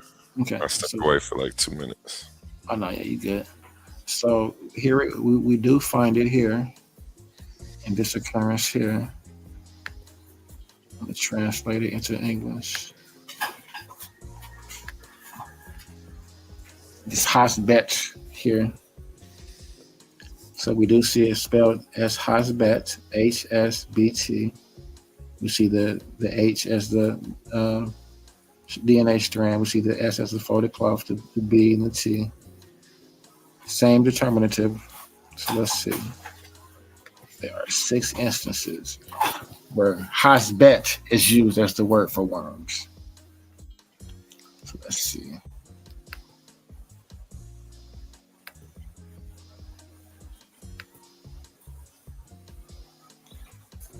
This is Hasbet. But it's right. So this isn't just the currency that we were looking for. This will be here. So it says Tamhor. And this is actually probably the what we're actually reading on the other page. But this isn't the TLA. I'm giving it to you. So it says Hasbet HSBT. But it doesn't give the reading for a worm, as meaning worm in this instance. It completely transforms into vermin. Unless they're saying vermin in this occurrence, would probably associate with worms. So what does it say? It says it therefore completely transforms into vermin until so that it transforms into something that is dead, right? So this is a medical text, and what would turn into? It says it therefore completely transforms into. If we inserted the word worms instead of vermin, it therefore completely transforms into worms, so that it transforms into something that is dead. Worms might fit in there. What does it say here? It therefore completely transforms into vermin until that transforms. That has bets. Okay, in this instance, we see it here used as worms. So it says, if he does not excrete it in the form of worms, then you prepare means for him to excrete it so that he feels comfortable immediately. So mind you, these are all coming from medical texts. So these are going to be like remedies for things. I don't know if this is in the Ebers Papyrus or not, but this says, it says collection of manuscripts on abdominal complaints. So people are coming saying, "Hey, I have stomach aches. I have this and this and that wrong. Prescribe me something for it," right? So it says, I guess this doctor or scribe was given the remedy. He says, if he does not excrete it in the form of worms, then you prepare means for him to excrete it so that he feels comfortable immediately. So the word hasep here is the word here that's used for worms. And we see here in translation, worms. Occurs 6 times, and there is a haseb. And that's just what we find here. Yeah, this is the Ebers Papyrus. So this is an Egyptian medical papyrus. So in this papyrus, we're going to probably be coming across all type of different remedies and things. It's a medical papyrus. So let's see. So we were at 25.6 here. And I was wondering when I was reading it, it was Kepra. We see the Kepra beetle here with the R phonetic complement. Kepra S. Su. Kepra Su M. And I read it Heb. I was wondering like where's the S? But I alluded to see the dot here, so it alludes that it's not written, but it's alluded. And we see here it's written down here at the end with the S, right? So here it's not written with the S. We see M. It's written actually Habet, but it's still phonetically pronounced as Haseb to mean worms. But here we actually see it. So I would assume that this part probably was missing, maybe, and they looked down here and saw, you know what I'm saying, it fully spelled out with the S. So they knew that right here it was pronounced Hasep. So here we see down at the bottom, R Kepra. We see the R, we see the mouth, phonetically as the mouth, as the R. We see the Kepra beetle, right? We see the Kepra beetle, as R Kepra. We see the R, phonetic complement, Su. We see the M, we see the N. And we see this often a lot, as I was saying earlier. the W and the N. Win, in, phonetic complement, WNN, mot, moot, and we see it spelled here. And even though, and sometimes we'll see that they're not spelled even in the order. Sometimes we have to, put them together. So we see the M at the top, which is the L, the T at the bottom, but we see the W over here. But it's not pronounced. We wouldn't pronounce if we read it in the order. It may come across as M-U-T. M, L, the Uchik sign, and the T at the bottom. Mut. When mut. Dead matter. So if you want to say it's over with, it's over. It's like, look, we watch the band, it's a dead matter. You know what I'm saying? You would say when mut. This shit, when mut. In the English letter. So phonetic, that's the phonetic how we would say in the English. So they possibly would vocalize that possibly in a different manner, or attach some sort of ideographic type of meaning or symbolism towards these signs that may not possibly be expressed in these phonetic values that we're going over right now. I'm familiar. I do believe that you should be familiarize yourself with something in order to know how it works, why it doesn't work, why it's. Hold on a second. I have somebody joining the panel. After Hoodie's back here. Okay. Hold up, what's going on? I'm glad to see you translating Metal Netter after you done spent all this time up here saying that it has no value, it can't be translated. A1, can I get the bomb for that one? I need a bomb for that one. He's sitting up here translating Metal Netter. Am I? He said this whole time that it lost its value. So right, but the question remains though.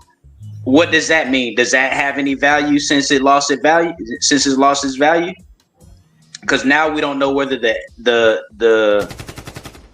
bird symbol, right, is, we don't know whether the bird symbol is correct, and we don't know whether the owl is correct. Which one is correct? Do we identify symbols based on the sounds that they make, or do we identify symbols based on their relationship to certain things? Which way do you ascribe to? Because if you claim to be somebody who has a working knowledge in it, or you have a desire to learn it, what are you going to settle on? You have to settle on something. You can't just be ambiguous about everything. My stance is clear. These weren't phonetic. They did not speak these. They did not speak this. I was giving an example earlier before you jump off the panel, brother, and I was dead serious when I was humming, brother, and associating with tones. Right now, do you know the difference between tones and spoken words, brother? Like if the tone is associated with an idea, right? Can you grasp that concept just before we move any further? Like a tone being associated with the idea.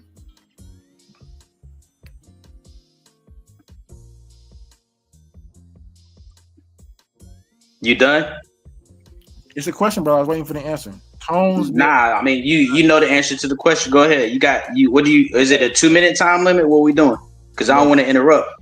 Brother, if you're here to be, because it's a complex answer. It's just not a yes or no. It's not a yes or no answer. That's what I'm saying.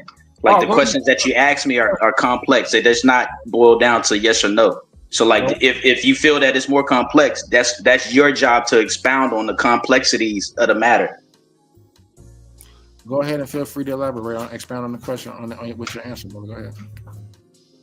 All I came up here to say was, how are these things losing value, and you up here going off and reading the things and going by the translations to certain things, but not going by the translations on certain other things. Like, so how does it lose its value if you up here going over hieroglyphics? So me showing a propensity to demonstrate it, that means that it has value? Well, yeah, for you to demonstrate something that you understand about hieroglyphics, it has to have some kind of value. And if you're better than certain people at reading hieroglyphics, then it has value. No, it doesn't. It just means that I'm able to memorize the code that Champollion and categorize. Right. So what are you memorizing though? Are you memorizing values? Are you memorizing, because now when we get down to meaning, the value is in the symbol. But when we get down to that, so it doesn't lose its value then. It doesn't lose its meaning. It just comes up with a different meaning based on the variation that it's paired with. You see what I'm saying? It's lost its meaning. If the phonetic value of it is changed based upon it changes its meaning. Based upon it doesn't lose it, it changes it. Based upon vocalization. Right. And so we'll show here in the script. So like it did, right. So now it would be correct to say the value changes, but it wouldn't be correct to say that it's lost. The original. Would you agree with that? No. Because why not? You just said you did. No, I didn't. The original value of the symbol has been lost. When the moment you make it into a linear letter, it lost its meaning.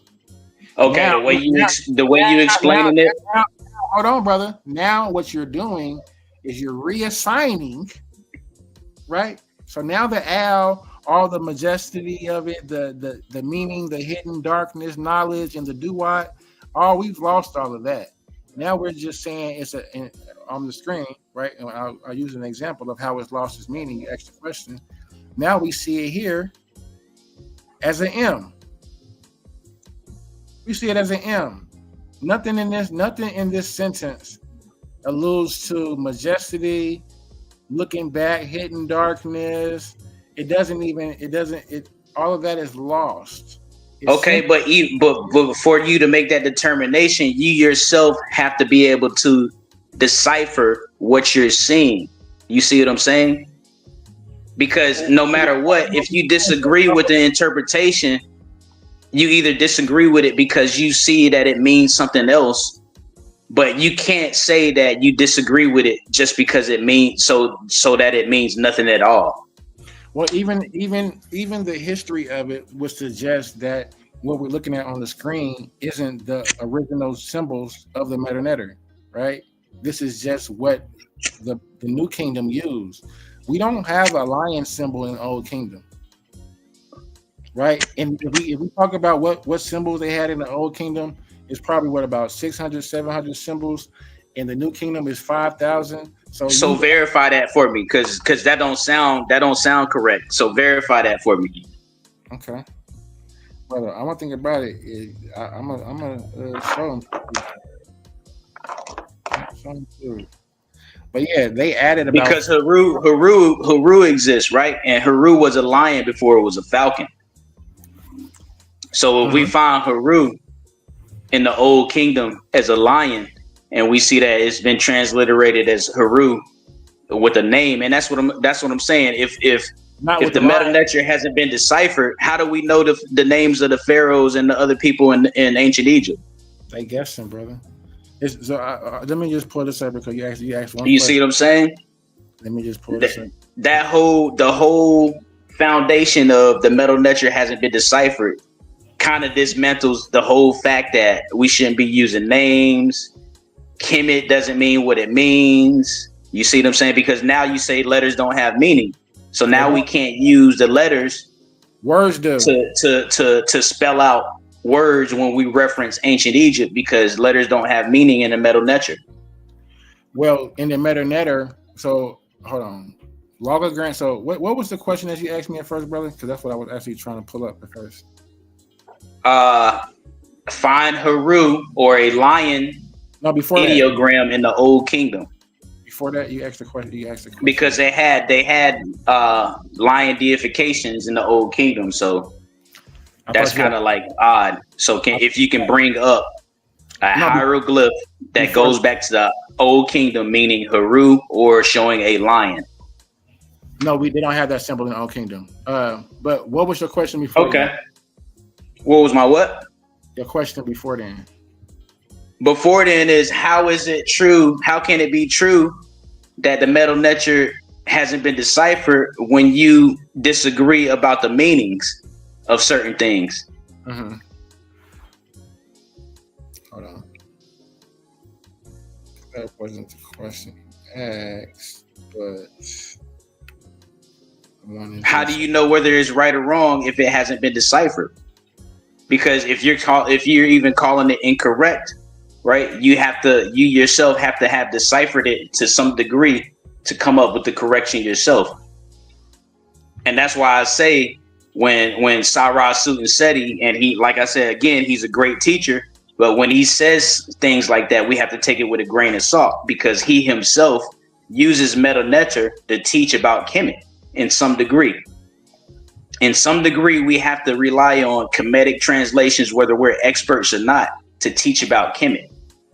In order, no matter if we agree or disagree what happened on Kemet, we have to go back to the text. So now, if we're saying that the Metal Neter has, in no form or fashion, been deciphered, then now that's saying that what we know about Kemet, literally and figuratively, is unknown.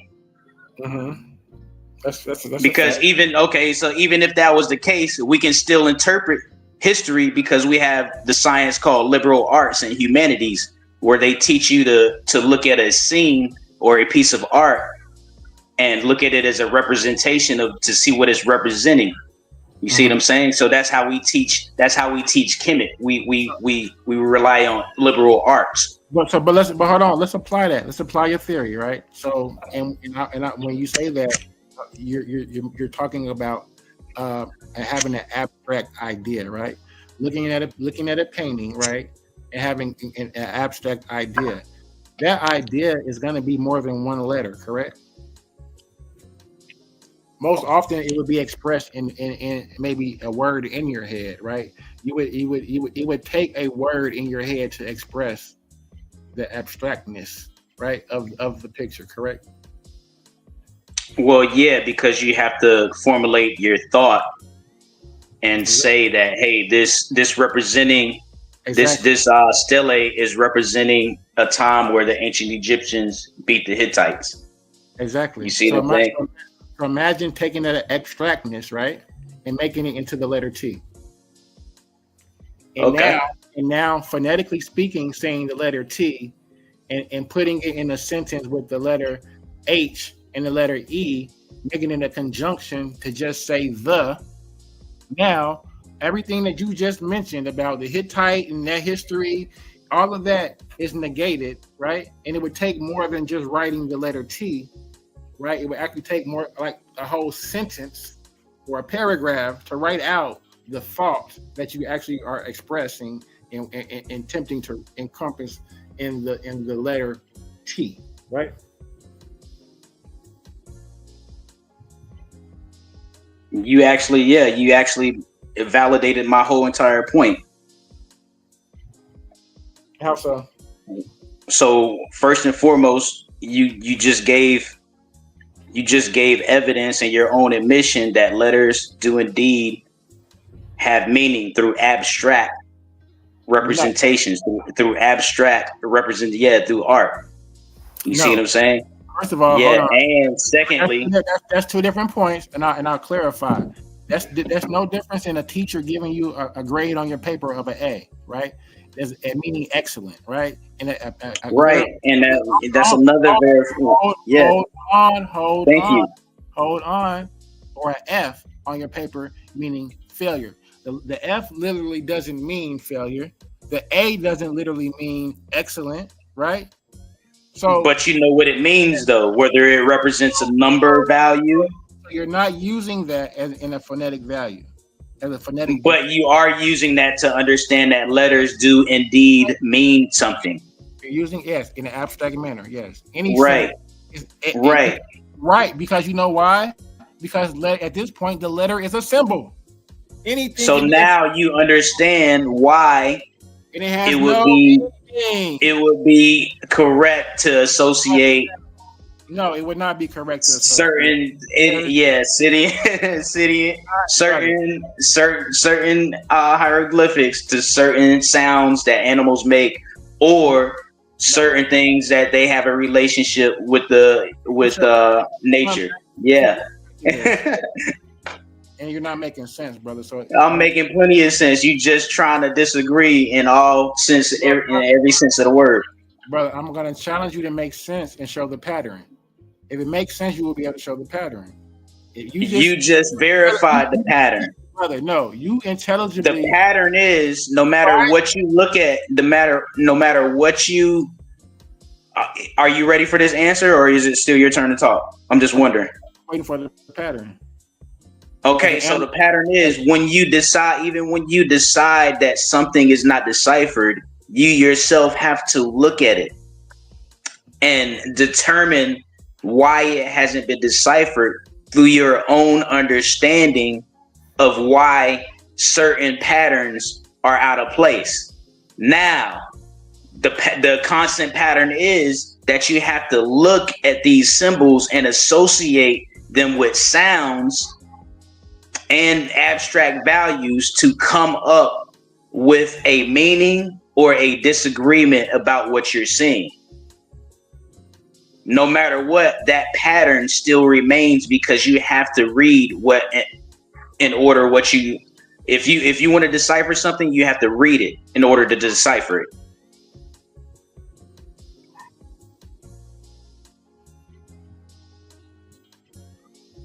So again, wait. Can you look at something and not think it? Hold on. Can you look at something and think about it? Is that what you're saying? Does it have to always have a phonetic value to it? A thought. A thought typically does have a phonetic value to it, because even as you imagine it in your head, you have to communicate what that is. The symbol. So right.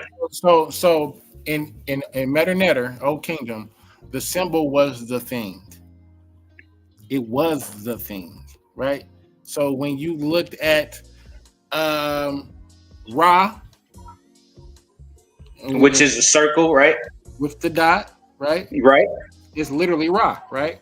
Right. It means day. Okay. Right. So it also means greatness, and that's why I told you last night. It takes several English words to translate one African word. Exactly. So now you're making my point. So the question is, if R, listen, I'm gonna show you. We're looking at. We don't have to guess right now, right? Let me see. Why don't we have to guess? Is it because it's been translated and deciphered in some form or fashion? No, that's not the point that I'm making. We don't have to guess because I have it right here in front of us, right? So no. So, but what is in front of us? Is it a translation? I'm showing. Yes, the translation is in front of us. So and that's what I've been telling you. You can't be showing people translations of the Medu Neter and then saying that the Medu Neter hasn't been deciphered, bro. Brother, that doesn't make sense, bro. Do you are you scamming right now, bro? A1, can I get the bomb on that, bro? Can I get the bomb explosion or some shots fired? If your comprehension is slow, then that's just what it is, brother. I clearly said the Medu Neter is categorized in tones, phonetically. I said it has not been deciphered. That's what I said, brother. So how are you reading the translation? What I'm showing you, the categorization of the phonetic values associated to the symbols, brother. That Champollion of the 24 based off of the 24 uniliteral symbols. Also, I thought he wasn't a good source, though.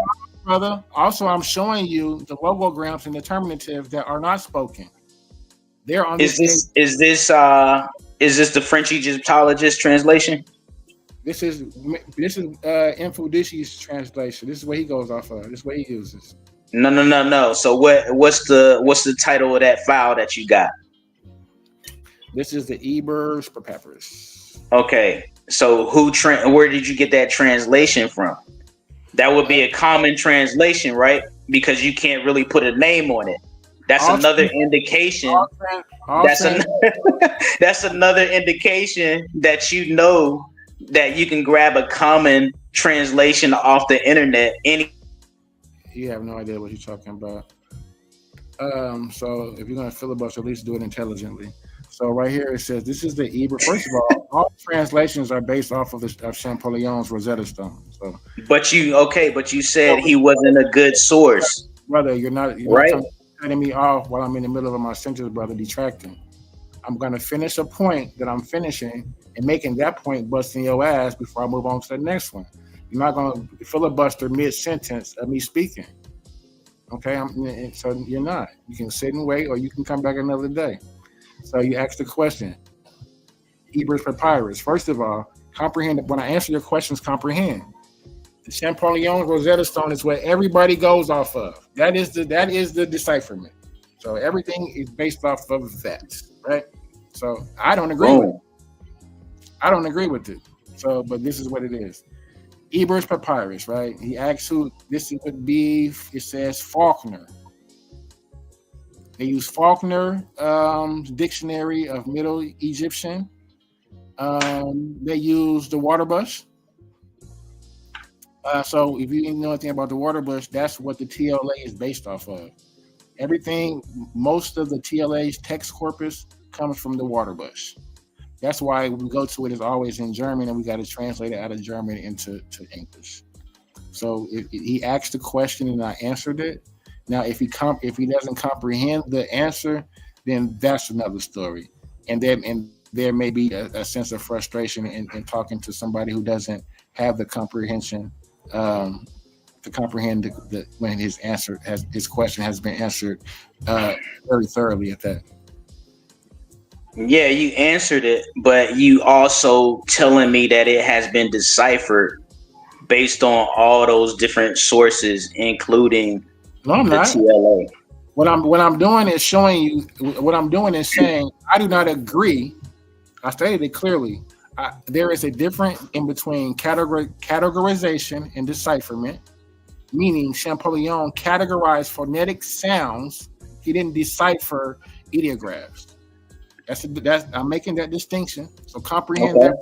Maybe write that down so you won't reiterate it again later. Nah, we talking about the Rosetta Stone. My whole point has been on the Rosetta Stone and Fundisi. So you're not comprehending the point being made. I just said that. And then you repeat. I'm talking about the Rosetta Stone. That's what we're talking about. Nah, you talking about the French Egyptologist, bro. I don't agree with what he did. Right. It's not a decipherment. So you're agreeing to disagree. Why are you doing that? We both don't agree. It is a categorization of phonetic sounds attached to letters which have no meanings. That's what Champollion did. He did not decipher ideograms. So I answered your question, bro. Okay, so why didn't you follow the point? Now I'm showing you using the coded system that he created that this is some bullshit. I'm showing you that I can master the system and at the same time show you that it's full of shit. You can't even learn it. So now you can master something This was not something that. Wow, yo, that's crazy work. So now, at first it wasn't deciphered. It hasn't been deciphered now, and it lost its value. But now you can master it. That's crazy, bro. Now I think you're trolling. Now you really scamming, bro. You scamming. What we do is master Champollion decipherment of it. That's where anybody and I'm showing and that's showing the scam in your name, Tahuti, because any meaning associated with your name has to do is based off of Champollion's decipherment, right? So I'm showing the scam in that. I'm showing that we can master Champollion's bullshit as decipherment, and it is not true. Anybody can do it, and it doesn't have anything to do with anything similar to what any ancient Egyptian did. That's what I'm showing you. You didn't show me anything. That's what I'm showing you. How did you? One thing that we do have on the screen, Tahuti, is the meta-netter. Where right? Something that you can't read, and you pretty much find it erroneous that you have a meta-netter name but can't even read or write meta-netter.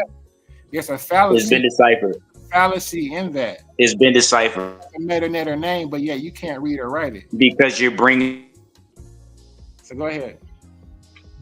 How are you bringing up meta-netter translations and making the claim that it hasn't been deciphered while at the same time claiming that only you can master it? That is a complete scam, bro. No matter what my name it came from, whatever you think of my name, bro. Who said that only I can master meta-netter? You said that. Hey, 2020 is hindsight, bro. You said that. You ran out of argument. Because I said Infandesia, you didn't like that.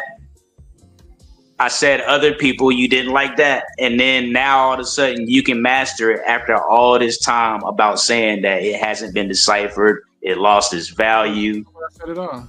Like, which one is it, bro? Like, you giving me two different scenarios at the same time and picking and choosing which one is true at certain times. Like, that's a scam right there. I'll answer your question, brother. So we don't have to resort to ad homs when you're losing the argument. So you wanted to know, I'll answer the question, brother. I do not agree with Champollion's decipherment of the meta-netter, brother. My argument is that Champollion did not decipher the meta-netter.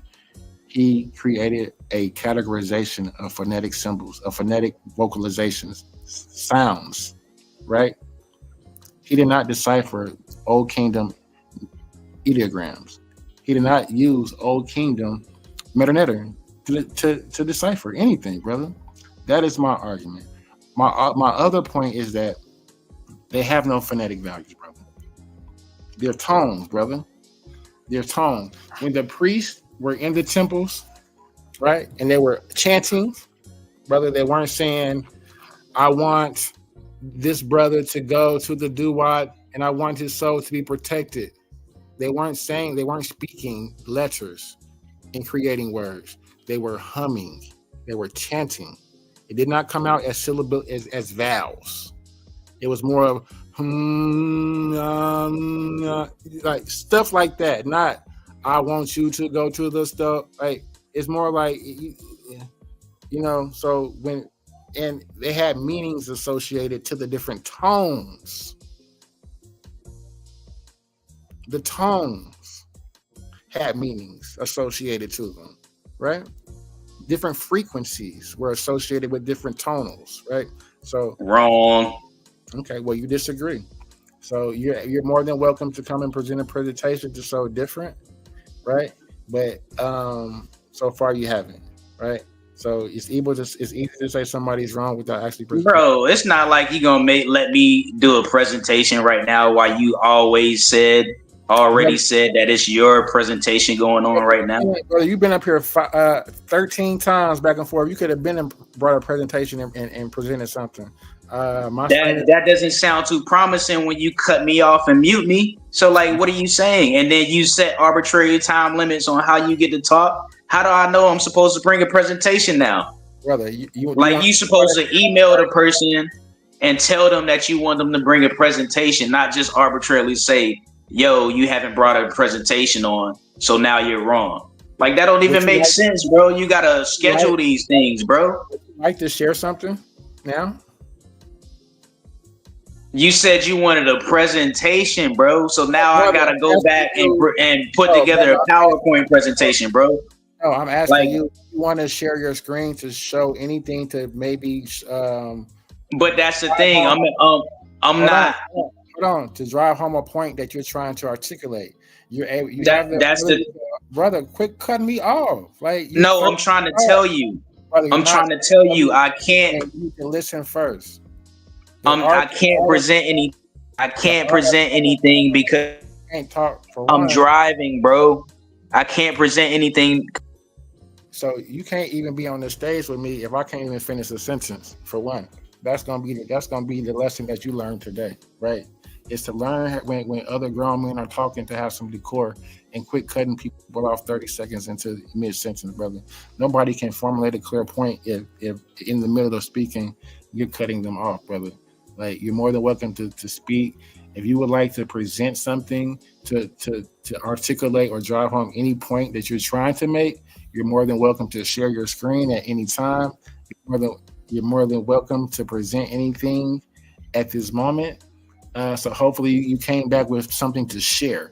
Currently on the screen, I'm sharing the MetaNetter. This is actually, let me see what I'm showing. This is the Elegant Peasant that I am showing. We were actually going over this a little earlier, where we see the peasant Canute, where he's a peasant of the Wadi Natron, and he is going down to Kemet to trade, actually purchase some goods. So this is how they have this, right? They have it parsed out. They have it with the hieroglyphics. They have it with, so let's be clear. And let's go back up to this right here, because this is a good teaching moment for the brother. He's on the panel. This is the Elegant Peasant. This is dated probably, let's see where it says, what dynasty this is dated to. It doesn't actually say here. We can look at it in TLA. I can read the German, but I think that the Elegant Peasant is a new kingdom, late middle kingdom story. It's written in hieratic, right? So we're looking at it in hieroglyphics because they transliterated it back out of the hieratic into corresponding glyphs. Okay. Wow. They transliterated it, you said? Back. Okay. Right? Wow. Because the original script is hieratic, right? And we're looking at it in glyphs, right? So hold on. Which one is it though? How can it be that the MetaNetter hasn't been deciphered, but they transliterating it to where you can use that to prove a point? Brother, why do you keep saying that? We're going because that's the whole foundation of your argument and your point, bro. Your point is saying that you don't agree with who everybody's using to come up with a standard understanding of what the hieroglyphics mean. Mm-hmm.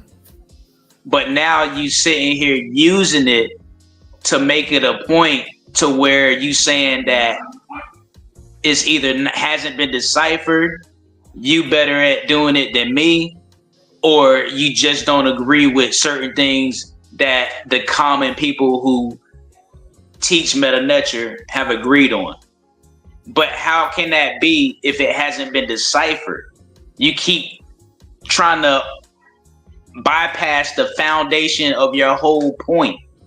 If you think that the MetaNetter hasn't been deciphered, you can't use MetaNetter and its transliterations from any author to make a point back to somebody who's asking you why it's lost its value. Why does letters no longer have meaning? Why is it not pseudo to use a bird and the sound it makes as an A, and then you use it another for an owl because it's associated to the moon? In order to make those arguments, you in somewhat, I keep telling you, bro, you keep trying to sidestep that.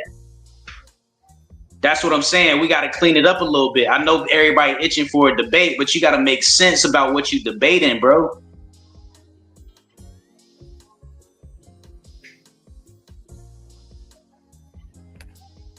You got to read about the Rosetta Stone, understand that it's a Kemetic artifact and not a Greek artifact. It's a horrible point, brother. Like, it's a key in itself And I told you, with or without the French Egyptologists, people will rely on that key and other factors to recreate Medu Neter and translate what they have done so far.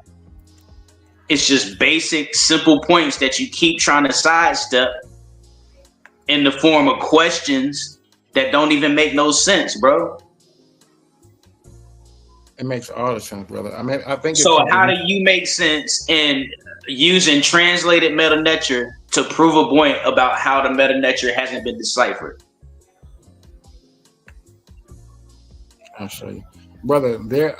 I have no contention with saying that that Gardner came up with a categorization system. I said that. Champollion came up with a system. I'm using the system that he created. And I'm showing you and I'm telling you that I don't agree with it, brother.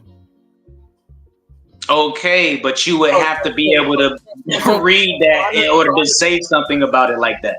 So understand the point that I'm making, brother. In order to have an intelligent argument about something, right? And so that's why you're not able to intellectually articulate yourself in a way that makes sense, because you can't read it. You can't express yourself intelligently about something that you have no knowledge on, right? Knowledge means knowledge of something, right? And if you don't have knowledge of something, how are you knowledgeable of it? You don't. What's the opposite of knowledge? Ignorant, brother. So if you don't have knowledge of this, you're ignorant of it. Therefore, you're not qualified to talk on it and speak on it. You may have an opinion on it, but it doesn't mean that your opinion is valid, brother. Okay? So in order for me, in my perspective, in order for me to learn something, to know something, and to know why something is wrong, I need to learn it. So I can be able to know why something else is actually right. Right? I just can't make an argument, well, it's wrong. Well, why is it wrong? I don't know. It just is. Because Infodishu said it's wrong. Because somebody else said it's wrong. No, brother, I can demonstrate it myself why it's wrong. Because I learned. But you haven't done that. I learned the language. You have not done that. I've done it. All you've done was contradicted yourself. How so? Thus far. Read the language, brother. What do you mean? Even if I spoke the language, you wouldn't know if it was right or wrong because you say it hasn't been deciphered yet. So who are you to say brother, that it's right or wrong if your whole entire argument is that it hasn't been deciphered yet? And when I say I'm unable to give you a presentation, that's what I mean, bro. I'm unable to share my screen for a reason, bro. So far, I don't know why you drag me into now a situation to where I now have to share my screen. First, it was a 2-minute back and forth, and now all of a sudden I gotta share my screen, bro. I got a full clip loaded for you. I got a full clip. I'm finna load it off right now. So go ahead. What is this gonna do? Something correct is incorrect. I'm gonna express my point and articulate it more than just talk, right? All right. Let me take a break real quick. I'm gonna come back. You still on? I'm gonna come back. Go ahead. Do what you do. Filibuster later. Peace. So he asked a lot of questions, and we'll close with this. And this is for Tahuti. Afar. This close out right here. He had several questions in regards to why I learned the Medu Neter, right? Why did I learn the Medu Neter, right? Because in order to say something is wrong, right, you need to be able to learn it, right? To know why it's wrong. So you can be able to articulate how it's wrong, right? So that's one, right? For two, when the brother spoke about ideograms, when I spoke about ideograms, right? Hold on, I'll just go through the PowerPoint. I don't have to. So this is a I don't know if the brother is watching, or well, clearly he is, but he keeps mentioning Champollion. So this is what the whole presentation is about, Champollion. This is a critical examination of whether Champollion truly deciphered Meternetter or merely categorized sounds, and how the phonetic interpretation may have obscured the original symbolic meaning of Egypt's sacred writing system. There we go. And this is going to be my closeout. The fundamental problem with phonetic decipherment. When hieroglyphs, originally ideographic symbols representing complete concepts, are reduced to phonetic letters, their inherent meaning is fundamentally lost. This transformation strips away layers of symbolic significance that were essential to the original writing system. The Meternetter, or divine, or words of the divine, operated on principles fundamentally different from alphabetic systems, combining visual symbolism with layered meanings that transcend simple sound correspondence. This right here sums it up. It pretty much answers the brother Tahuti's question, right? In a nutshell, when hieroglyphs, originally ideographic symbols representing complete concepts, are reduced to phonetic letters, their inherent meaning is fundamentally lost. The transformation strips away layers of symbolic significance that were essential to the original writing system. The Meternetter, or words of the divine, operated on principles fundamentally different from alphabetic systems, combining visual symbolism with layered meanings that transcend simple sound correspondence. Champollion's achievement in categorization decipherment. See, I think we have a brother back to someone back on the panel. We have the brother back. Okay. So, hey, can you go back to the other slide, the first slide for me? Yeah, 1 second. So, Champollion's achievement in categorization and decipherment. Sound identification. This is what Champollion actually did do, right? Champollion identified phonetic values for certain symbols by analyzing royal cartouches and comparing Greek names with hieroglyphic spellings. That's what he did do. Pattern recognition.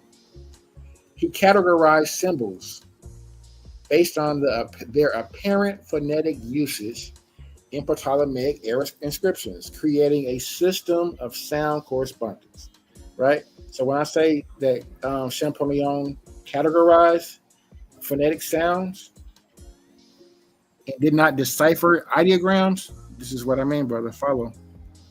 His work systemized sounds. I'm using clear words here. If you need to, definitions of words, you can look these words up in the English dictionary. His work systemized sounds, but failed to unlock deeper symbolic, conceptual, and sacred dimensions embedded in the original script. So he identified sounds, but he did not decipher.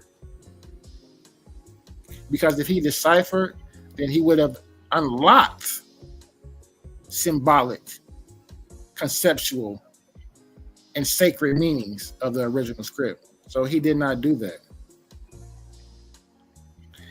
Misidentified achievement. What is Champollion's achievement that we give him credit for that he did not actually do? What was celebrated as decipherment was actually a phonetic categorization system,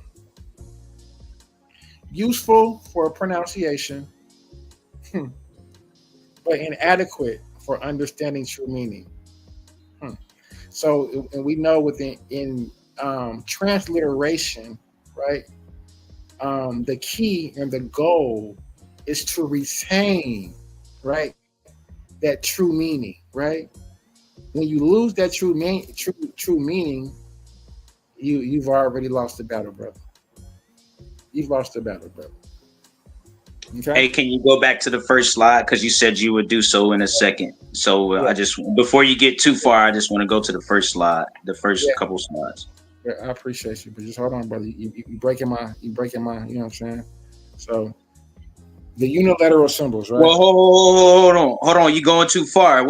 I thought we were supposed to have a pinpointed conversation, intelligent conversation. Okay, I'll go back here. First. Yeah. So in the very first slide, right? This is my introduction slide. Right, but I'm saying you got these letters up here, and then you got in parentheses, you got what you call a translation. Where? In the small print. This one? Go back to the first one. So you got, what is that in black print? What does that say? It says a critical examination of whether Champollion truly deciphered the Medu Neter, or right. So stop right there. You translated the Medu Neter. You translate and you showed that letters have meaning. Brother, he put the vowels or the sounds, brother. But I'm saying you use that to show to the understanding that you yourself know that letters have meaning to it. What? So right there on your first slide, like that's already dead, brother. You just made that up, brother. Like, yeah. I'll explain. Your whole argument is dead now because you said the letters have no. I'll explain your question or answer your question without you interrupting me. Thank you. So we go back here. It's really just your arguments are out of lack of comprehension. So English words we're reading. A critical, this is my PowerPoint presentation. This is my first slide. This is my introduction. I'm telling you what it's about. A critical examination of whether Champollion truly deciphered the Medu Neter, and it's spelled with some vowels here. Medu Neter, right? So these are the vowels that Champollion would have implemented for vocalization. That's the whole argument. That's what the whole PowerPoint presentation is about. Is that Champollion? But you showing that there's an agreement or a commonality to certain Medu Neter words. You already displaying your whole entire understanding, whereas you tried to say you didn't understand it in the first place. Vowels, brother. I'm showing you what Champollion did, brother. This is what he did, brother. Not what I did. He did this. He used vowels. Okay, in the same way that vowels, brother. And when you use vowels, you change the words, right? So if you have any questions, brother, you can just. I'm actually. You want me to email you? You want me to email you, yo? Huh? You want me to email you some questions? Is that what you want me to do? Nah, brother, because I like intelligent conversations. That's intelligent. That's a. You showed me, brother, at this because we getting that. We get down to the foundation, dog. So like. You showed me that you lack basic comprehension of or unless you're really just trolling.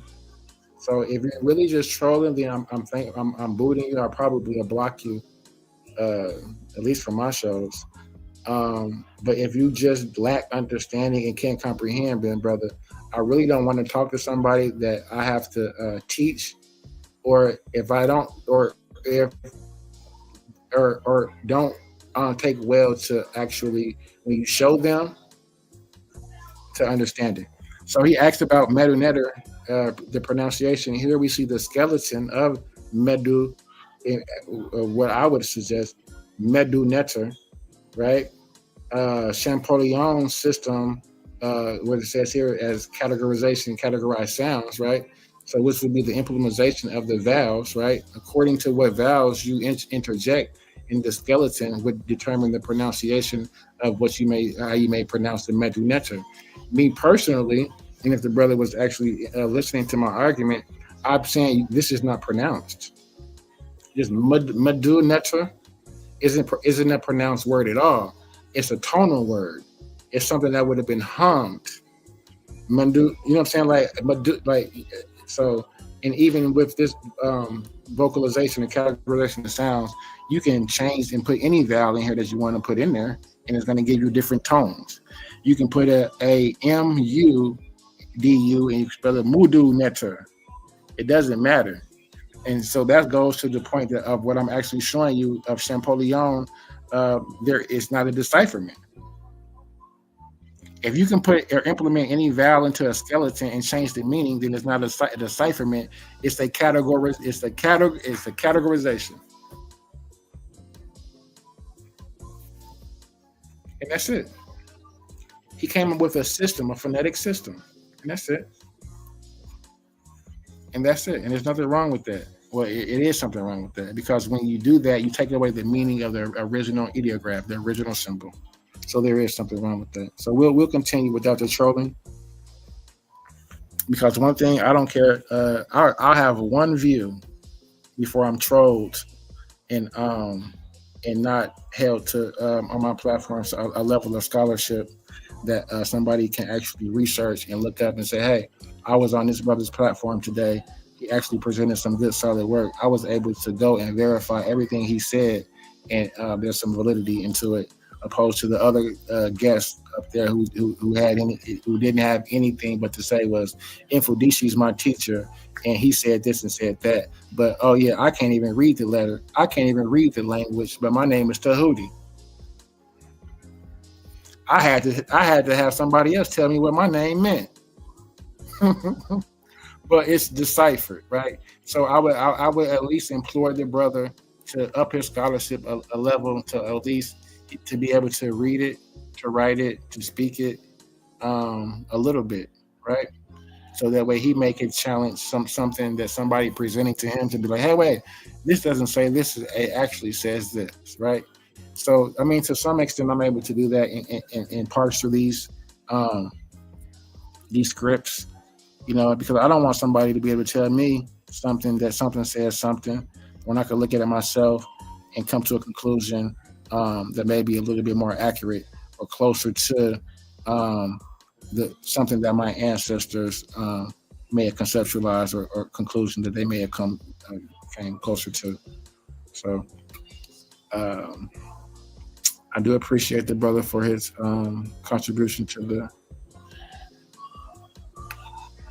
the channel, to the platform today. It was very entertaining. I'm getting a little tired, but went over the same thing. So yeah, definitely just wanted to little meta netta today. All right, determinative and logograms. I'm gonna go over this real quick, and then I'm gonna get up out of here. Let me get some music going in the background.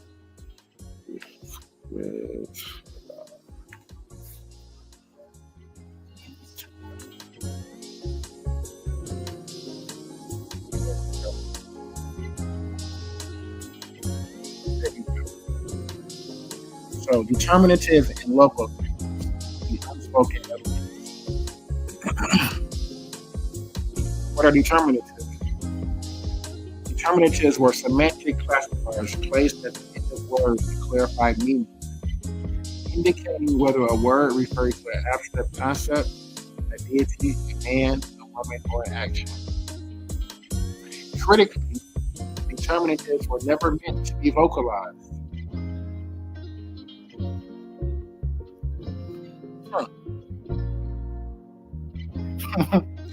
I wonder what that means to the brother or anybody who would disagree. But critically, in regards to determinative, they were never meant to be vocalized. They function as visual, conceptual guides, not phonetic elements.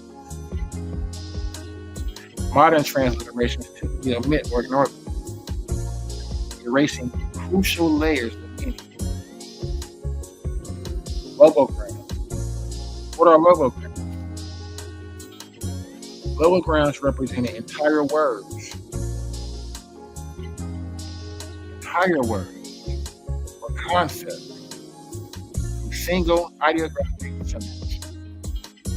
Like determinatives, many were not intended to be spoken.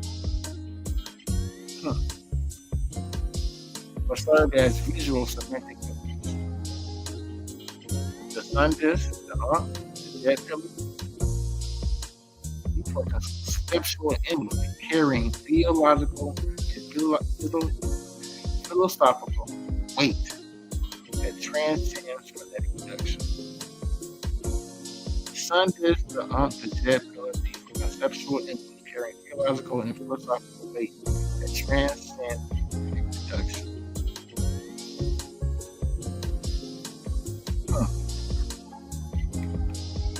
Transcends phonetic production. The hieratic script, the evolution and the loss of meaning, even during the time of the hieratic. So, what is the Old Kingdom Metaneter? Original holographic forms of Old Kingdom Metaneter are detailed, symbolic, rich, conveying, iconographic, rich, conveying deep meaning through visual representation. The hieratic development. Hieratic is basically a cursive script, right? It is cursive simplification for scribal efficiency. Visual detail reduced, symbolic clarity diminished. So even with the hieratic, right, in increasing the scribe's efficiency, right, you're losing the meaning of the symbol, right? So that's very important to keep in mind, right? When these scribes, right, who are writing hieratic, right, and they're trying to write out a faster script, in doing so, they are losing the value of the symbol in itself, right? In order to write something faster. That's very interesting, right? So by the time the late period comes, right, we see further abstraction, and phoneticization, right? Original meaning increased, obscured by cursive convention. So the more hieratic we see, the more the cursive form developed by the late kingdom, and the Greek influence, we see the entire meaning of the word. So by the time we get to the Rosetta Stone, right, in the Ptolemaic era, hieroglyphs are influenced by the hieratic evolution and the Hellenistic culture, which is the Greek. Far removed from the Old Kingdom,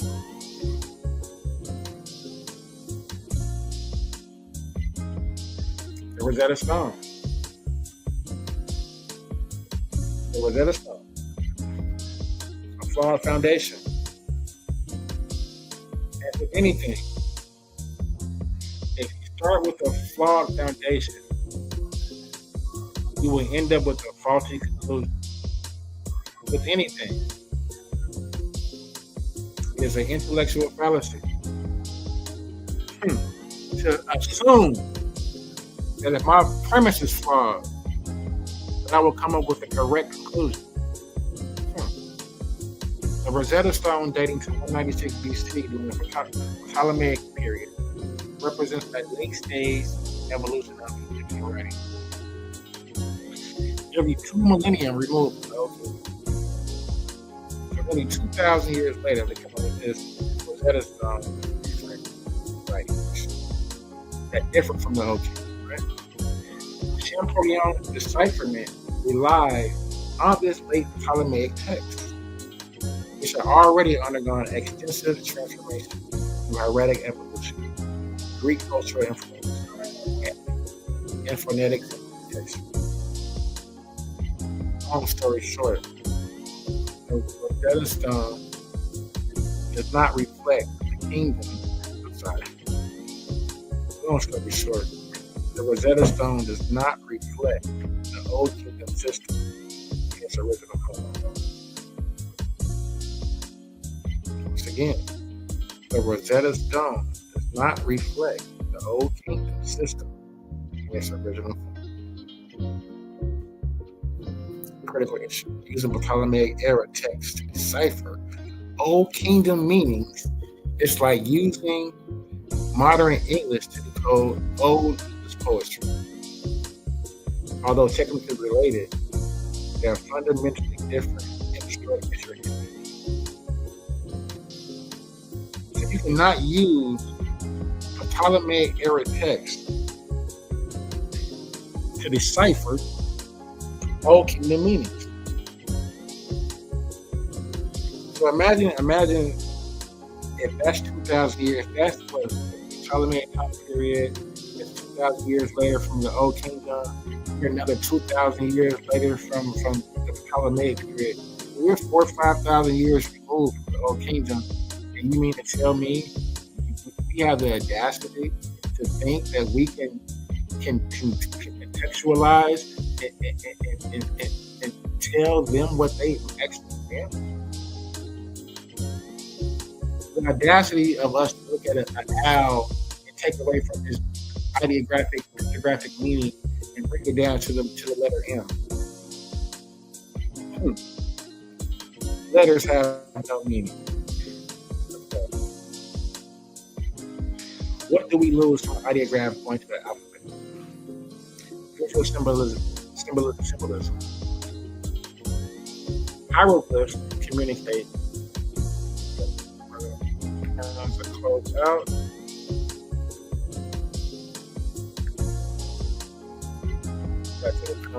As I close out, more than welcome to sit and listen. Here we go. Hieroglyphs communicated through visual metaphor. Hey, I got a presentation. I'm gonna just drop it in the chat. Since you wanted it, you asked for it, so I'm gonna just drop it in the chat for you. I appreciate that. All right.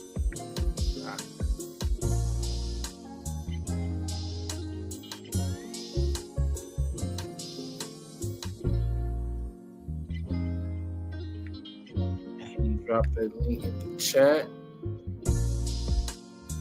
See in the back chat what the brother dropped. It has the moon. It has the moon due to its relation to the moon. Okay. That's what the brother dropped in the back chat. We appreciate the information on the moon, brother. All right. Conceptual networks. Symbols related to each other through theological, cosmological, philosophical frameworks beyond phonetics. So beyond phonetics, these symbols are related to theology, cosmology, and philosophy. Sacred dimensions. The term netter, meaning words of the divine, implies transcendent meaning, spiritual and ritual significance lost in phonetic translation. So the very term itself, netter, implies certain things that we lose. We make it into an alphabet and vocalize it.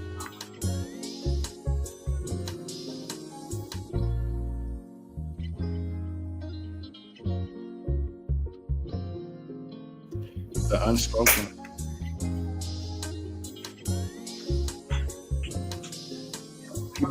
People often ask, well, if it wasn't spoken, how did they say it?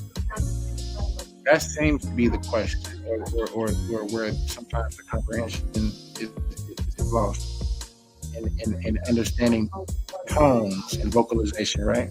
So many elements were meant to be seen and understood conceptually, not vocalized. A dimension entirely absent of phonetic systems.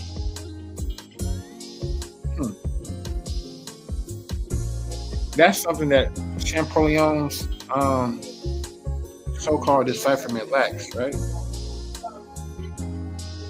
It would be the ability to understand and conceptualize, right? Alphabets lack that ability to do so, to conceptualize. Right?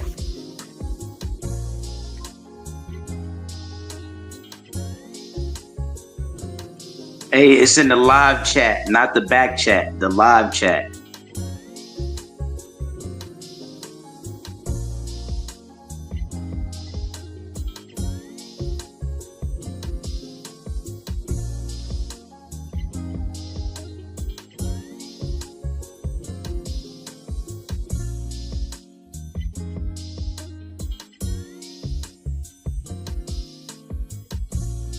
Did you see it, right? It's in the live chat, not the back chat.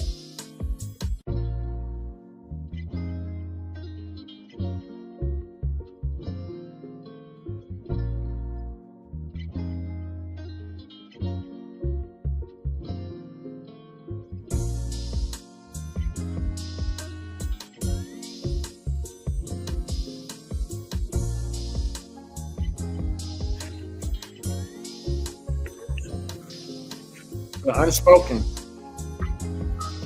Many elements were mentioned to be, so I'm answering most of the questions that you had asked earlier in regards to vocalization and how are things. Now I'm telling you, you asked for a presentation. Brother, I put it in the live chat and not the back chat. It's in the live. Brother, I heard that. So now at this point, I'm thinking that you're a troll here to detract. So let's just see. I've been kicking you from the studio. Let's just see if I ban you. A1 will have to be the one that puts you back on, but I'm going to ban you from my presentation for the night. I appreciate that.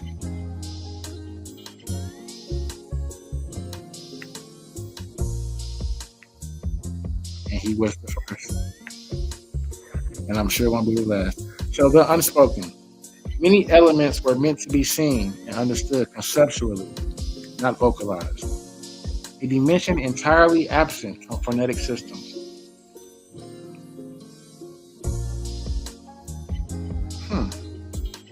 It says here, religious texts may convey entirely different meanings when understood symbolically, rather than phonetically. Ritual and cosmological concepts remain obscure. I'm going to read that. Religious texts may convey entirely different meanings when understood symbolically rather than phonetically. Ritual and cosmological concepts remain obscure.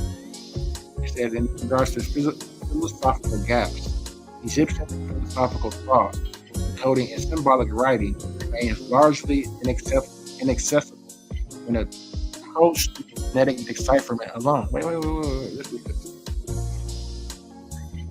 Egyptian philosophical thought, encoded in symbolic writing. Let's just dwell on that for a minute. Right? Philosophical thought, in particular, Egyptian philosophical thought, right?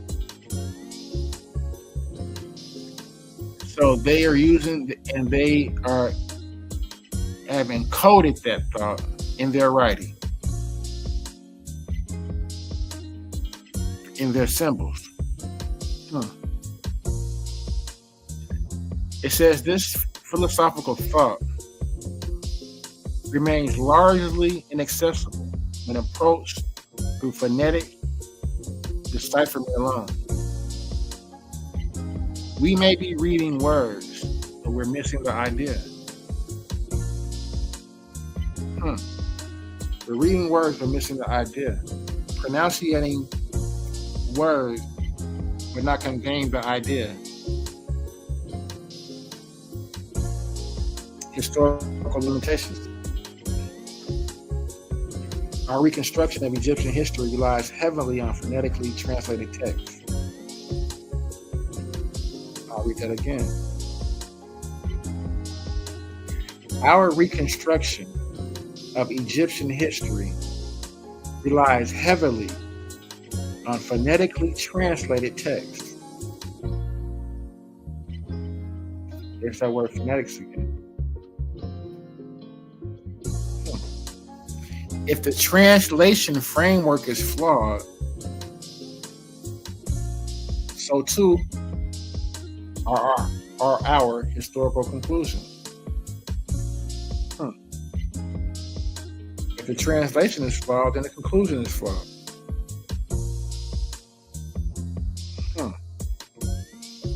So what's the answer to all of this, right? What do we take from this, right? As I close. Moving forward, right? We must be aware, right, of the limitations of the phonetic so-called decipherment, right? I would prefer to say it's a categorization of phonetic sounds, right? Strictly based off of the 24 uniliterals, right? We must study hieroglyphics, right, as ideographic symbols, as ideographic symbolic systems. We must study the hieroglyphs, in particular, the Old Kingdom hieroglyphs, as they convey the meaning before it was lost through the hieratic, before it was lost through the demonic, right? We got to go back to that old school, right? Examine Old Kingdom sources independent of Ptolemaic interpretations. How do we do that? How do we examine Old Kingdom sources independent of Ptolemaic interpretations if the very decipherment is based off of Ptolemaic interpretations? And that's my point. We can't say, oh yeah, we're going to take back, we're going to Afrocize the meta-netter. We're going to not look at it from a Ptolemaic point of view. We're going to use our Afrocentric point of view, but we're still going to use Champollion's decipherment.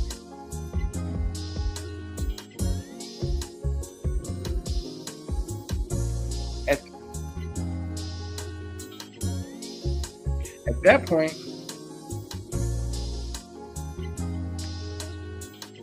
one second.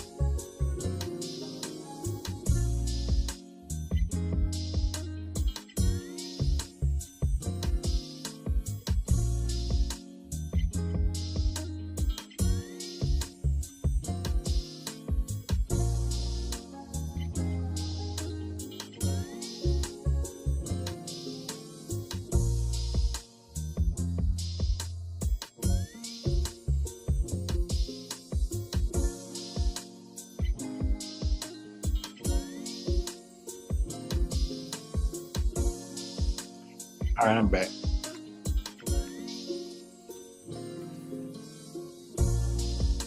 So that's the question, Titans family. How do we do that? How do we look at the old netter, meta netter, and come up with our own decipherment without using the decipherment that Champollion came up with when he deciphered or came up with this categorization of phonetic sounds using the Rosetta Stone? Is there any way that we can come up with our own decipherment of the meta-netter without using the Rosetta Stone? That is the $1 million question. That is the $1 million question. We cannot Afro and make this something black using Greek interpretation. So we must integrate and contextualize and come to the conclusion that the meta-netter is not deciphered, but categorized using phonetic values by Champollion.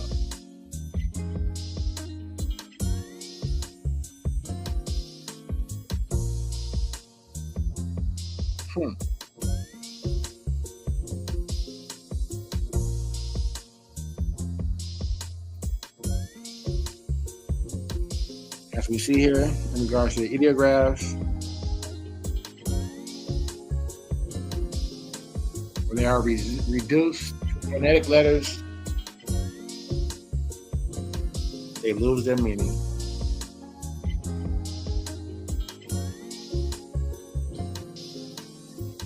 And that is the final word for the night. We've gone into the depths of the meta-netter. We've challenged the scholars, and we've seen the titans clash over the very essence of an ancestral tongue. Tonight wasn't just about winning the argument. It was about the pursuit of Makaru, the true voice, right? Whether you believe the code is cracked or the mystery remains, one thing is certain: the conversation doesn't end here. The search for truth is a marathon, not a sprint. So for our debaters, our Titans friends and families who watch, to Brother Tahuti, thank you for bringing the heat and the receipts. To the audience, keep your eyes open and your mind sharp. Don't just take our words for it. Don't just take my word for it. Go back to the source. Do the work. Learn the meta-net. I implore you, right? I implore you all, learn the meta-net, right? And find the divinity that speaks for yourself. I am your host, King J. This is the Titans Debate League, for the truth, the only crown worth wearing. You're out. Peace, power, and prosperity to the Titans family.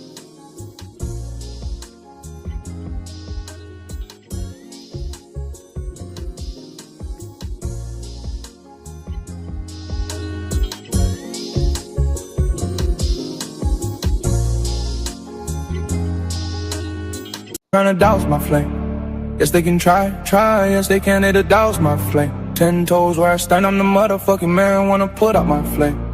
They try to douse my flame, no stopping us now, my spirit is tightened. They wanna douse my flame and claim my intellectual likeness. You can catch me in the gauntlet, with a roster full of monsters. Keep the heat in the topics. They try to douse my flame. Ain't no stopping us now, but my spirit is tightened. They wanna douse my flame and claim my intellectual likeness. You can catch me in the gauntlet, with a roster full of monsters. Yes, they can try, yes, they can. They try to douse my flame. Ain't no stopping us now, but my spirit is tightened. They wanna douse my flame and claim my intellectual likeness. You can catch me in the gauntlet, with a roster full of monsters. Keep the heat in the topics. They wanna douse my flame. If I pull it out, it's a profit. These scriptures keep flowing while teaching disciples. You can catch me in the gauntlets, with a roster full of monsters. If I pull it out, it's a profit. This the sound of insurrection. Keep around in the weapon. Blowing loud, it's a session. Lighters up, shake met the gardens. Pour out effervescence, be the runner-up, the next contestant. Not hearing you haters, ain't no blocking my blessings. They try to douse my flame. Ain't no stopping us now, but my spirit is tightened. They wanna douse my flame and claim my intellectual likeness. You can catch me in the gauntlet, with a roster full of monsters. Keep the heat in the topics. Yes, they can try, yes, they can. It'll douse my flame. 10 toes where I stand, I'm the motherfucking man, wanna put out my flame. They don't know nice is eternal. Now I got nice light infernos. They're trying to douse my flame. Yes, they can try, yes, they can. It'll douse my flame. 10 toes